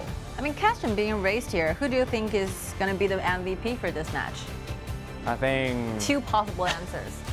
From my perspective, I have 2 possible answers. I'll be going to choose between TianYun and Fengjie. TianYun and Fengjie definitely, but I think TianYun earned the kill. Every time we get the kill. Come on, it's the very first time for Fengjie trying to like show some respect, show some encouragement to this very newly fresh players. He really tried. He really did a great job. He really did a great job at really trying, but yeah, the death throw always from the from the TianYun. He always in front of you and just get the kill and walk away. I mean, Fengjie's Gongsun Li basically shows everything that Gongsun Li can do within the team fights. So he is jumping around during the team fight, around all the people, around all the enemies, and ISG eStarPro just couldn't find a possible way to lock this hero down so that this hero can take those damages from their sides. It's very difficult to catch. It's playing like a wind, very hard to catch. So, and on the other hand, he will catch every single opportunity to share down your HP, even though he will share down you 99%, but the kill will grabbed by TianYun. Do you still remember that? He used a solo kill between those 2 marksmen.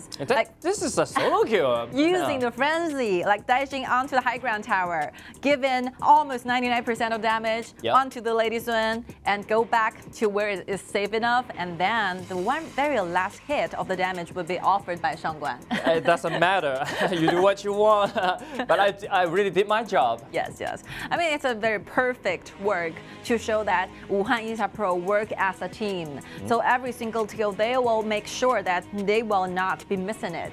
Every single last hit damage will be followed up. by whoever is ready for that kill.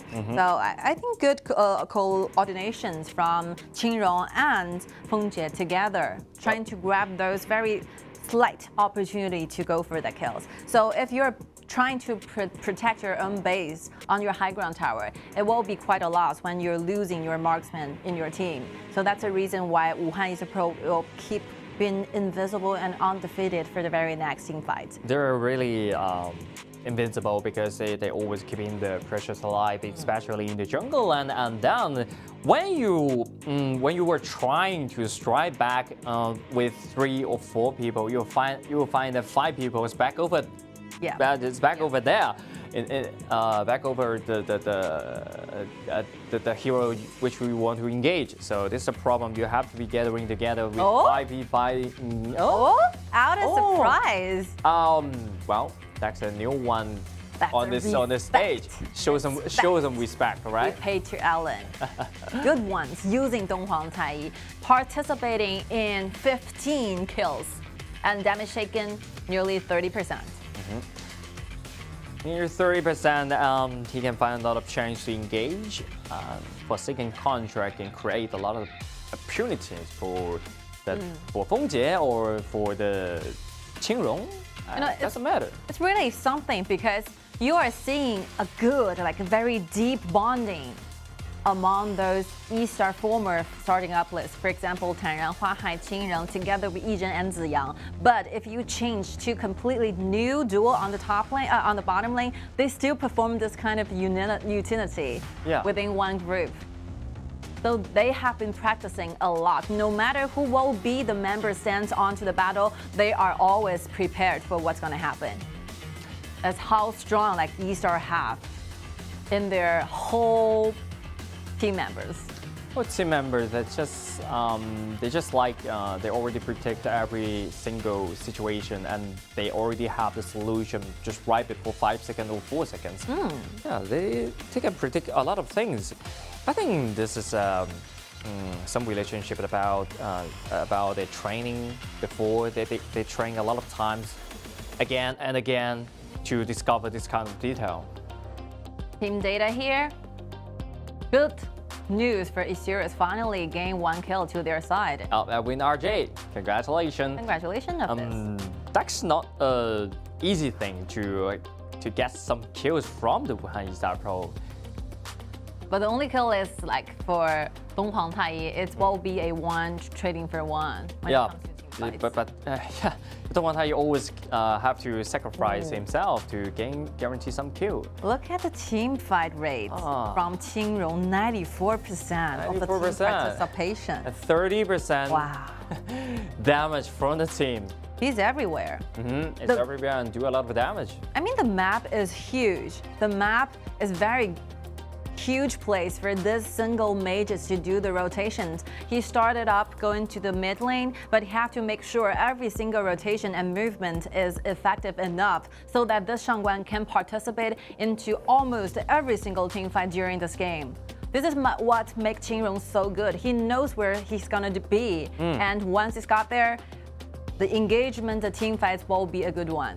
You always know the right timing when you use the first and second ability to do the poking damage, when you use the ultimate to jump inside to clean up the stage. So I think this kind of mindset is about experience. I mean, this kind of opportunity seizing ability is not something you can learn. It's born within your own strength. That's what we call talent. It's a talent. You can't just trying to study and learn and become like Qingrong. It will be born inside you. It's a personal talent. Yes, Qingrong is Qingrong. KPL only have one Qingrong. Okay. There's a lot of millionaires, but one Qingrong, only one Qingrong available. Yeah, you are who you are. Yes. So this is a crucial treasure for the Wuhan eStarPro. Of course. Okay, we are ready for interview. I spent some time with Mangush. Hello, nice to meet you. Say hi to all the audience, please. 네, 먼저 시청자님께 인사 부탁드리겠습니다. Por favor, un saludo para los espectadores. Hola, gente. ¿Todo bien? acá Mengeche. Nice to meet 안녕하세요. 다들 잘 지내시죠? 여기 맹개체입니다. Hello, everyone. Everyone will have a good mood, and I'm eStarPro, the Manguchi. All right, so this will be the last battle for the whole journey for 2022 KIC. So just trying to share with us what will be your most memorable moments. What will be the things you remember the most during the whole journey? 네, 오늘은 마지막에 2022년 KIC의 경기의 날인데요. 혹시 전체 경기 과정 중에서 기억에 남는 거 그리고 굉장히 인상 깊은 일이 있다면 말씀 부탁드리겠습니다. Como que hoy fue el último partido que tuviste durante este torneo, si tenés algún episodio que te queda de recuerdo o que querés recordar, podés dejar una palabra. Que nosotros durante las partidas nos divertimos mucho y lo intentamos dar todo lo que podíamos, así que nos vamos muy contentos con eso. 네, 이 경기를 하는 동안 너무 즐거웠고 모든 열정을 다 쏟아서 그 경기를 치렀기 때문에 후회는 없고 정말 즐거운 시간들을 많이 보냈다고 합니다. And during the whole game, I have a really exciting time and also happy time. And every game, our team have tried our best to fulfill all the performance. So we do not have any kind of pities during this game. Yeah, thank you for this. Thank you for all the performance you brought to us. And secondly, please share with some interesting stories happened when you were building up the entire team, getting prepared for KIC. 네, 그러면 전체 우리 경기를 준비하는 과정 중에서 혹시 팀 멤버들하고 같이 진행하는 과정 중에서 재미있는 스토리나 에피소드 같은 거를 하나 공유 부탁드리겠습니다. ¿Acaso tuviste algún episodio que quieras compartir durante el torneo que estuviste acá para los espectadores? Que fue acho que fue muy lindo haber pasado todo este evento junto con el equipo, así que eso es lo que dejo a todo el mundo, que fue muy muy divertido y un muy buen aprendizado. 여기에서 이제 팀들이랑 같이 시간을 보낸 것 자체가 너무 즐거웠기 때문에 매 순간들이 너무 행복했고 재밌었다고 합니다. During all the games, we have a happy time, and with our team members, we enjoyed every game and also all the happy times moment happened in this game. All right, so this will be a very precious moment. So would you like to treasure this kind of opportunity to say something to your fans, to your families, and to your friends, please? 네, 그러면 마지막으로 혹시 이 기회를 통해서 자기가 좋아하는 팬들을 또는 가족이나 팀 멤버들한테 말씀을 한마디 부탁드리겠습니다. Por última vez, ya que está este lugar, si tiene algo para decir para los espectadores o para la familia o para el equipo. Primero que nada quiero agradezco a todo el mundo por el apoyo que hicieron, se levantando temprano en América, así que muchas gracias por todo, gracias por apoyarnos y es todo eso. Espero que se hayan divertido bastante con nosotros también y es eso. 이제 시차 시간도 있었을 텐데 멀리서 그 시간을 맞춰가면서 저희 경기를 봐주시고 응원을 해주셔서 정말 너무 감사하고 이 모든 시간을 모든 분들이 같이 즐겼을 수 있었기를 바란다고 합니다. And for the fans and our families, there is a time difference with Korean, but they still keeping all the times to watch our matchups. We thank for all the family members and our fans to enjoy our matchups all the time. Thank you. A lot of love are felt and delivered. Thank you so much, Mangush, and hopefully we can see you again in 2023 KIC. Thank you so much. Thank you. I mean, we are seeing a lot of last fight for those non-KPL teams. Yep. So we will stay here starting from today. Thank you for all the hard work. Thank you for all the performances. You try your best to perform to us. Thank you for this. They really try their best because, as I know, the Mingish, he have 7-year-old daughter, and he have to take care of the family, and then he have to take care of his career in the same time. So it's pretty hard for him. Of course. Every single opportunity you seize and every difficulty you overcome, I think it will result in a brighter future for you. Okay, thank you for doing this. And here we go. We're going to do the fifth one, which will be the battle between Wuhan eStarPro versus Nanjing Hero. We will take a short break.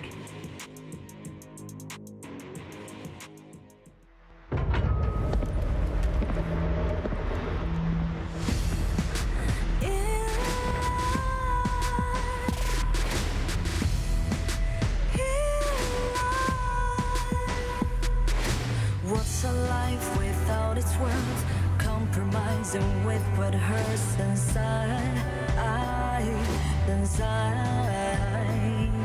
When you let fear decide your fate, you don't choose which path to take in life. I'm finally letting go of everything that still holds me. I'm against all odds, but I won't give up, 'cause it's my time to shine. Standing in the spotlight, can't no one let me down. Destiny is calling high and light. I'm not afraid to fight.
All right, ladies and gentlemen, I think all of us are waiting for this match to kick in because we're gonna see every single day for the rest, 3 days in total, we're gonna see those KPL teams fighting with one another at least one time. At least one time. At least one time in the following 3 days. So the first day, this one will be taken between Wuhan eStarPro versus Nanjing Hero.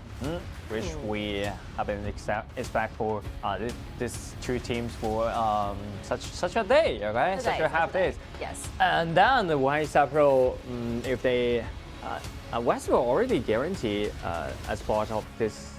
As part of the qualifier, and Hero have to win one game of the Wuhan eStarPro, but they suffer a lot of pressure from the Wuhan eStarPro, so it's a difficult task for them. Because the last time, because we were playing it like second round robin, double round robin, the first round they encountered with one another, result hugely like leading towards the side of eStar. So it's a 2-0 going against Hero. Hero was defeated for 2 matchups in that BO2 specifically. And I think that matches, they're not performing the best. Yep. I'm not sure whether it's a mentality or it's a strategy or it's a BP, but the result is not looking good for the side of Hero. So obviously they're looking good when doing those matchups going against Gen.G and lsurus, with no doubt, because they are the good teams from KPL. Yep. But if you put them going against eStar, you can still see some challenges, some struggling points from Hero. Struggling points for that, but if you want to be the best, you have to beat the best. Of course. Okay, now the best is sitting in front of you, so this is a point for them. Hero, they got 9. They already got 9 points, and Gen.G they have 6 points. If they, if Hero already if the Hero get 1-1 tied with the eStarPro, that Gen.G Esports fate will be settled down. Yes. No matter what happens between Hero versus Gen.G, the top 2 will be eStar and Hero together. Yep. So the last time they fight against one another, I was also the casting.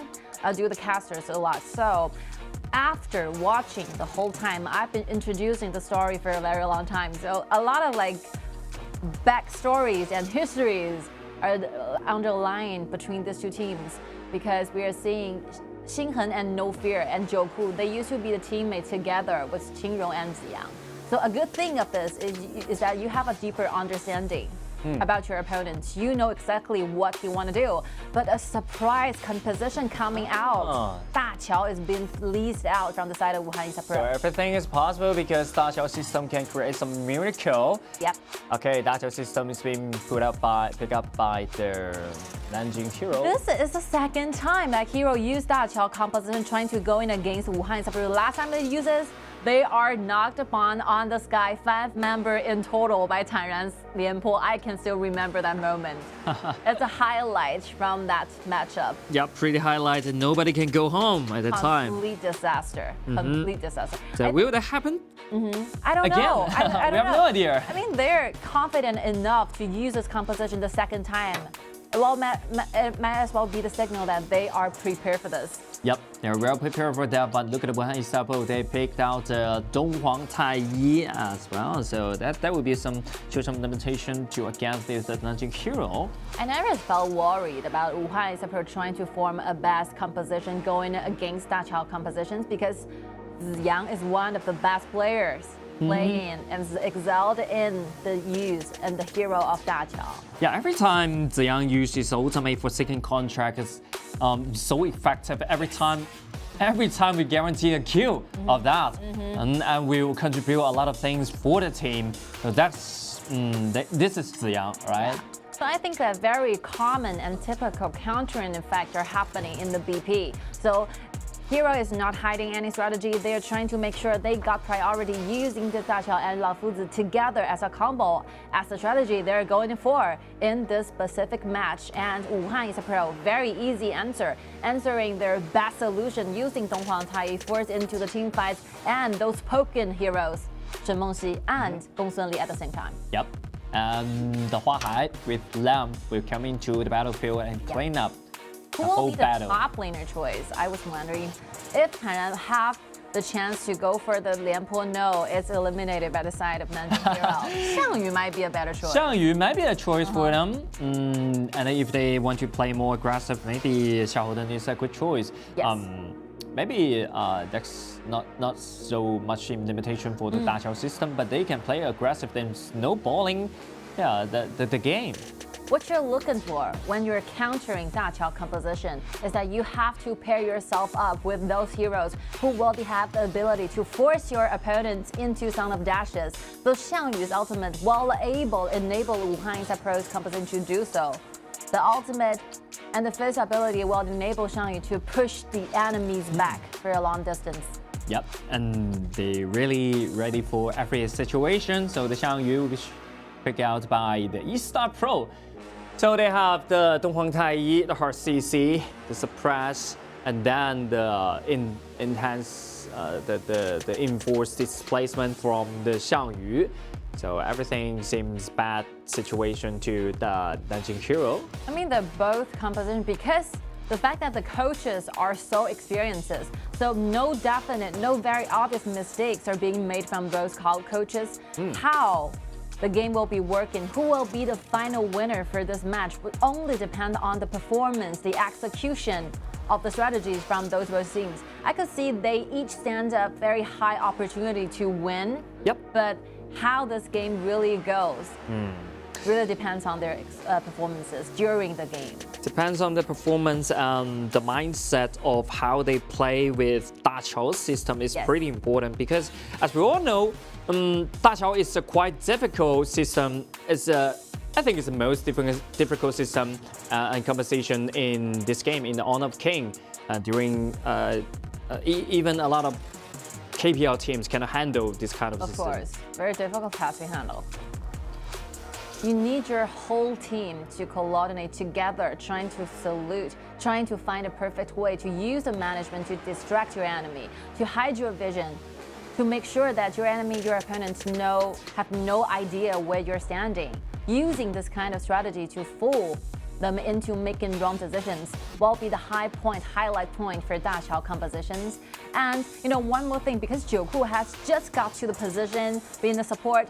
Yep. It always takes a long time. We normally expect to see the position, the support, to spend at least over a year to trying to master this character, this hero into a professional level. But he's been training a lot. The funny is he already used 10 support hero since the quarterfinal. Very deep hero pool it is. Jacko really undergo a lot of pressure, a lot of practice by his own. Maybe a lot of voice just that they were talking about Jacko. Is that the good choice that Jacko changed the position to the supporter? But the hero push shows everything. It's okay. I can handle this. I can handle this. I mean, Hero is an esports club. You never fear about losing, or they have few options when it comes to different positions. They have a lot of talents prepared for the future matchups. And I believe the current 5 starting up list will be the best solution for them for KIC. Yep. And now they're making rotations on the top lane. They're changing Hui into Dongfang. Let's see whether Dongfang is fully prepared using this food, trying to find those initiations for the hero. The Dongfang is so important in this game. Yeah, I mean, we're not looking for really win or lose. The fact that we're looking for is that whether Nanjing Hero can perform better than the previous one. Yep. At least better than the last game. So this is a crucial thing for them. Actually, the Dachao system can buy you 2 or 3 seconds for the team, but the key is what you can do with that 2 or 3 seconds. And with no surprise, Yang and Yijun are back into line for eStar. Yep. Sudden change in rotation at the same time. And then, keep the priority of the mid lane. Look at the laning. Yijun going directly to the top. Laning going against Dongfang Laofuzi. 1 share down to HP. 2.5. Easy peasy. When you're a Gongsun Li, you know it will be extremely easy to do the laning. When you're level 2 going against Fuzi. But look at this kind of dash with flash on. When eStarPro, TianYun trying to engage, but yeah, look at the damage. Is that enough for the kill or not? Huahai with 3 plays and trying to kill the Fuzi, but with the second ability, it's too tanky. It's hard to kill, but he's still on the line. He's still on line. Double kill back onto Huahai, even though triple kill or not, but the elevator will send back Fuzi. So, but this is what Huahai can do the best. I really thought that Huahai is retrieving back, taking this blue, but obviously Huahai is looking for more. Diving solo into the backlines, even though shouldering up all the damage from Ukyu Tachmana together with Fuzi. Let's see the replay here. So the fact from this moment, eStar are already winning a lot because it's successfully brought 4 members very low so that they can take this blue back. But Huahai just out of a sudden, the cooldown is ready. He saw the opportunity, dive in, getting double kills.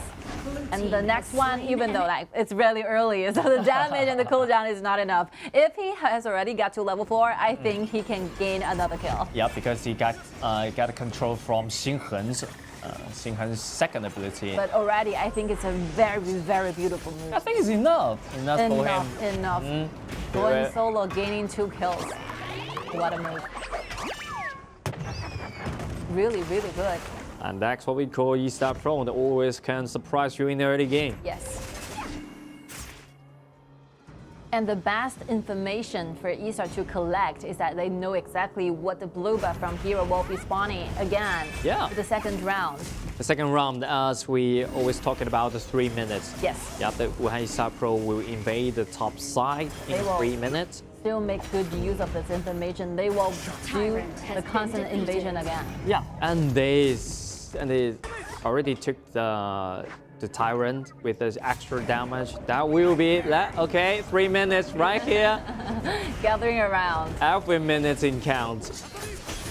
Jacko have the ultimate available right now, but he stays in the bottom lane, pairing up together with Bell. Yeah.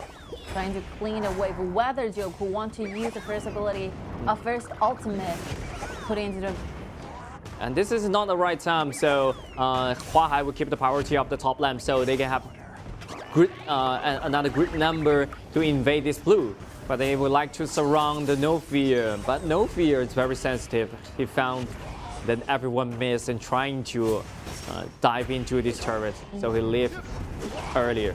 Everything just back to normal again, where we're seeing No Fear getting the blue to his sides, where eStar cannot make the endeavor to go in deeper into this one. So the second blue buff will go to the side of No Fear. Yeah, that's a good sign. Good news for Hero. We managed to take the pace down for a little bit. Delay something down. And then TianYun will try to offer some vision and collect some information for the team. And right now they know the red. Okay, eStarPro, they're gathering together, 5 people and trying to invade the red. But No Fear is so quick to take down the red. And then No Fear has been taken to help. TianYun passive been triggered. There's some HP and skill trait. So No Fear deliberately save a smite on hand so that he can protect his red to his sides. Yeah. eStar had made some of the moves, trying to cause a little bit chaotic thing. Ultimate with flash, Xiaomi inside trying to find the kill, but elevator will save 2 members of it. That's a nice strategy, a nice move of that. Good ones. Good plays of the second ability from Dachao offered the Bell the opportunity to go back for a little bit. Yep. But the waves cannot be cleaned solo by Jacko, so they're facing the fact that they might lose the very first tier 1 turret in the bottom lane. Yep. I heard the sound of a flash. Yeah, I heard it. TianYun, without the passive, without the flash, maybe we'll feel put in some trouble. But see the positioning from Huahai. Lam is standing, hiding in the bush, waiting for someone to come closer. Come closer, who's gonna be the lucky guy? No Fear is getting near it. But the blue actually taken by the Huahai successfully. But the rest of the teammates making rotation to the red, and with Dongfang standing at the very frontliners, no one can do those damage to this Fuzi. They're not very confident. Yeah, they have to fight back, but the red was catched by the Xiangyu. I think this match, Hero really did a better job than the previous one. Yep, but the damage is not in accurate calculating in that time, especially the smite. Yes. You can see the coordination between Da Qiao and the marksman or Fuzi are getting deeper than the previous one. Every single time the retrieval strategy went so well that eStar don't want to use their ability, don't want to waste their ultimate from Donghuang Tai to try and to engage. Right now, he's on the elevator, but we destroy you just right before you go home, right before you went home. I mean, it takes a lot of time for Da Qiao's second ability to actually transfer someone back, so it gives eStar nearly 3 seconds to use all their powers, all their energies to take the kill. Yep. Ziyang has been waiting this for a long time and make sure 5 members are standing side by side. That will be the moment where Ziyang uses ultimate force into a team fight, getting 1 kill. Yep, but look at Hua Hai being catched by the hero. A good initiation from Dongfang. Fuzi, the ultimate, looked down Hua Hai. Fuzi Dongfang is a crucial player in this game. Yes. Good one. Whole team depends on the initiation by his ultimate. I think Xinghen, Yixing also have the ability to initiate, but for this one, I think the first hand, like crowd control ability, will be performed by Dongfang's ultimate and then followed up with Xinghen's ultimate. Yeah, this because Xinghen's ultimate can zoom away the members of the eStarPro, so you can focus on what Dongfang catch. This is how the mechanics goes. If Dongfang is locking down, either he do it initially actively or being like triggered and targeted by Ziyang's ultimate, he will be the target so that eStar's resting members will be stand so closely trying to follow up this damage. It will be the moment where Xinghen using the ultimate trying to lock down more opponents. This is how the whole strategy works out. So he really have to save the ultimate for the next round of the but eStar trying to initiation of that. Da Qiao's being for second contract connected, but not enough damage for the kill. And look at Dongfang flash and trying to bound with the Gongsun Li, but not enough damage can come inside, and the Hua Hai will dominate this team fight. Hua Hai going for more, but Jacko went far away for a little bit, so managed to keep himself quite safe. Nice initiation and nice drive back from the hero, but just not quite enough for them. I would say the very first half of the team fight, Hero did a great job. Yeah. They absorbed all the damage from the backliner from eStar, managed to engage again, but the next round is not that good because the following damage cannot be just immediately connected. Ukiyo touch banana have to go through a lot of long distance trying to follow up that damage. Yeah, I think that's a good defense from the hero, but they want 2 more of that. Yes. 2 more of that. They're trying to kill more. Oh, look at Donghuang Taiyi being locked by the Fuzi, and right now look at the damage. Is that enough for the kill or not? That's the answer is yes. I mean, TianYun is so tanky at this point. So they have banned away 2 warriors available, Lu Bu and Lianpo at the same time, but lefting out this kind of option. This is one bad thing when you're playing BO2. Yep. So if you're a BO7, I think more heroes will be limited, and more heroes will be considered to put in the future matchups and save for the future ones. But if you're playing in BO2, a lot of heroes are available for TianYun to use. You ban away Lianpo, he have Xiangyu. You ban away these 2, he will have Lu Bu. Always countering, going against your own composition is very hard. Trying to target one player, only use 2 positions in your ban plays. The same, very simple. Yes. You're gonna ban away all the heroes in the BO1 or BO2 format. So that's an opportunity for a lot of teams actually. Dongfang and TianYun. Dongfang is trying to create the skirmish and create the team fight. Look at the dragon, look at the dark tyrants, and look at the shadow tyrants in 10k, 10k. Oh, okay. No fear can guarantee this shadow tyrant. Oh, this is a half-half between these 2 junglers. They all prepared the smite for this. So no fear will be the winner when it comes to fighting for the dragon. When it comes to this kind of very precious moment, I think very beneficial to the entire team. Yeah. This one is really huge. like fighting over for the Star Tyrant. Yeah, because they are lack of some damage. The Shadow Tyrant, they have them a lot.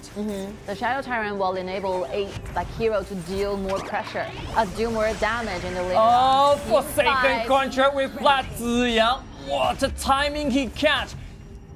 Player it is. Using the flash, using the Howling Emblem, you can see the movement speed. It's so fast, getting closer to Bell, leaving Bell literally no time to do reactions. So sometimes you have the opportunity to walk to home or you return home with your summoner skill. You can use it. You don't need to rely on the elevator, actually. I don't think it's a fault from Bell. Even though he has a flash available, even though he might have the second ability available, 2 dashes right there, but the speed from Ziyang, those decisiveness, those quality from Ziyang is so hard to, face, build a lot of time to reflex. It's very hard. There are a lot of Zhonghuang Caiyi in the KBL. Ziyang's Zhonghuang Caiyi, it's a very special one. One of the best ones. And from Bell's personal perspective, he has no idea, he has no vision. Yep. All of a sudden, Donghuang Tai just rushed to your side. It's hard to make some reaction of that. And look at Fu Zi, and then Xiangyu's been taken very low, but Xiangyu's still alive. Hua Hai can guarantee the kill because of the passive. Tainan so tanky. Wow, crucial team fight tank. 61% of the damage is being soaked in by Tanran's Xiangyu. The whole HP, 61%. Hero really suffered a lot during the team fight. They're trying their best, trying to focus on one target. Yep. But the only member they're going to have offered the vision will be Tanran. It's very hard to trying to reach for those backlines from eStars. Qingrong and Yijin are standing very far behind. Has destroyed a tower. And gradually eStars are making their way towards a high ground tower. All the tier 1 and tier 2 turrets on the top lane is going down. You will face the same situation when you get snowballed by the other side, especially the eStarPro. Maybe you can show some competitive in early game and mid game, and you get some succeed team fight. But after 10 minutes, you'll find out the only left turret is a high ground turret. Yes, Guzi is trying to fight back. Looking for the target. Lock into Yizheng. You just stand right now and look at Hua Hai jump into the backline, uses the destiny trying to kill more and destroy the backline, including the Qingrong, just like an assassin. No fear, still trying to approach Qingrong, but the limit of the ability is quite short. So there's no way he can get his hands on Qingrong, but manages successfully gaining the flash force out from Qingrong again. Yeah, you caught my carries. It doesn't matter. I will destroy your backline as well. I mean, Dongfang did what he can do the best role. He find the target. He secured down Gong Sun Li, the marksman for eStar, and get a kill instantly. But look at the positioning from Hua Hai.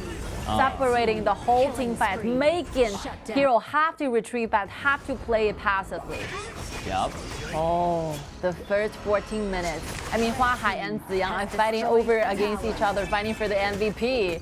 I couldn't really decide who performed better because these junglers and the support are doing a good job. They're doing a good job, but I think Ziyang will be more better. Yeah. All performed in their best state.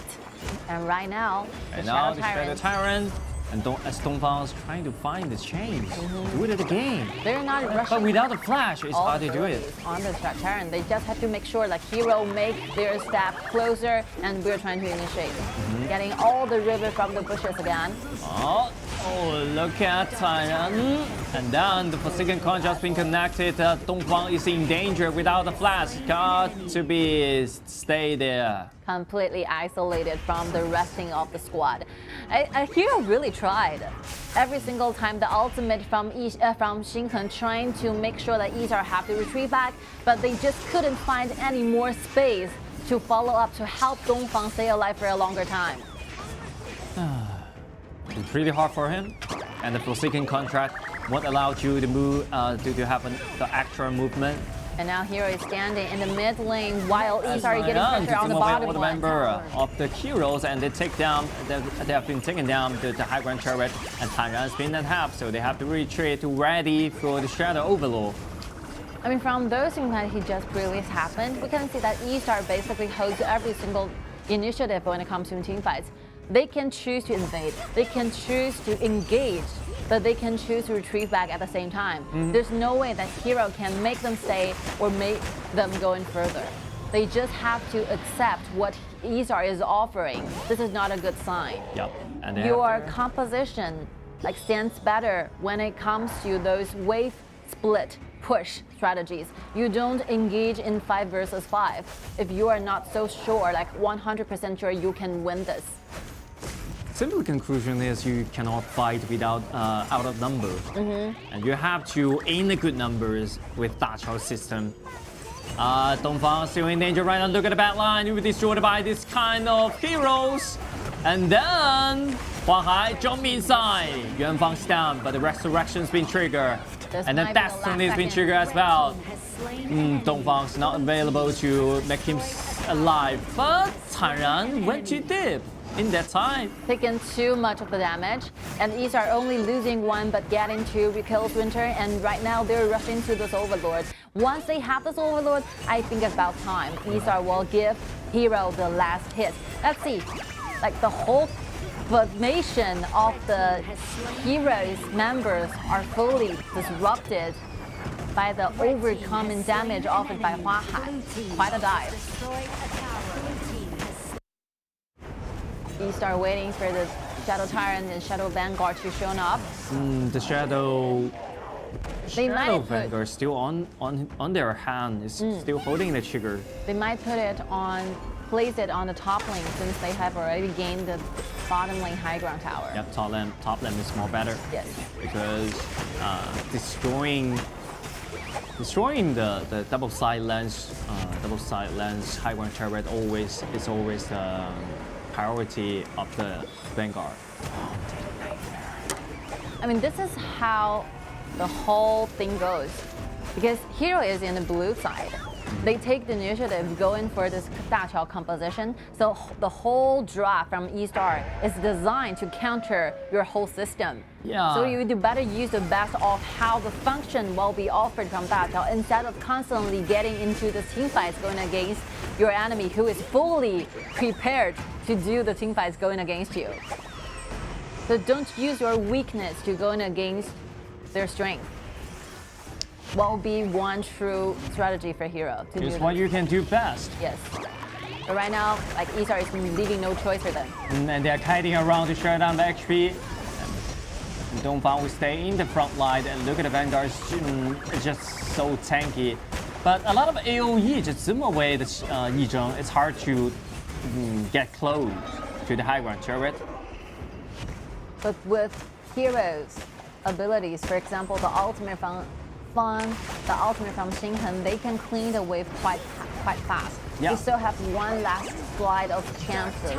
Yeah, and this Shadow Tyrant was taken by the eStarPro, and look at the Forsaken contract. What allowed you to go back? But Dongfang is being in half, still alive, and ultimate lock to Lam. Everyone staying low. No one's gonna die. Oh no! You killed this runner. No fear, trying to find some kill, but it's not available for him. If he can have extra 1 second, I think he can trade life going against with the backlines. He used a Pure Sky by himself a lot of time. He used the Pure Pack going in exchange with a Destiny, trying to do the maximum damage. But unfortunately, the time is not enough. Let's see how Hero played during the team fight. Firstly, the Sage Sentry was being triggered, and then No Fear is being brought back by TianYun's first ability. Those minor CC chains is very fatal towards No Fear. Yeah, because this kind of position is pretty embarrassing. Oh, look at that! Dongfang's being caught and rampage. Back over to Yizheng. This is a bad decision because you're facing the fact that you're still waiting for jungler to revive, but your top lane just went directly into the team. And they want to end this game as quick as possible, and No Fear's been taken a half. And then Hua Hai exchanged the Sage Sentry trying to find a lot more damage, but they failed in this time. Good one. 4 versus 3 right now. Something's gonna turn around of this team fight. I mean, No Fear just rotate back to the team fight so quickly that Qingrong had no time to try to respond to it. And one sudden move, one sudden second ability offered by Ukyo Tashmana, those burst damage in this late game will be extremely high. Yeah. So Qingrong was killed instantly, even without the time to use a flicker. And this is a good chance for the hero to turn something back because they have the number, they have good numbers, they can rush this Tempest Dragon easily. Match just started to seem more interesting. Interesting of that. 20 minutes earlier. I think now, like both teams are 50-50. But if you compare the amount or numbers of the Sage Sentry offered and available, I think eStar is getting some advantages here. And since they have one more lane of the Super Soldiers, this will be helping eStar a lot. Yeah. But Hero really strike. Hero will strike back at this moment. And look at Yixing's ultimate will lock the front line over there, and TianYun's been suffering a lot of damage, but he's still alive. Forsaken Contrast been connected. So still not tanky enough for the Dongfang. It's very difficult trying to follow up those damages when you have those backline from Yixing and Fan at the same time. Yeah. TianYun is so tanky. Yes, and with a lot of time. passive, it's hard to. Using the Blood Rage also. Blood Rage with the passive, it's hard to deal with this kind of hero. So the only thing that TianYun should be doing during the team fight is making sure that he will be the only target that Hero can find and buy themselves, the entire team, as much time as possible for those backliners trying to chip away those HP bars from Hero. Heng and Bell are going through a lot because a lot of AoE damages are coming from eStar's backlines. Sun Mengxi's ultimate and Yizhen's second ability. Hua Hai's diving in. Every place it seems quite dangerous at this point. But I think that both teams should wait for the second Tempest Dragon to spawn. Yep. This game will They cannot end this game without the Yes. second Tempest Dragon because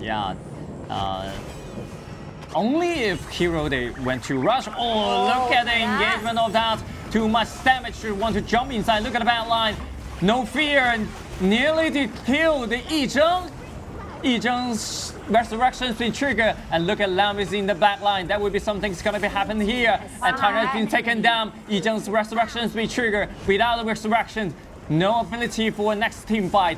All right, so after the team fight, actually the winning point and the winning side will still be Hero because TianYun using a flick trying to initiate while No Fear get his hand onto the backline, making Yizheng extremely low, even though with the loss, with the cost of the City Sentry, but they managed to win this team fight. Yeah. And Hua Hai rotates a lot around, like circular movements are being displayed by Hua Hai, trying to find a place to dive in, but the rest of the squad is being brought very low, and Hero actually have the second ability from Da Chao provided for that particular team fight. So Hua Hai choose to retreat back. Good decision. You have to retreat back Yes. because it's no more Sage Sanctuary he can use Wise in this choice. time. Wise choice. Yep. You have to say the maximum amount of your rational. You have to say calm at a large extent so that you do not make those mistakes, resulting badly for your entire team. But look at the bottom side.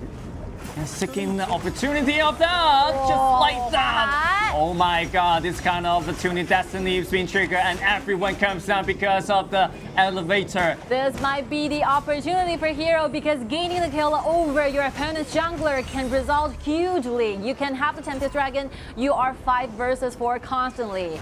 And from this time, 21st minutes, the reviving time will be extremely long. Yep, and TianYun has been taken very low. They're waiting for the next movement of that. The Forsaken Contrast been connected, not available for you to go back to home. The Yizheng find a lot of damage into the back line, but the Forsaken Contract it's not available to gain themselves a lot more kills. So 2 versus 3 right now in this moment. And right now, throughout the wave push just now happened, Hero got the high ground tower in the bottom. And let's see the replay here. TianYun absorbed a lot of damage using the Blood Rage buys extra time using once again the first ability to pull back Heng, trying to make sure the following damage can't be connected by Qingrong's endeavors. But you're seeing like the coaches, all the assistant groups from Hero are fighting over, quite celebrating of the truth that they actually won again during the last team fights. And right now, they're waiting for those members to revive again. Hero and eStar will be rushing towards this river again, gaining the vision for the second Tempest Dragon. Yeah, they really play back and forth in these 25 minutes, but that will be the same problem for them. The Super Soldier is at 1 point, and then when the Super Soldier crashes into the base, how can you defend the Tempest Dragon? You have to manage the wave. You know, the team fight initiated on the bottom is so good. You normally don't see like Huahai being ambushed down here. Yep. So Hero, Jacko, and Bell stay together, hide the vision. That will be the angle where Huahai has no vision on, and right now still ambushing the bush, and trying to get some kills, trying to offer some opportunity right there. But Huahai is so sensitive. He knows there's somebody hiding. You know there's something's gonna happen because you can only collect 3 people in front of you. The information is so important. Yes, this is what makes Huahai so good as an esports player. Look at the ultimate used by the Ying right now. What he can do next in this time for second contrast being connected. Dongfang is in danger. Dongfang was killed by the enemy, and then Labs come inside and gonna destroy the whole backline. And then the Destiny is in trigger. Once again, triple kill back of the Huahai. You want to go back? Just let it go, and then the Dachao were back over in the mid lane trying to interrupt the minion wave, but there is still a King running into the base. You have no ability to stop this. Can you stop this or not? The answer is no. 27 minutes. Finally, eStarPro strike back beautifully with the team fight and earn themselves another point. I think both teams are performed very good in this one. Compared with the previous encounter, you can see that Hero basically have no kickback going against eStar. And for this one, you can see how deeply they performed and prepared for this matchup to going on. You can see those very serious facial expressions happen on eStar, because the last time we used this composition going against you, we gained themselves an easy point. And for this one, almost 30 minutes of very serious, hard, like fighting with one another, using the brain and the ability at the same time, getting themselves a very difficult winning and victory. I think Hero did a great job, even though they're losing, but they're completely improving in a different kind of level. Yep, different kind of level, because you actually force the eStarPro to have to defend the high ground turret, and even though it was very close to win this game, but the single team fight actually can turn around everything. So I think Ziyang's pretty good. Every time Dongfang were trying to take the elevator and back over to the home or hotel, whatever, back over to the fountain, but every time Ziyang will use the second contract to make sure you cannot go back. There's so many moves, so many wonderful, like astonishing performances from those players. One more member we should pay more attention to is TianYun. Every single time, the diving and using the first ability with the flag available, he managed to initiate those team fights by pushing together, waiting for Huahai to diving at the same time. The very last one, we almost thought that TianYun might be going down, but with the HP that low, he's managed to initiate and trying to gain Huahai the perfect angle, trying to go for those kills.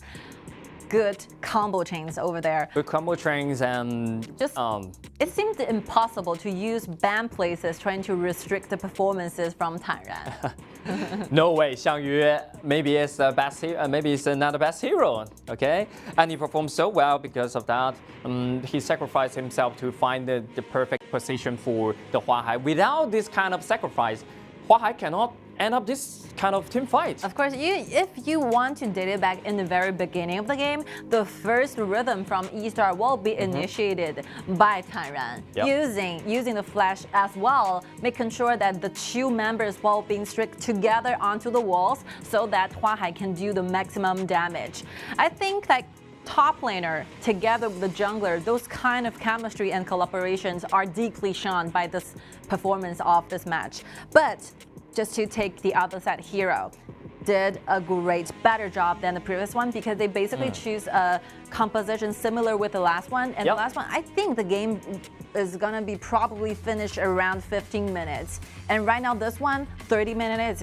It means you doubled yourself in your performances. At least they delayed the game to the 27 minutes, and you do have the opportunity to win this game. And look at the MVP. Ziyang, as I predicted before, Ziyang will be the MVP. Actually performed so well in this game. It's really a challenging problem for a director, for a whole group, to choose to decide who will be performed as the best for eStar's matchups. Because every single one of them are just making sure that everything stays in the perfect way with one another. And right now, this might be, not the last one. Those team fights in the late game, huh? But every time he will make the restriction to the elevator. Every time Dongfang cannot just go back to the home. Even Dongfang didn't use the flash at that time.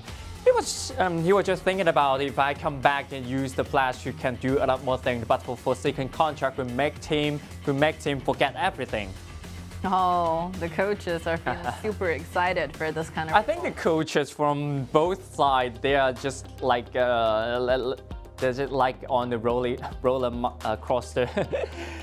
Happy and then fall down to the sad and then happy for the down. They're really running closely with one another, especially in the very late game. After 20 minutes, gaining Nanjing Heroes' first Tempest Dragon, the balance starts to be like 50-50, even trade for both teams. Yeah, when the game goes to the 20 minutes, I think everything is in detail. Every single team fight, you cannot miss any detail for it. I mean, it will be very difficult for Bell trying to find a good positioning point to deal those damage because very limited rooms is offered to this player, only contributing 17% of the damages off. This is not a very good answer when you are playing marksman, but I completely understand because you are facing the fact that you're constantly getting poked by TianYun Shen Mengxi. That versatility at ultimate makes you impossible to find a perfect and safer place, trying to make sure you can deal the damage to the backlines. Yep, and TianYun always in the front line. This is the only target you can get in touch with it. I don't blame Bell for doing this because I don't think I can possibly coming up with a solution, trying to figure out where Bell can actually go during the team fight. You're facing so many threats. Yeah, so many threats, and you only are found. You are not just like Concert You or Lady Sun. You're not a very, very, very late game hero. So I think Bell already did his great job and performed so well in the late game. Did his best. It's very difficult and mission impossible to find a good way because you're facing a lot of damage coming from different angles. You're facing from the up to the top. From up to the top. Hit bombs. Front to the back. You're facing constant being a target, being TianYun's target, being Huahai's target. It's no possible way for Bell to stay alive. Yep, he's been a lot of people's target. Yes.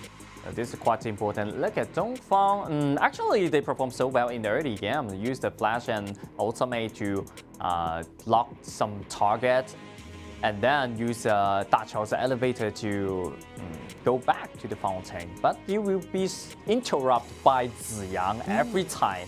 No, this is a very essential. Wow, this is good. That's a good play. That's a real play. A crucial moment for Hero. So before the team fight starts, we are seeing the single vision from eStar's. Huahai having complete no idea they're standing at that corner.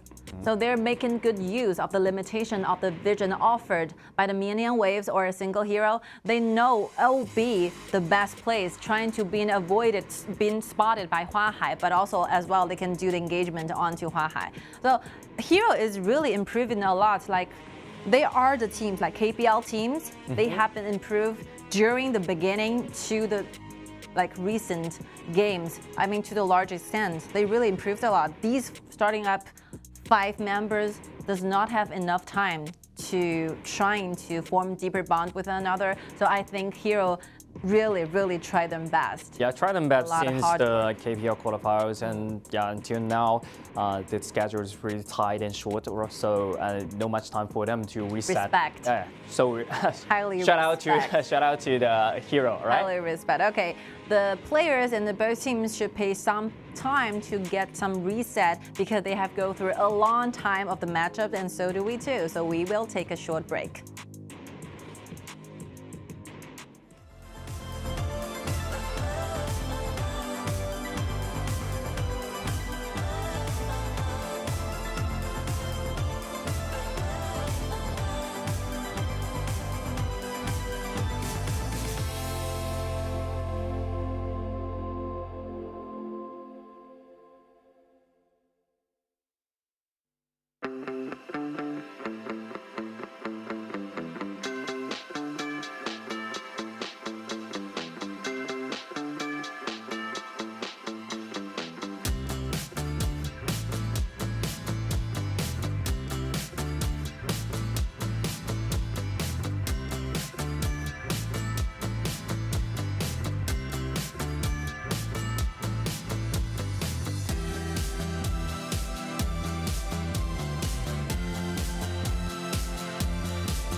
Thank you for your patience, and here we go back to live. The second match between Nanjing Hero versus Wuhan eStarPro. Well, this is that was a pretty exciting game in the last game. So Nanjing Hero actually they have the opportunity to win the game, but only some details cannot do such that better than not that better than the eStarPro, so they lose the game. I mean, it's a good game indeed, but the result is kind of expected from the very first 20 minutes. So eStar getting a huge lead in the early and mid game, and a lot of nice moves are being displayed and done by the side of Hero. But you just know you need to create a lot, you need to build up a lot of foundation in order to win. You don't just count on those mistakes made by your opponent or those very unexpected wonderful performance. It might be happening once or twice during a matchup to win. So the early game development, how your strategy went well. what kind of action and execution might be leading to a winner situation should be like more like highly performed by the side of Nanjing Hero. Yeah, exactly. So I think Nanjing Hero, they can did more better in the early game and the mid game. A lot of mistake will comes out from the Nanjing Hero. And then there will be some timing caused by the eStarPro, so they can turn something back. Now, Hero has some of the cards available. For example, Jungler and Monkey together with the Warrior top laners, or Mozi together with Bali Shouyue goes into the mid or the bottom lane. Might be some choices for them. But by the way, the match in the new year. But they showed the Zhang Fei in as a first pick, maybe Bali Shouyue. It's okay. You need some chance. tanks. Yeah, you need some tanks. Oh, but they showed up the Guan Yu. That will be the disaster for the Bali Shouyue. Yeah, this is what we talked about during the recess, right? You have to make sure what kind of composition a hero trying to come up with, you will definitely have a marksman existing in your composition. So who will be the nightmare towards those very vulnerable backliner? Guan Yu Kai it is. Wang Yu Kai. So, Bali Shouyue is not available in this game, at least when you're facing Kai and Guan Yu, especially Guan Yu at that time. Yes. Maybe huge threat. If you want to play more passively, Kuang Yu is a choice. But if you want to play more aggressive, yeah, constantly, and combined with Xiahou, definitely show the competitive in the early game. Who will be those backliner selections and options from the side of Wuhan? So we're trying to deal with the very tanky frontliners from Hero. Like Zhang Fei and Xiahou will not be simply destroyed by Zhao Jun's ultimate. It's not enough. They're definitely looking for those marksmen can do the real damage. For example, Marco Polo. But I think this option might be banned. Luban Duel is still available. Of course, yes. You need to look for those marksmen who can do a lot of burst damage, who can be a nightmare towards those tanky front lines. But I think Luban Master and the Tai Zhenren will be the Nanjing Hero, the next two bans. A lot of banned places. Yeah. So that will be a hard choice for them. Maybe they can use Lambo with Mengya, but just see what kind of options are being left out for eStar to pick. Yep. You can also aiming and targeting at the mid lane as well. This is what SK is doing. Basically gaining themselves like more restriction on the position of the mid laners. So Xinghen has already used Yixing. Shen Mengxi, Zhou Yu is banned away. Who will be the last one? Nian Musashi. All right. Okay. That would be something still available in the mid lane. 其实 maybe it's a change for them, but lack of some damage. Yeah, the damage cannot be secured using Qi Shi. Ban away Luban Master and the Lady Sun. That's a good choice for that. That will more fool around of this kind of ban position.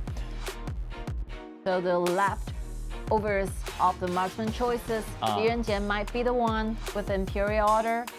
He can simply take care of the frontliners by himself. Yizheng, he used Dian-Jie the most. He used Dian-Jie for 4 times with 100% winning way. All right, this is understandable. You use Luna to go in against Guan Yu Ma Chao, Guan Yu Kai. It's okay. Oh, you'll be the Bali Shouyue? Yeah, Bali Shouyue goes to the mid. Good one, good guess. I think it's possible. 80% of the possibilities that Nanjing Hero is going for Bali Shouyue. Oh, what's this? What's this? I have no idea. Gong Song Li go to the mid and yeah. All right. Like make good use of your teammates. Xinghen used to be the best top laner existing in the whole KPL, and for now they're still going for these 2 warriors. Like 3 warriors, I could say. I would count Luna as an extra one. Yeah, extra 1 warriors and 3 warriors, but still with some magical damage because this is Luna, right? I think Juja always can surprise me because he always gets some good cards in his hand to silent players. No, it's a jungler Mulan. So No Fear is using this Mulan as a jungler, and Xinghen will use Luna as a mid laner. What's this? Huh?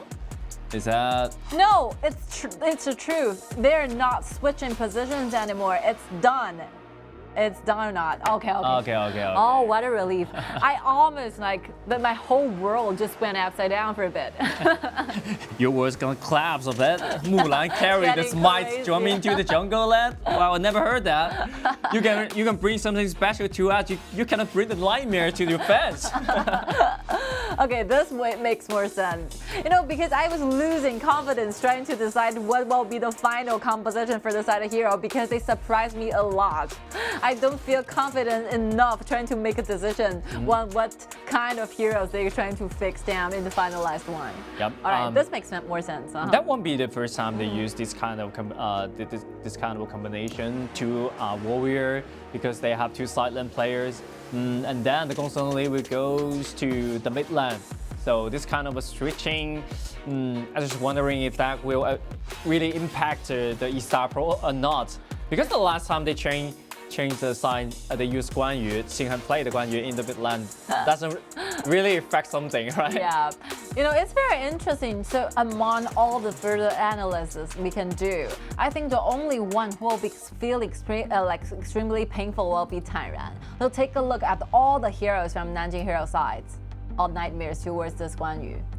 Doing the side lane solo lane up, Xiaohodun can be quite of a problem towards Guan Yu. And you're facing the fact that you'll be constantly targeted by this Mulan. Mulan will be the first original generation we use to go against Guan Yu at the same time. Gongsun Li hard to target Luna with a lot of minor CC chains, and you don't definitely want to kill Zhang Fei during a team fight. So, 5-member targeting at the same time, TianYun. Let's see, what kind of performances TianYun can perform towards. Yeah, TianYun have to go dive into the back line in second hand or even third hand. Is there any backlines?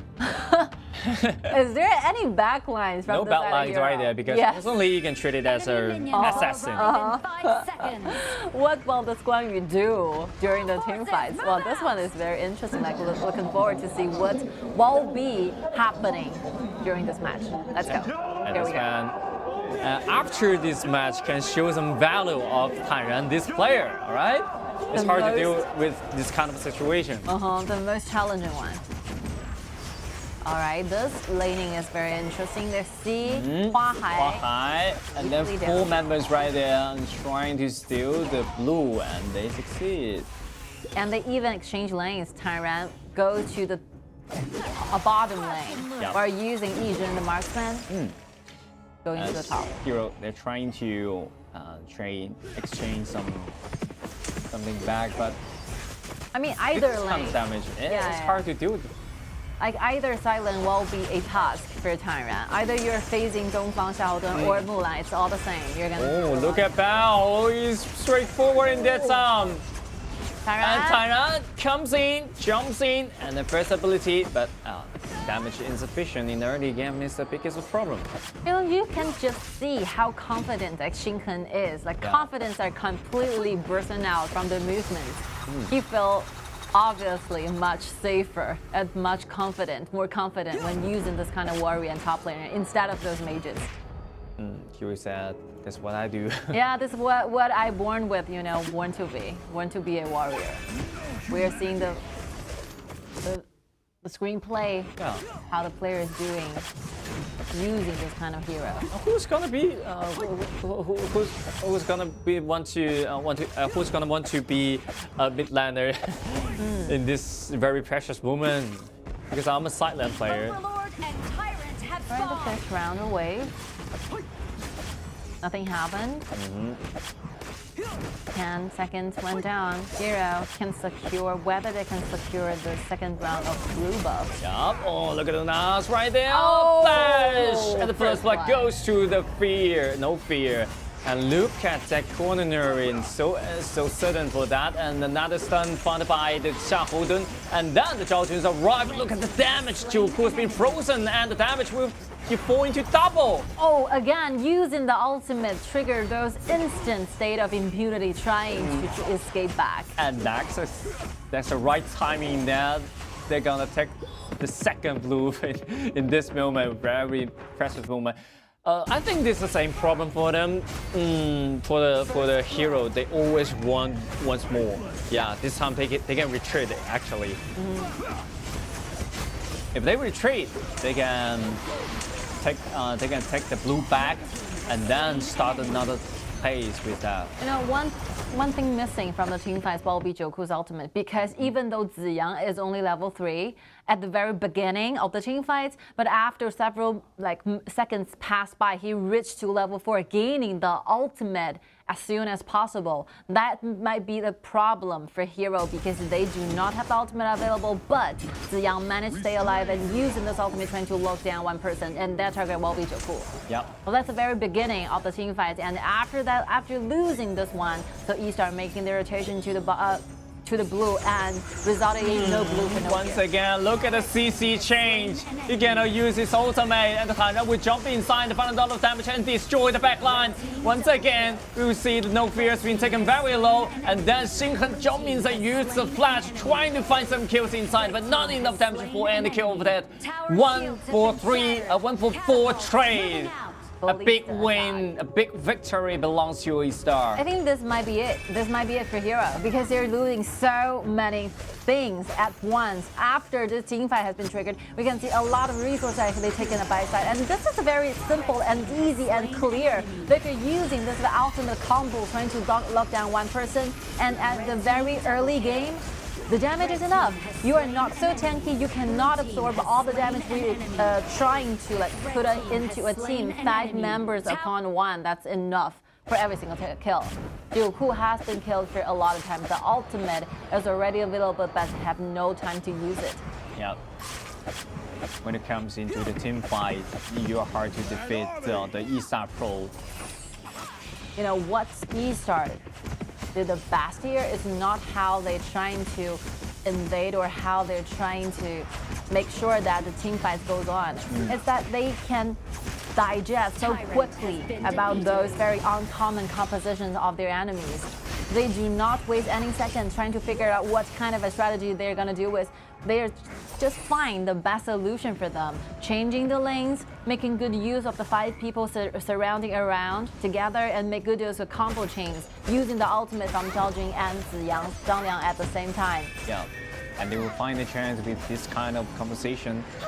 Every time Ziyang and Qingrong, this kind of duel will never let you down. They just quickly adapt to any kind of environment they're facing. No matter what kind of weird composition their enemy is going for, they just directly came up with a solution how to deal with this kind of situation.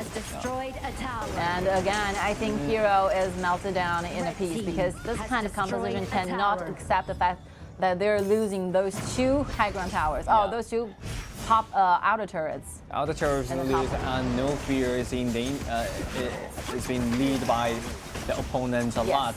And look at that, Heng do a lot of damage inside, but without the flash, it's hard to do a lot more things inside. And then Dongfang, he run into the crowd, and Heng as well. Everything is collapsing at this moment. The goal lead is being impossible to chase up, and the whole composition of Hero standing on one hypothesis. If they can go through the early game farming up process quite well, but they're losing it in the very beginning of the game, and right now they're trying their best to try to solve the time, but I think eStar is not giving themselves a lot of chance. I think they should retreat in this time. When Dongfang fall in danger, I think Heng have to retreat in the first time.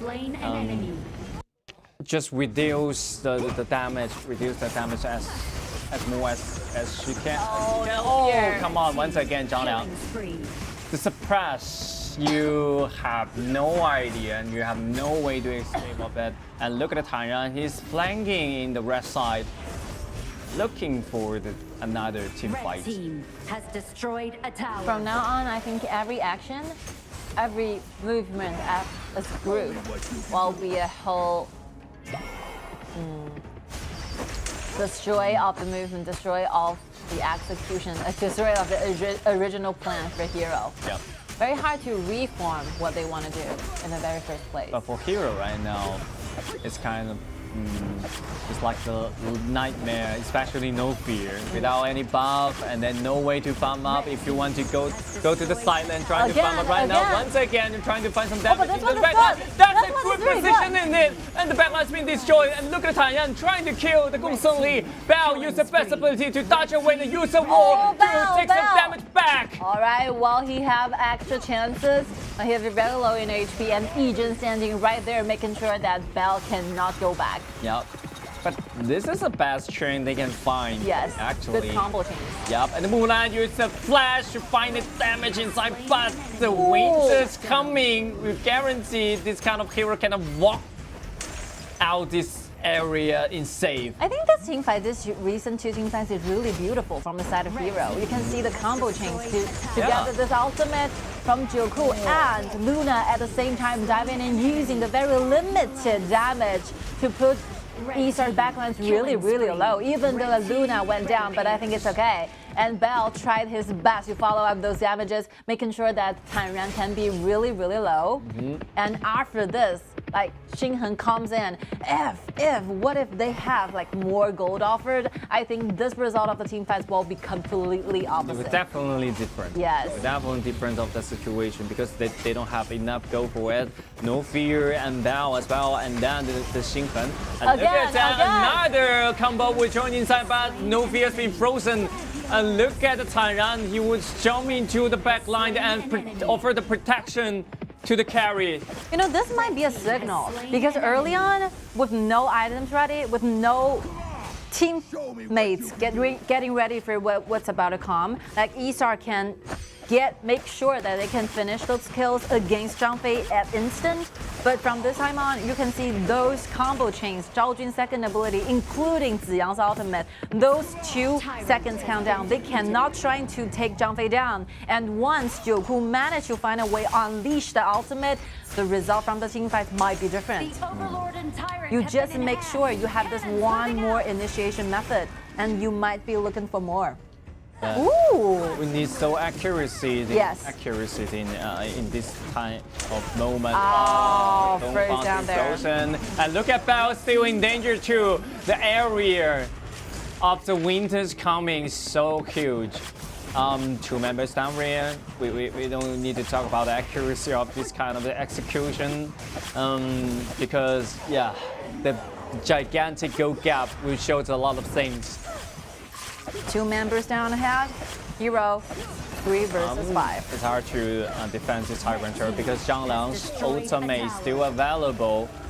We do a lot of things. They want to end this game. Look at the ultimate, but interrupted by Jacko. That's a nice move, but look at Luna. Nice fast. Interrupt the ultimate, trying to get out of it, and he's been taken very low. But they defends the base successfully in this time. So during this team fight, no one get down, but they cost them a lot of common skills, the flicker and a lot of frenzy. See the replay here. So hide in the bush, waiting for the right moment, got first down, get 1 tank, stay out of the trouble. And right now, eStar is really looking good. They finally found a perfect solution for these tanks. Once like Qingrong together with Ziyang look down 1 frontliners, it will be immediately followed up by the Imperial Order. Once you have that in target, no one can survive. No one can survive. That's a quick solution. Okay, look at TianYun trying to pull back and trying to knock back everyone, and Dongfang stay in. No.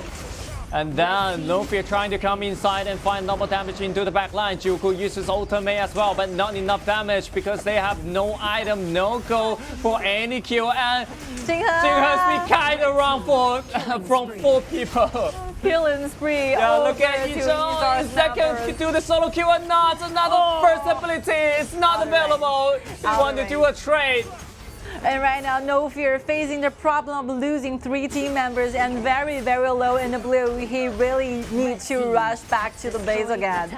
Isa, did you see the positioning that this Zhao Jun came from? He basically surrounded all hero members by making sure that they can have nowhere to go. It's assassin positions. You normally don't see this kind of positioning from Zhao Jun. Nice job. Qingrong playing so aggressively. He basically do a round circular movements, goes to the back, like the bush behind the red buff and trying to make sure that he can secure down those hero members without further like routes offered for them to trying to escape away. Jinrong always can find the best position. Jinrong, every single hero he played will be played as an assassin, even though it's Gen.G, one of the most especially when you play, especially when they play the Xixi, always can very accurate abilities, dive into the back line and make some control on it. I mean, Heng really tried. She tried everything he got. The Howling Emblem trying to catch someone, but no one's gonna be there. Overlord. The hero's gonna live. Another Howling Emblem trying to strike back. Look at the Jugu's right there. It's a good positioning, but no one's gonna follow. Bounce down, because Huang is so tanky and with a burst damage can take down him personally. And look at another kick from TianYun. That will be nearly an ace from the hero. And TianYun be the only one looking for Mulan. At the same time, the only thing he have to do is trying to make sure Mulan cannot go back. But unfortunately, other than that, he did an extra job by gaining the solo kill to making sure it will be an ace to the favor and the side of eStarPro. Another 5 scores went down, making sure that eStar will be complete undefeated in our group stage. 2 weeks in total, 18 points in total. They are the #1, leading the whole Group A. They're fully prepared for what is about to come in 2022 KIC, and I think they are looking for more. And this is the first spot being secured by the eStarPro, and they perform so well and perfect. So immaculate team fight and strategy they perform, every single detail. We should do some research. We can do some research, or a lot of space and room from these teams still can discovered by us. I think if you're a very first time viewer of this tournament, if you are very first time, you have your experience as a viewer watching KIC, watching Honor of Kings tournament, you will definitely leave in a huge and heavy impression on the team Nanjing Hero. They are those fighters thriving at a lot of difficulty. They are those fighters who never give up. They try their best to form what we saw will be unusual, but they are really trying their best to do their best, to fight for more. This will be the result coming from Jojo. This will be the result from all the hard work together, united as a group, hero. Even though the result is still the same, like 0-2, complete disaster, complete failure going against #1 team, eStarPro. But I think it's okay because you definitely improved a lot comparing with the very first one that only happened within 1 week. I think I can see some potentials. I can see some futures from this team as long as they hold this kind of spirit and trying to seek for more. I think it's so important for Hero. Maybe they're this kind of team is just like a new team because they changed a lot of positions. Yes. Yeah, the new lineup and a complicated lineup of that because they have 2 silent players. They have no actually really mage or mid lane player in their team, so they have to suffer a lot. That's a process they have to go through. That will actually take some time, but actually they perform so well and they improve a lot since the KPL qualifiers.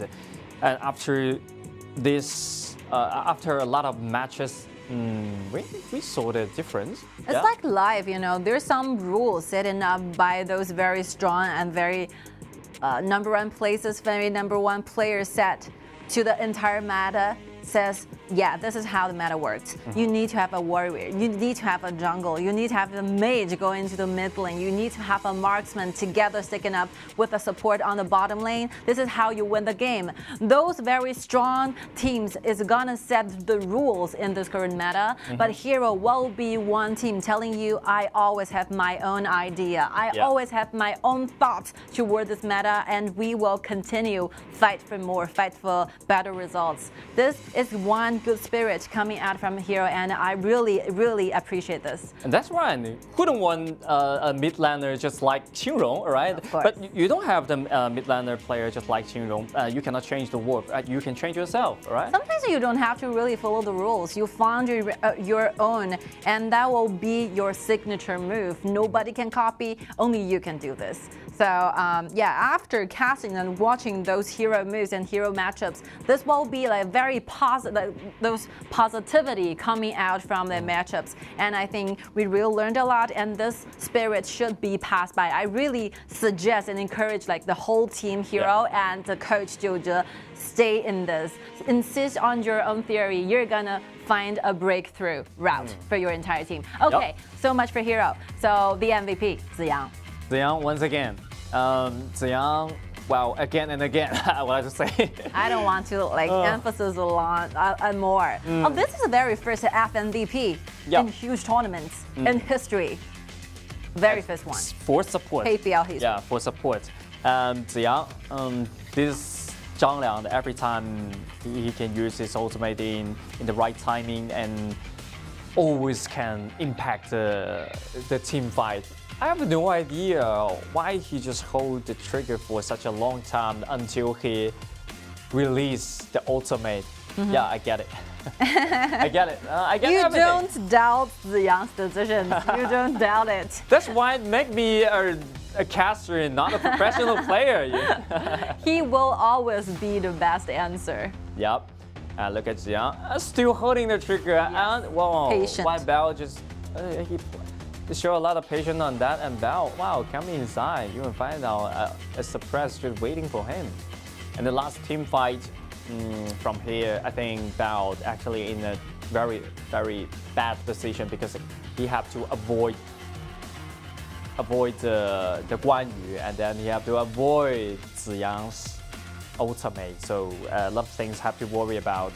And the last team fight, Ziyang, nearly to die. He still hold the trigger on that. He hold the trigger for no fear. Yeah, very patient hunter it is. You have to be patient enough waiting for the perfect target. You don't waste your talents on irrelevant heroes. Just like a lot of players, they actually don't know the main purpose when they join the commit in the team fight. How can they use the ability to stop a thing or start a thing? But Ziyang actually he knew everything.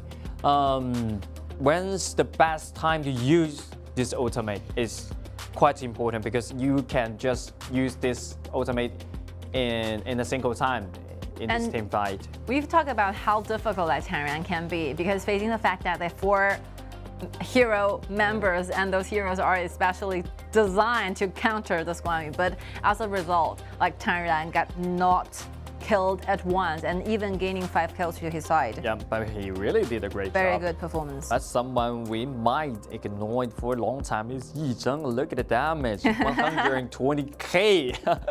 120k, he did the damage on that. Maybe Yizheng is not such that highlight in this game, the control or something, but a lot of damage actually offered by him. You know, Yizheng is a very special player. He has a very long history. He has been an esports player for a very long time. He witnessed generations after generation. He experienced deeply and changed himself after every single meta change. And finally, he remained himself as a very aggressive marksman who will thrive and excel in doing solo lanings. And even though like Yizheng might be some most criticized player during the whole entire eStar players, but he remained to have a very confident, very calm mentality. I really respect this kind of player. He will always offer the entire team those very happy atmosphere.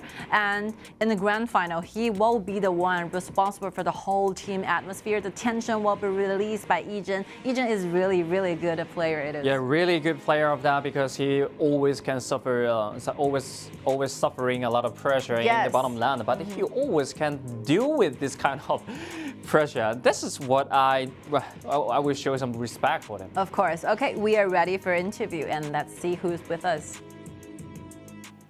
Hello， 坦然，跟我们打个招呼吧。大家好，我是武汉 Esports 坦然。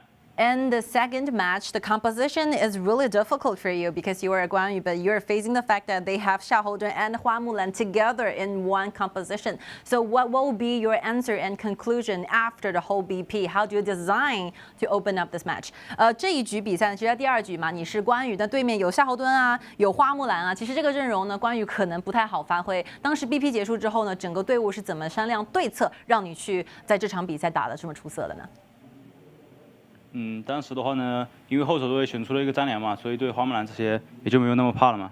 有克制的英雄嘛，就相对没那么怕，我可以自己发挥。All right, so we use a Zhang Liang as a counter pick towards those warrior who might be a dangerous signal for me. So after getting a Zhang Liang to our composition, I just found a perfect win and I will play on my own. OK, eStar 这一次呢18分，然后小组赛全胜，表现得非常好。接下来的8强抽签，坦然和整个eStar有没有想要遭遇的对手呢？对于这个抽签有没有什么样子的期待？我自己个人暂时还没有吧。不太清楚，应该暂时还没有太多的期待吧。All right, so what will be your expectation towards those draws deciding who you're going to be in the quarterfinals? So the answer will be like, yeah, I don't have a personal preference. It really depends on how the reality goes. 好，谢谢坦然接受我们采访，谢谢你。Such a cool guy. I think that's the same answer from Ziyang too. Oh, really? Right? Yeah, really. They don't have any expectation of that, and they just like we are welcome for any challenger. Yeah. Any challenger, come and get me. So cool. That's the confidence we're talking about. Okay, so much for this one. We're looking forward to our next match between Nanjing Hero versus Gen.G. We will be back shortly.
All right, ladies and gentlemen, thank you for staying with us for a long time because our first match started up in 3 o'clock p.m.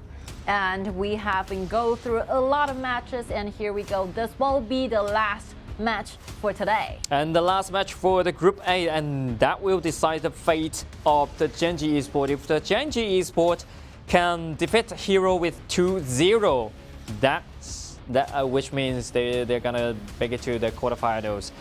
That's the only hope. That's the only hope of that. 1-1 is not enough. The only hope for Gen.G to survive to make it to the next stage of Honor of Kings International Championship is they have to take 2 wins going against Hero. Huge stress. Sounds like an impossible thing to do. If they lose 1, okay, everything will be settled down. So just enjoy this kind of moment. Enjoy the days. Yes. All right, so for Hero, back-to-back battles because they have just finished the battle going against the eStar. Everything seems good for the Hero because they definitely discover a lot of details and a lot of problems from the last game. Yeah. But the truth is you have no time to rest yourself. And those 2 previous matches going against eStar quite be challenging, quite be exhausted. So let's just wait and see how well that Hero can readjust and trying to keep up with the pace. They were angry from the previous game. They need a way to release. And this time, Gen.G Esports come here. Well, I will be the challenger for you. Like Gen.G has a lot of battles going on today, and quite a way because they have been waiting for a long time. But they were angry too. Yeah. Because they definitely want to make it to the quarterfinal, but that's a difficult task for them. Even though Hero lose to the eStarPro 2-0, but I think it doesn't matter because it's a different level for these 2 teams. Like completely different levels. So even though like Gen.G have 6 points, but these points are get from lsurus. So 2 combats, those 2 battles going against lsurus. And he was defeated by eStar and Hero for the very first round. And this will be the second chance for them, trying to revenge back going against Nanjing Hero at the same time. Okay, the game starts. The battle starts. Let's figure it out what kind of homework that Gen.G did last night. Now, we have been talking about like homework for a lot of times. But starting from today, I began to realize if you are doing those battles going against KPL teams, you do not know where to start. Because BO2, there are so many things available for them to choose. And even though they're choosing the same composition, the opening, the laning, the gaming sound might be different. Everything is different because different. And with different situation will happens because you cannot stick on the plan just like strict line. Everything will change. Yes, you have to gain yourself the ability to change directions, change game style immediately after absorbing much what your opponent's gonna do. So it's very challenging. Now they choose to play aggressive, use the Gongzhen Li together with the Zhou Yu. And then another substitution I need to mention is Illusion. Yes. Yeah. The Glow substitute the Illusion. So Glow definitely want to revenge. You know, this time. I think like meta heroes are the only way out for those non-KPL teams. Because you have to get those heroes so that you can gain yourself a better beginning. So we are seeing the use of Hanxing and the use of Xiaokao. It's not working a good effect. Not good. You have to pick the meta paper, especially you're facing the Nanjing Hero, the KPL team.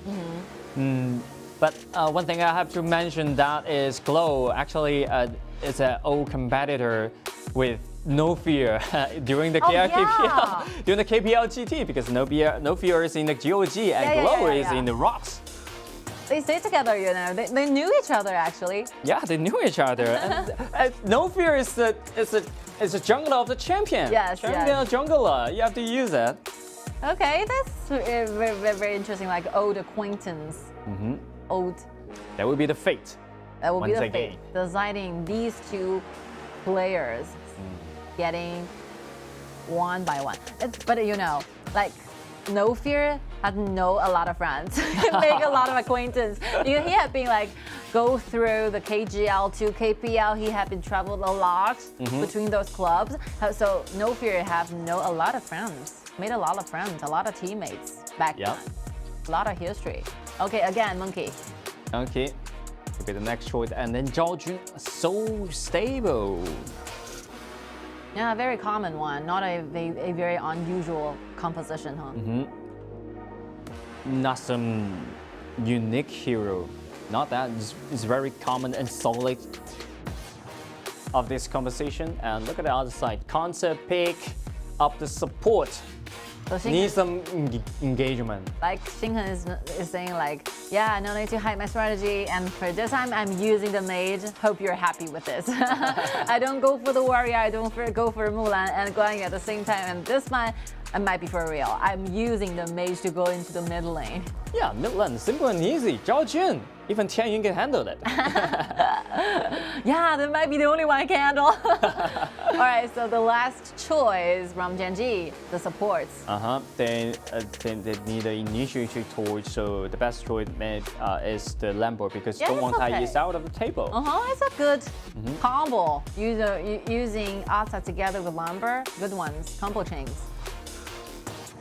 I was wondering if Glow can stay alive all the time. He will be very difficult because he is facing Dongfang, the warrior, the Mengtian, and Zhao Jun's ultimate at the same time. It will be difficult for Glow to find a way to do the dose damage, and the Fire the Flames might be quite hard to set up. But if you do not have enough flames, the damage is not enough, so that Sui Sui cannot dive in. It will be the whole consequent chains. So yeah, Glow is very important. Glow is very important, but for the security of himself, I think he just plays the flame and blow the flame, just let the fire go as a wildfire and then walk away. I mean, yeah, whether Gen.G can find some successful engagement will be depending on whether this Glow can stay alive during the team fights. They need the damage from Zhou Yu trying to form a better team fights. The damage will be needed from this mid laner. So the main crucial factor for Gen.G to do, trying to make sure Glow stays alive. Especially you have to deal with Mengtian, this kind of hero, and you have to use the fire and especially you need the item which called Nightmare. Yeah, like Shen Mengxi and Zhou Yu are two completely different heroes because even though they all comes up with those very huge AoE poking abilities, but the range of their abilities are completely different. You need to stand closer to your enemy, trying to make sure the fires goes further. But for Shen Mengxi, you just have to stand at the very back of the whole formation and using the ultimate. The range is quite far.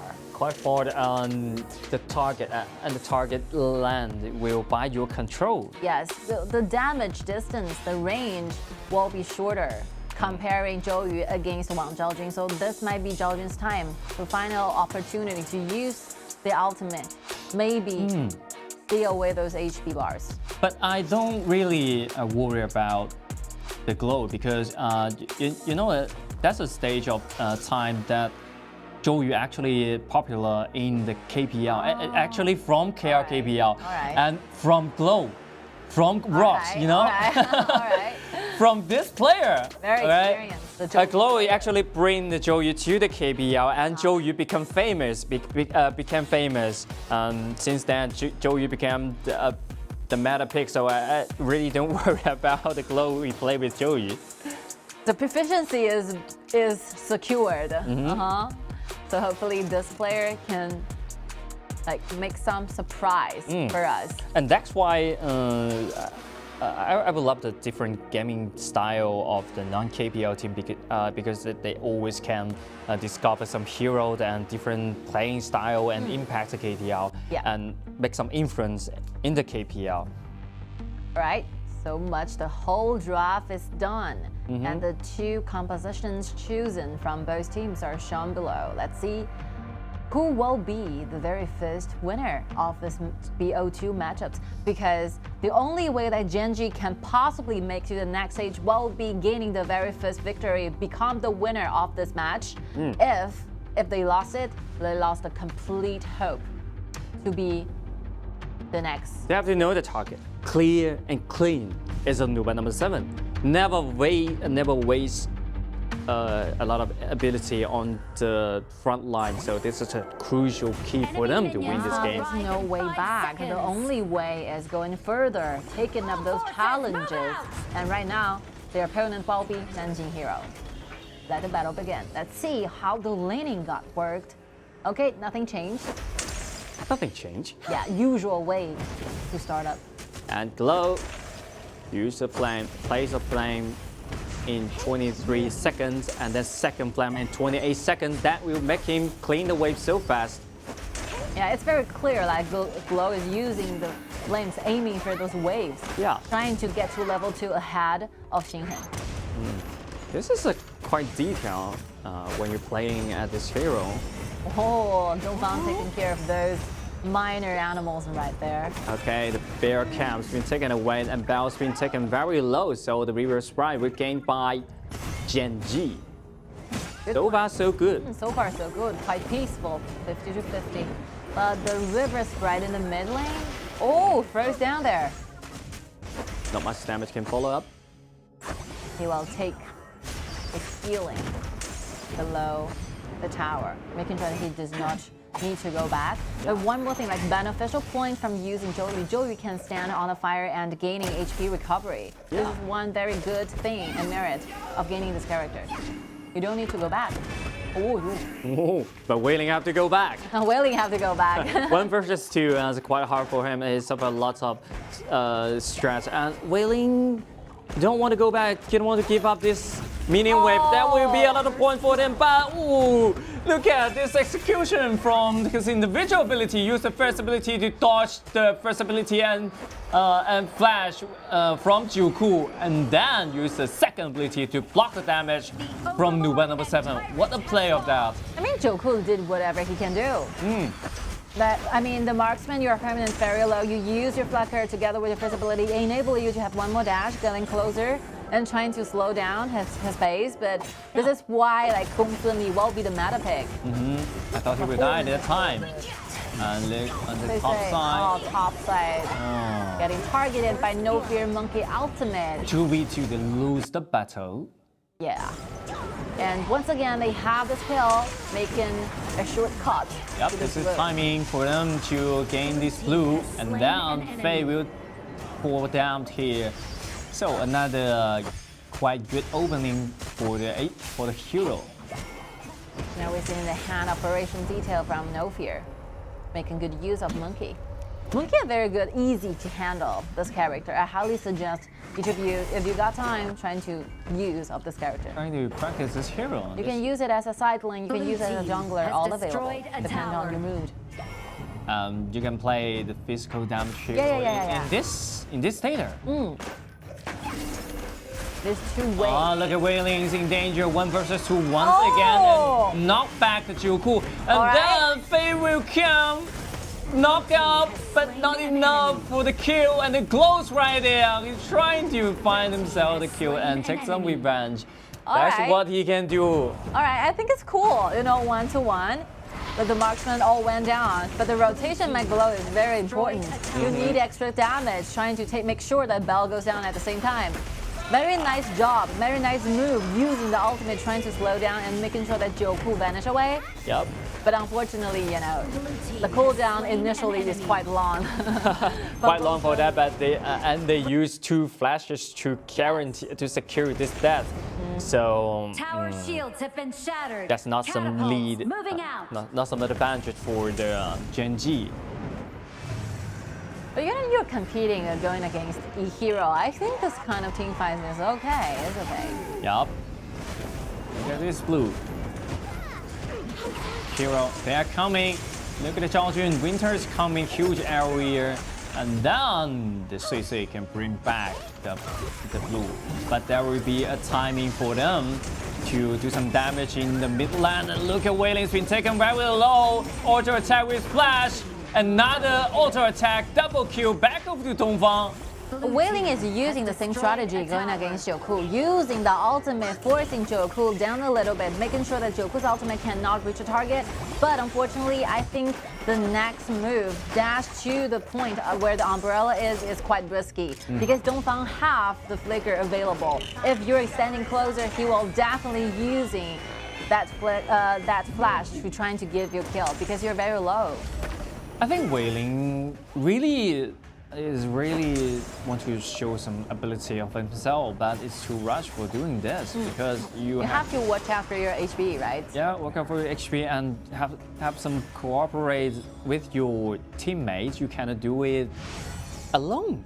Yeah, those like combo strategies, using different kind of dashes, connecting together, dodging the damage. We all know you have like fully grasped of this hero, but you need to stay close with your teammates and making sure that even if like Dongfang have not. Oh, look at that! Dongfang going inside and trade to the defense mode, but not enough to guarantee that kill. And Gongsong Li will down. And look at the no fear jumping to the back line and find a lot of damage.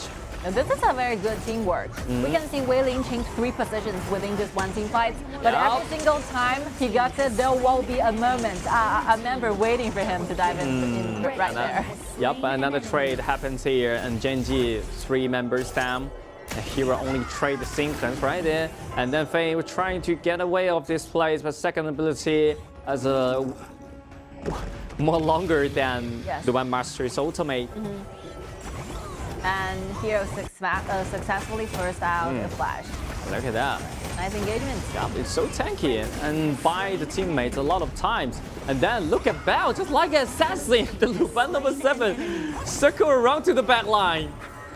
Like this kind of team fights is very mature. You can see those Luban rushing towards Luban number 7, offering the chain, making sure that Luban number 7 can go and be somewhere safe. Yeah, this movement, this place, and this angle choose to dive in, choose to participate during the team fights is very like risky for Bao. Yeah. I think Bao should develop more items instead of doing this thing. Like damage is the only thing he's looking for. But luckily, Jacko's out there in that time. I think Hero is practicing those combos with Luban's ultimate together with Zhaojun's second ability, those lockdowns. But it's not working so far. Okay, Dongfang uses ultimate, so tanky. Buy the teammates some time to destroy this turret, and then Fei's been pulled back by the Luban Master. They have to go down, and then the next will be the secondary turret of the mid lane. Yeah, I think we have to. It's not like we have double standards towards different enemy, different teams, because you are trying to go further to the next round. So Hero definitely needs to prepare like perfectly using different combos. Yep. This combo is so important, and Glow used the flash to keep himself alive. And then the minion wave's been cleaned by Glow. No fear. Shut down. The ultimate is still available, but no fear just killed by the enemies. And Bao used the flash trying to get out of this place. And second ability will knock back the enemy, and then Dongfang jump inside just like a general. Stop everything, just like a huge war. Stop the enemies, and Heng can use a flash and ultimate to retain every single enemy, killing spree. And Day1 uses a flash and trying to catch the Jacko right there, but Jacko has an extra shield. It's hard to kill. Wow, these two guys will spend a lot of time trying to get a kill. A lot of time for that, for the single kill. Day1, oh my god, you just want to kill Jacko. What else he can do? I mean, if you leave these two warriors for a very long time, I think they can basically take this solo fight for over 5 minutes. It will be needed. And these warriors can always try to gain some HP recovery back. But this team fight is like taking up for a long time, almost winding down for 1 minute. Yep. 1 minute team fight from. And every single action is so random. You can see like someone went down and some more team fight goes up. The whole initiation from the team fight started with Hero side 4 against 5. with no fear went down for the very first instant, and then Dongfang stayed at the main resource of the damage, and now here we go at the very flash knife, back to life. Something happened, Bell gaining the kills, and and look at the no fear has been taken very low, but he's still in the battle. But CC has been down in this way. That will be an ace That's for the end Hero. Of the game. This will be the end of this game. And this will be also the end of Gen.G's journey in 2022 KIC group stage, because they failed to earn the very first points back, which means that Hero will be reigning and be ranking firstly ahead of Gen.G. Yep. After this game, everything has been settled down. Gen.G have no hope. Already have no hope to make out to the main draw. So I think they should enjoy the next game. Maybe enjoy the next game. That's not maybe. That's definitely the last game of this tournament of this journey. And so much for the ranking board right now. eStar 18 points running ahead, first place. The second will be followed Hero at maximum, at least gaining 10 points back because they have one more battle to go on. If they win it, they're gonna be 12 points. If they lose it, 10 points it is. But Gen.G will be only got 70. That will be the maximum number of the scores they will be having, even though they won the last one. So here we go. Group A, all settled. And that's so hard for Gen.G Esports. They have to win Hero in 2-0. That's definitely the impossible task for them, but they are willing to try. I think they really did their best or create some trouble in the early game.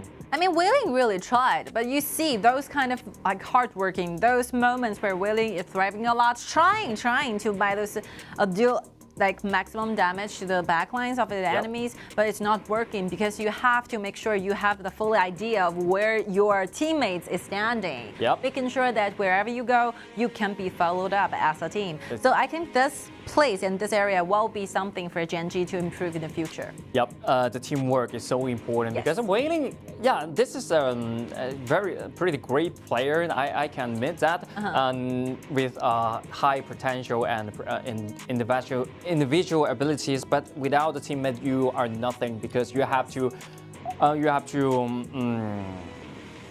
seek some protection from your teammates, and you can have so that you can have some room and space to do some damage. And for the side of Hero, I really think that Hero is like relaxing themselves because they have went through a lot, and for this one, those team fights can have like better collaboration with one another. They're using Luban together with Zhao Jun, so normally if you have watched like GK's performance using this kind of combo, every single time that Luban using the ultimate to put one member and target back, it will be immediately connected using Zhao Jun's second ability, but we saw like no combo of this kind of ability mixing together. So I think if like Hero will be definitely going to the next round. It's already fixed. It's determined. They're gonna be the final 8. So make sure next time trying to do a better job. They were practicing, so I hope that will be more better than this time. Of course, you have to perform better in the future lineups. Okay, the MVP. Dongfang. Okay, as we all saw that what happened in this game. By Dongfang using this Mengtian so tanky and powerful. I mean, Dongfang really changed my impression, my old impression towards this player, because the last time I saw him play, he was representing Hero in the early starting point of 2022, like sprint season, KPL regular season, and I think Dongfang is facing a lot of troubles and struggling for a long time because he will be the substitute for Heng. But Heng is so well as a top laner, so which means that Dongfang will have very limited opportunity to be the final starting list. Now he finally wait the chance. Heng become a mid laner. Finally, some miracle and some like opportunity happens, and I think this player really grasp this kind of opportunity to make him as an official member representing Hero. Sometimes when the chances hit you in life, you have to get it.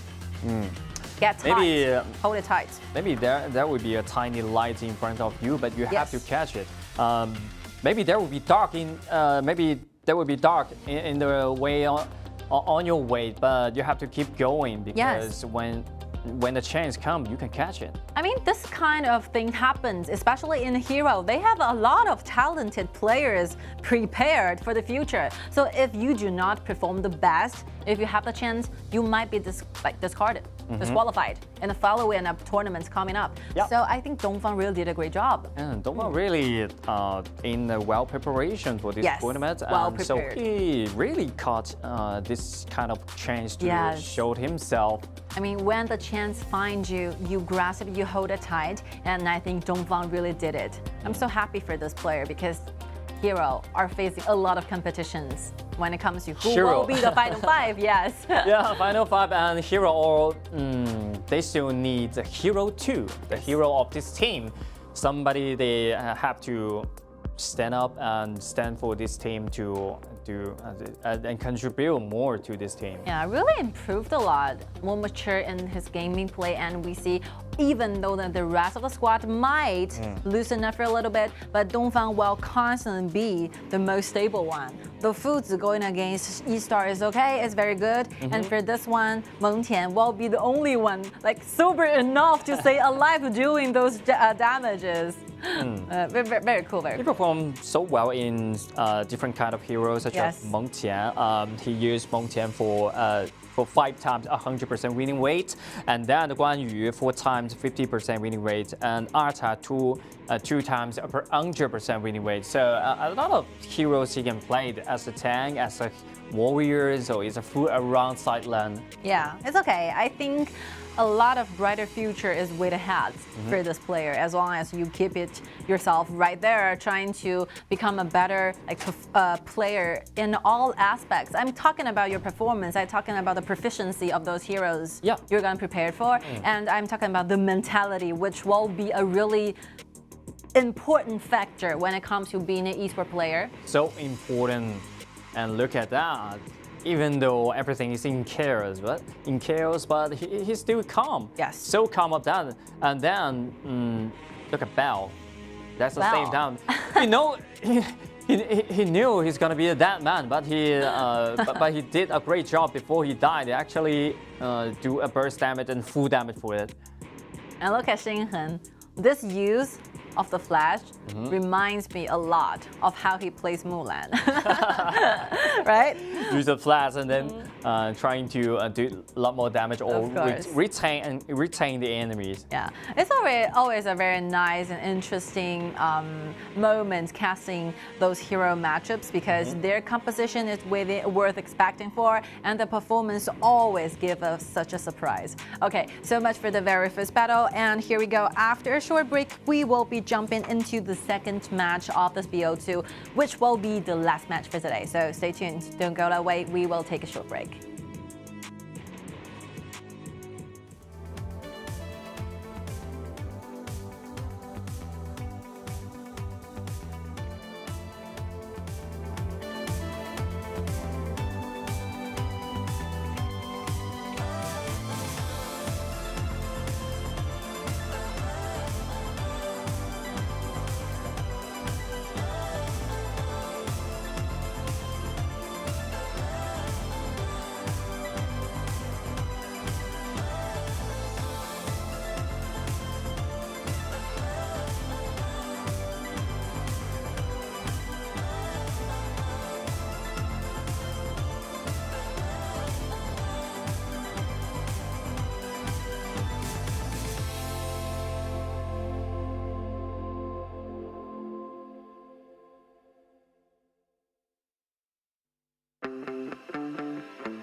All right, thank you for your patience. Here we go. The last single battle of today. Nanjing Hero versus Gen.G Esports from South Korea. And Gen.G Esports, after previous game, they already lose the spot of the quarterfinals, so they can just enjoy the game. And the switch of positions, we can see like Gen.G goes to the blue, but instead, like Hero goes to the red. Wow, the drums. Good ones. Always feel better when you have encouragement from your teammates, when you have encouragement from your fans. And you can rise up your spirit from the drum. I was wondering, what are the two coaches thinking about for this point? For this moment, I think just play what they like to play, and what they play best is enough, because this is the last game of this journey, so yeah, just enjoy it.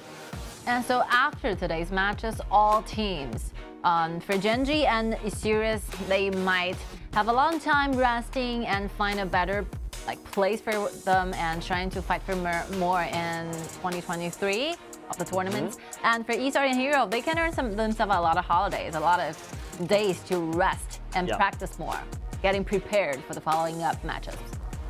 Getting prepared for the quarterfinals. Yes, very important one. Reduce the mistakes. And now, let's jump into the last game of today. And the last game of Gen.G Esports.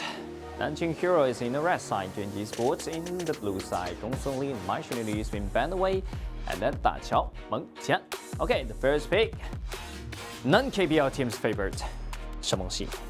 I was wondering, starting from which game, specifically, does Mai Shunli went on the bans in the very first round that often? I think this happens a lot in today's matchups. What happened? Actually, that's not a crucial factor for this game. Yes. Okay. But it's pretty funny. And that. Myanmar Musashi and TianYun. Getting prepared for your marksman, a good support, always a good choice. That is Lady Sun or not, but Lady Sun definitely will. I think it's all okay. Every single marksman loves to be accompanied by TianYun. No matter will be Lady Sun or not, TianYun can also work the same way. Lam has been chosen, and the support is also Sean from Hero, so there's no limit or no room for Liu Bang again, unless Nanjing Hero is going for Liu Bang as the top laner. That might be the challenge. Might be, but Gen.G Esports definitely will kick Liu Bang out the table. Yes. And the Lady Sun will ban away from the Nanjing Hero only if they're willing to release it, because waiting actually play with Lady Sun for 3 times, 100% winning rate. So that would be something for them to rescue this game. Yeah. Enjoy yourself. That will be the last one. You have the opportunity on stage, trying to cherish it, trying to enjoy it. Liu Bang, they ban away for themselves because they already have the Zhang Fei in their conversation. And then the last ban from the side of the Gen.G will be the Arta. So, Lu Bu combined with Zhang Fei. So popular combination, and we saw this kind of duo a lot. This is a very common pick, when it comes to these two frontliners standing together, using the ultimate, trying to create those combo chains. Yeah. We've been seeing. JY. Like this. Play Mulan. Like it. Do he have former history playing this character before? JY. He haven't played Mulan before, because 5 heroes had 6 heroes have been used: Xiangyu, Lu Bu, Xiaohouden, Meng Qian, Ata, and Guan Yu. First appearance using Mulan, going against this kind of composition. Enjoy the game. Enjoy the game. The last option. Look at pick. And Bell chooses favorites. Bai Li Shu. Yeah, favorite. Obviously. Bell's Bai Li Shu is very famous even before he goes Since 2020. Yeah, very famous even before he goes up and representing a hero, playing those matchups in KPL region. Yeah. So, so much for these 2 drops. Gen.G Esports, they actually want to do their best, because waiting they pick out Lady Sun, which is 100% winning weight of this player.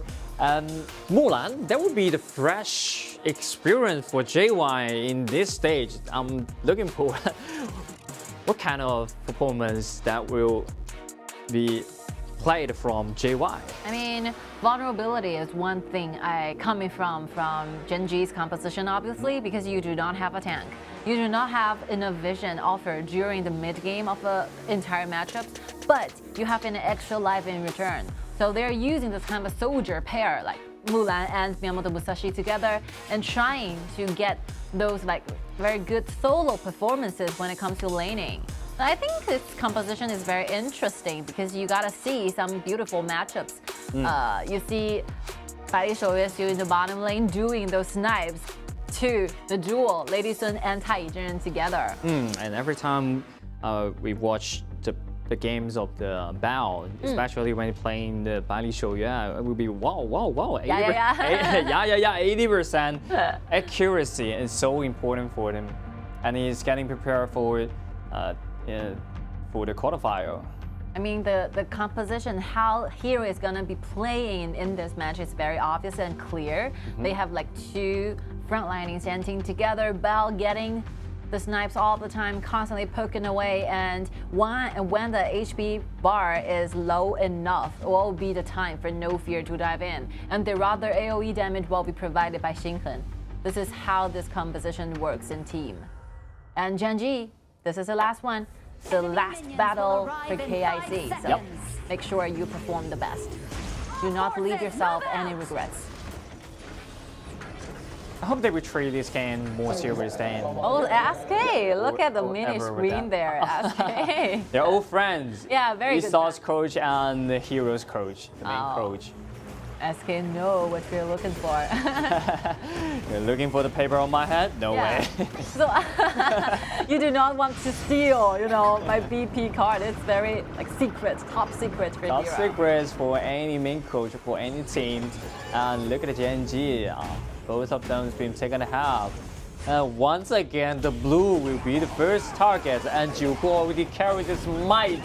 And look at it, Miyamoto Musashi is heading on this way, and JY would like to comes into and would like to do some damage onto the Heng is down, and Dongfang used the flicker trying to find himself another kill, but this is quite dangerous for him. Flash is available. Alright, No Fear is coming. Passes the trigger, and he will be the hunter.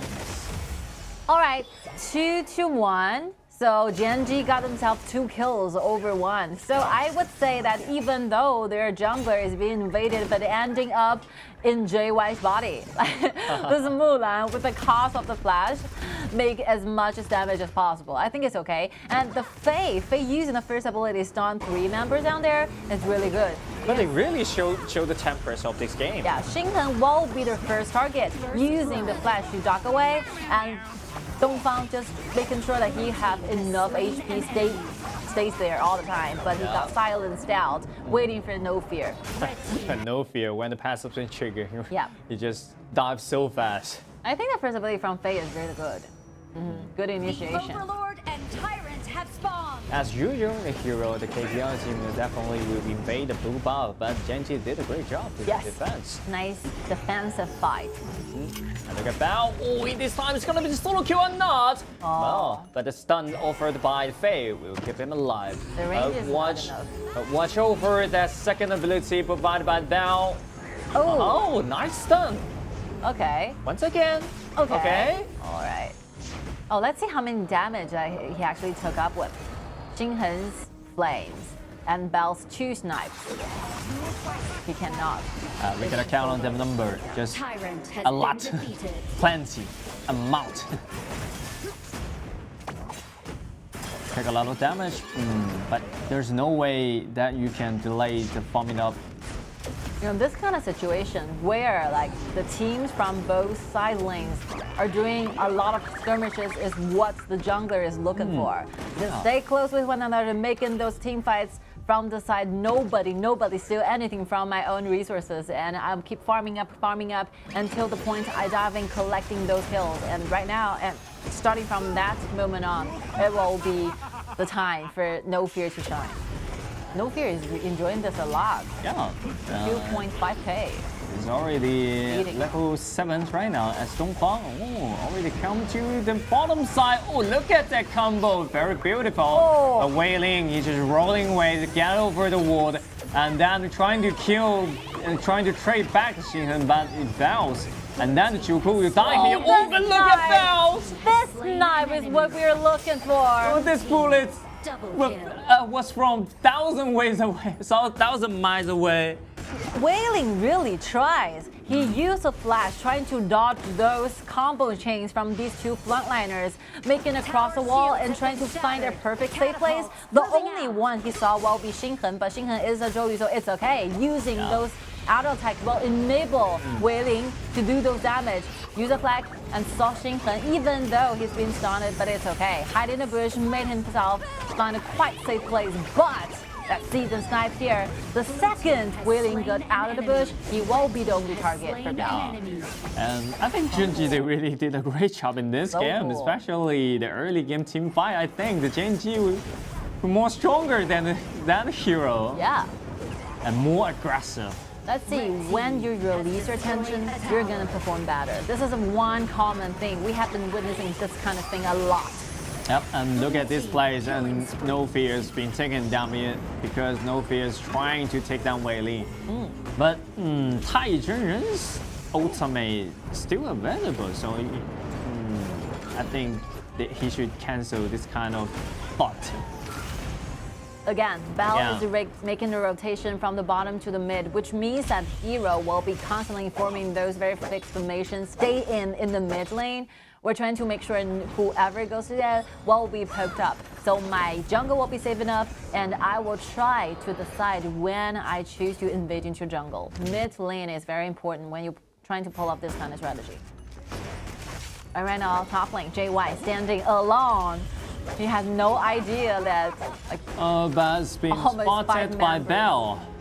Because there's an eye in this bush, in the river bush. But actually, JY didn't know that thing. It's the first ability of the Baili Shu Yuan. Destroyed a tower.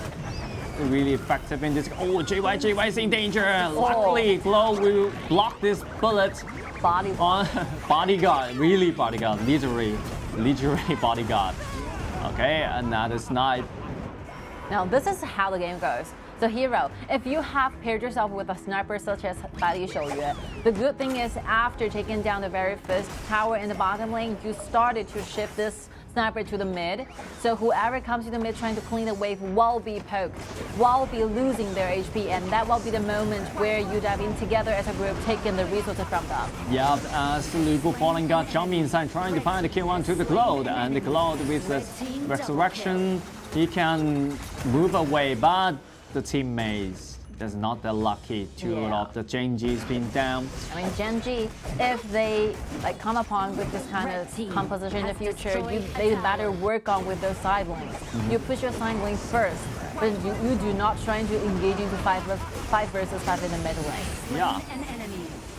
Actually, JY already did his job. Yes. He killed the Heng at that time with the flash. Oh, trying to find a stun, but what's next? Where's the damage?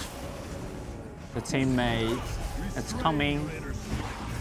Okay, the teammate's coming, but also the hero's teammate is coming too, but it's a little slower than the Gen.G, and right now they have been surrounded by fight.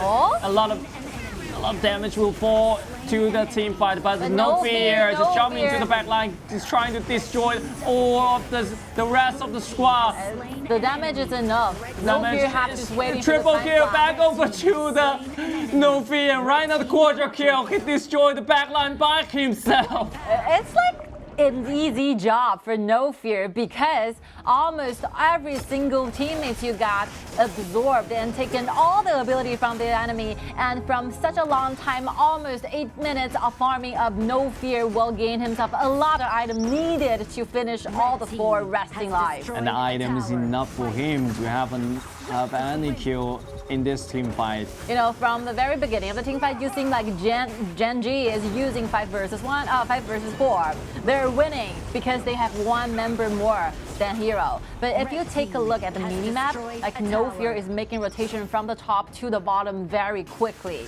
Earthquake. So, even though like Gen.G did a quite great job in the beginning of the team fight, but the end is hard. Yeah, Stop. because this is a fever. No Fear. No Okay, Jump inside the back line one, even though he missed the second ability, but it doesn't matter because it is rich enough to take that such of damage.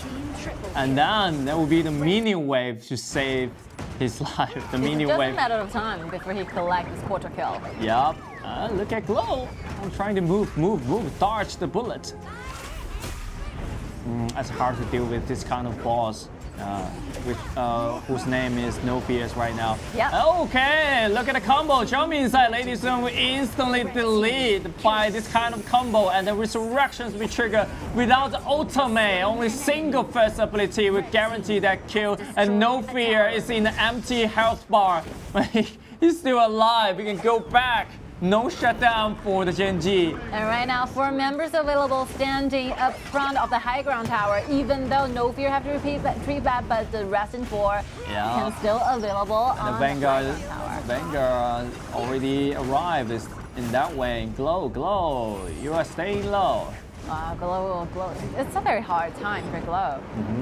Every time the bullet's aimed on Glow. In the past few minutes, I think what Glow is really doing is getting poked, getting back to the high ground tower and getting poked again. And then clean the wave. You're doing this 1,000 times. Yep. And you have to clean the wave. And right now, Sisei is in danger. Ultimate jumps in. Ultimate versus ultimate. But yeah, the gold deficit is landing right there. You do not look for solo kills or solo battles going against No Fear at this point. I mentioned this before.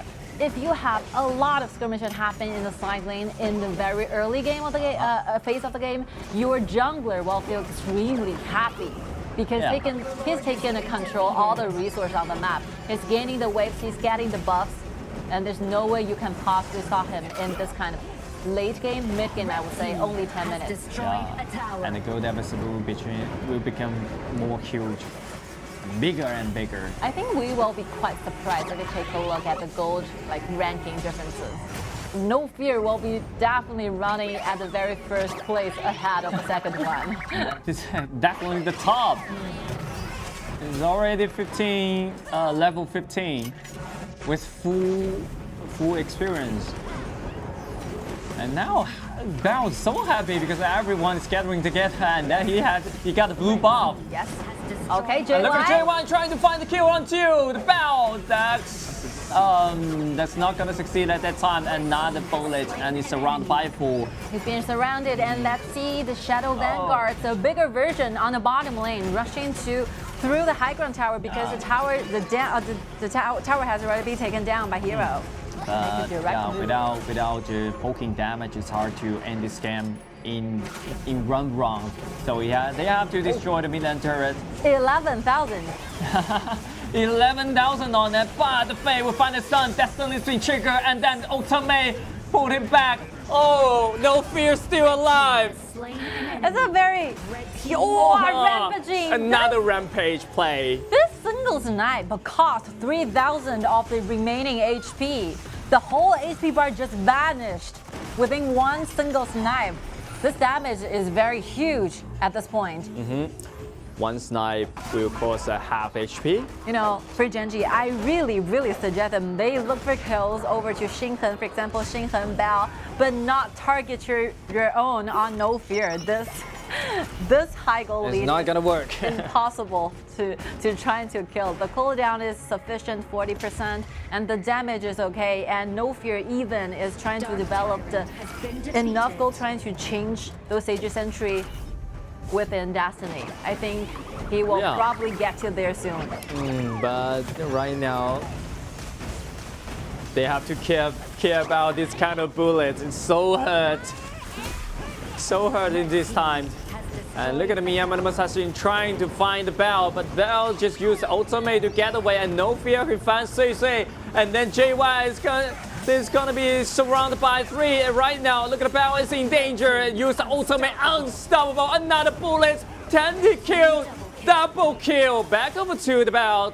And let's see the rest of the squad what they're doing. They're trying to gain themselves enough HP so they can get ready for the next team fight. And right now, Hero is making sure their waves are rushing into the base. They're looking to end this game. Yeah, the all-round explosion. All right, Look at close, nearly to the so close, but he's so close. So close, but you're so close to the gun. And congratulations to the Nanjing Hero there, and the Gen.G Esports. They also performed so well. This is the last game for the Gen.G Esports in this tournament, in this journey. But I hope that we'll, play a lot of, we'll enjoy this tournament. You know, this is very difficult. You can truly understand what kind of pressure that Gen.G is facing in this single time. They are facing a lot of pressure for the both side lanes. But as well, they have to make sure that they can try to put up with how fast, like No Fear is farming up. There's no way they can manage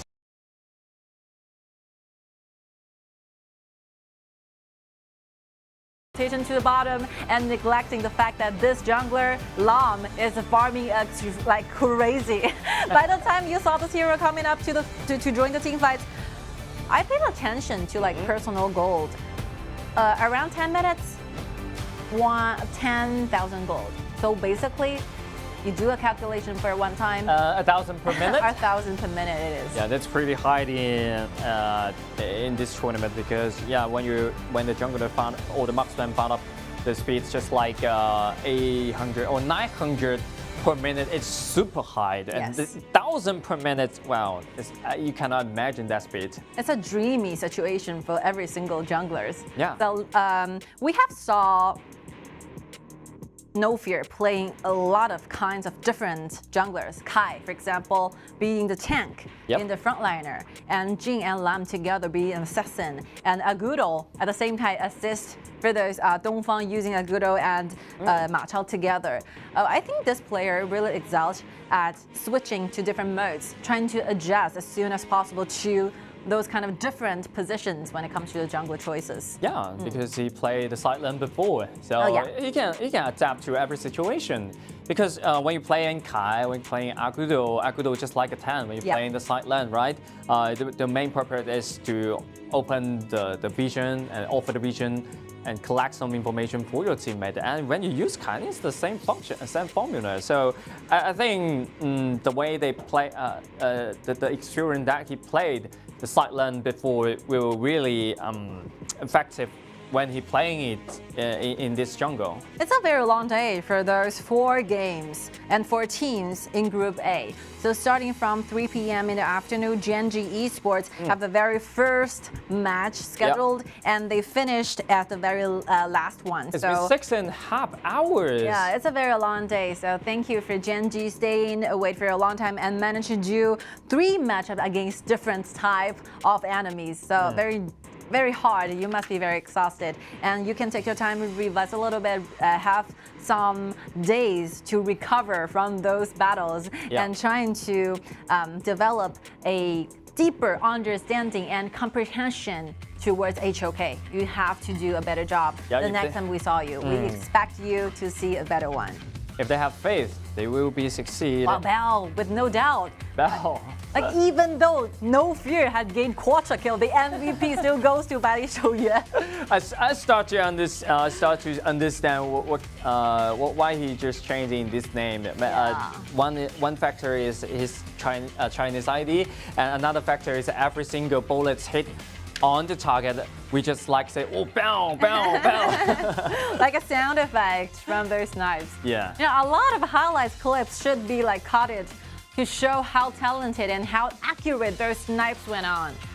So cool. And you know, playing Bali Shouyue is not very easy because instead of trying to make a perfect hit, you have to protect yourself. You have to stay in a position where it is safe enough. Yeah. You have to find the right moment, the right positioning So it's quite difficult for playing this hero. And yeah, and one more thing, normally you do not have vision all the time. Some of the snipes might be performed by those experiences. You have to predict where your enemy might go. This is the main strategy to use this character well. Yeah, and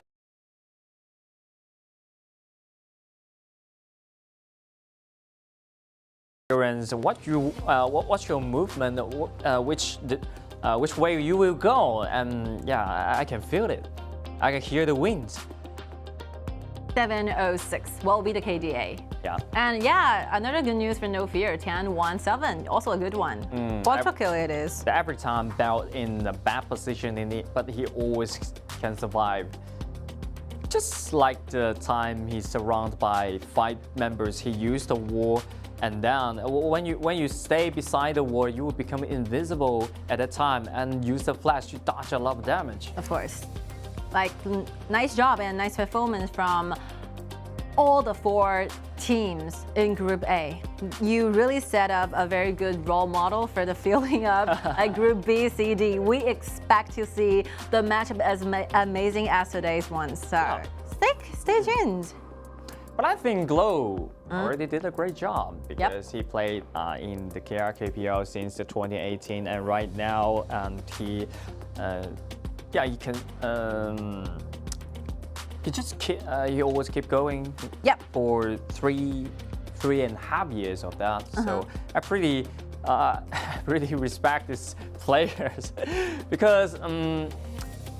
Honestly, not much achievement he got before, but he always will keep the spirits and on the stage and always want to fight for his dream. There's a lot of lonely nights he went through trying to insist on his only initial dream, trying to pursue like esports as a dream. So hopefully we can see those players did a better job in the future. We are gonna see you in the future tournaments, of course, with no doubt.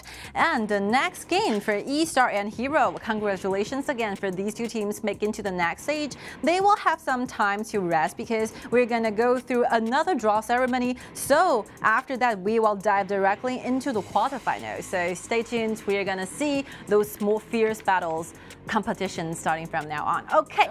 We are ready for the battle. We're ready for the interview, and let's see who's with us. All right, No Fear, hello， 跟我们打个招呼吧。大家好，我是南京 Hello No Fear。 All right, the first question will be, you're so close to a pentakill, you actually got a quadra kill instead. So what happens? What will be the strategy and communication at that team fights? 刚才呢第2局其实你拿了一个4杀嘛，离5杀只差一点点了。那个时候的团队的沟通是怎么样的？跟我们分享一下吧。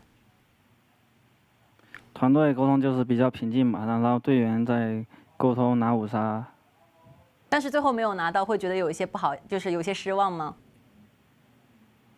不会，因为那宫本本来就离我很远，拿不到应该是正常的。 All right, so we're communicating with one another quite calmly, looking for collecting those kills. But unfortunately, this Miyamoto Musashi is staying quite far from me, so makes me unable to get a pentakill. But I think it's okay. I got it covered.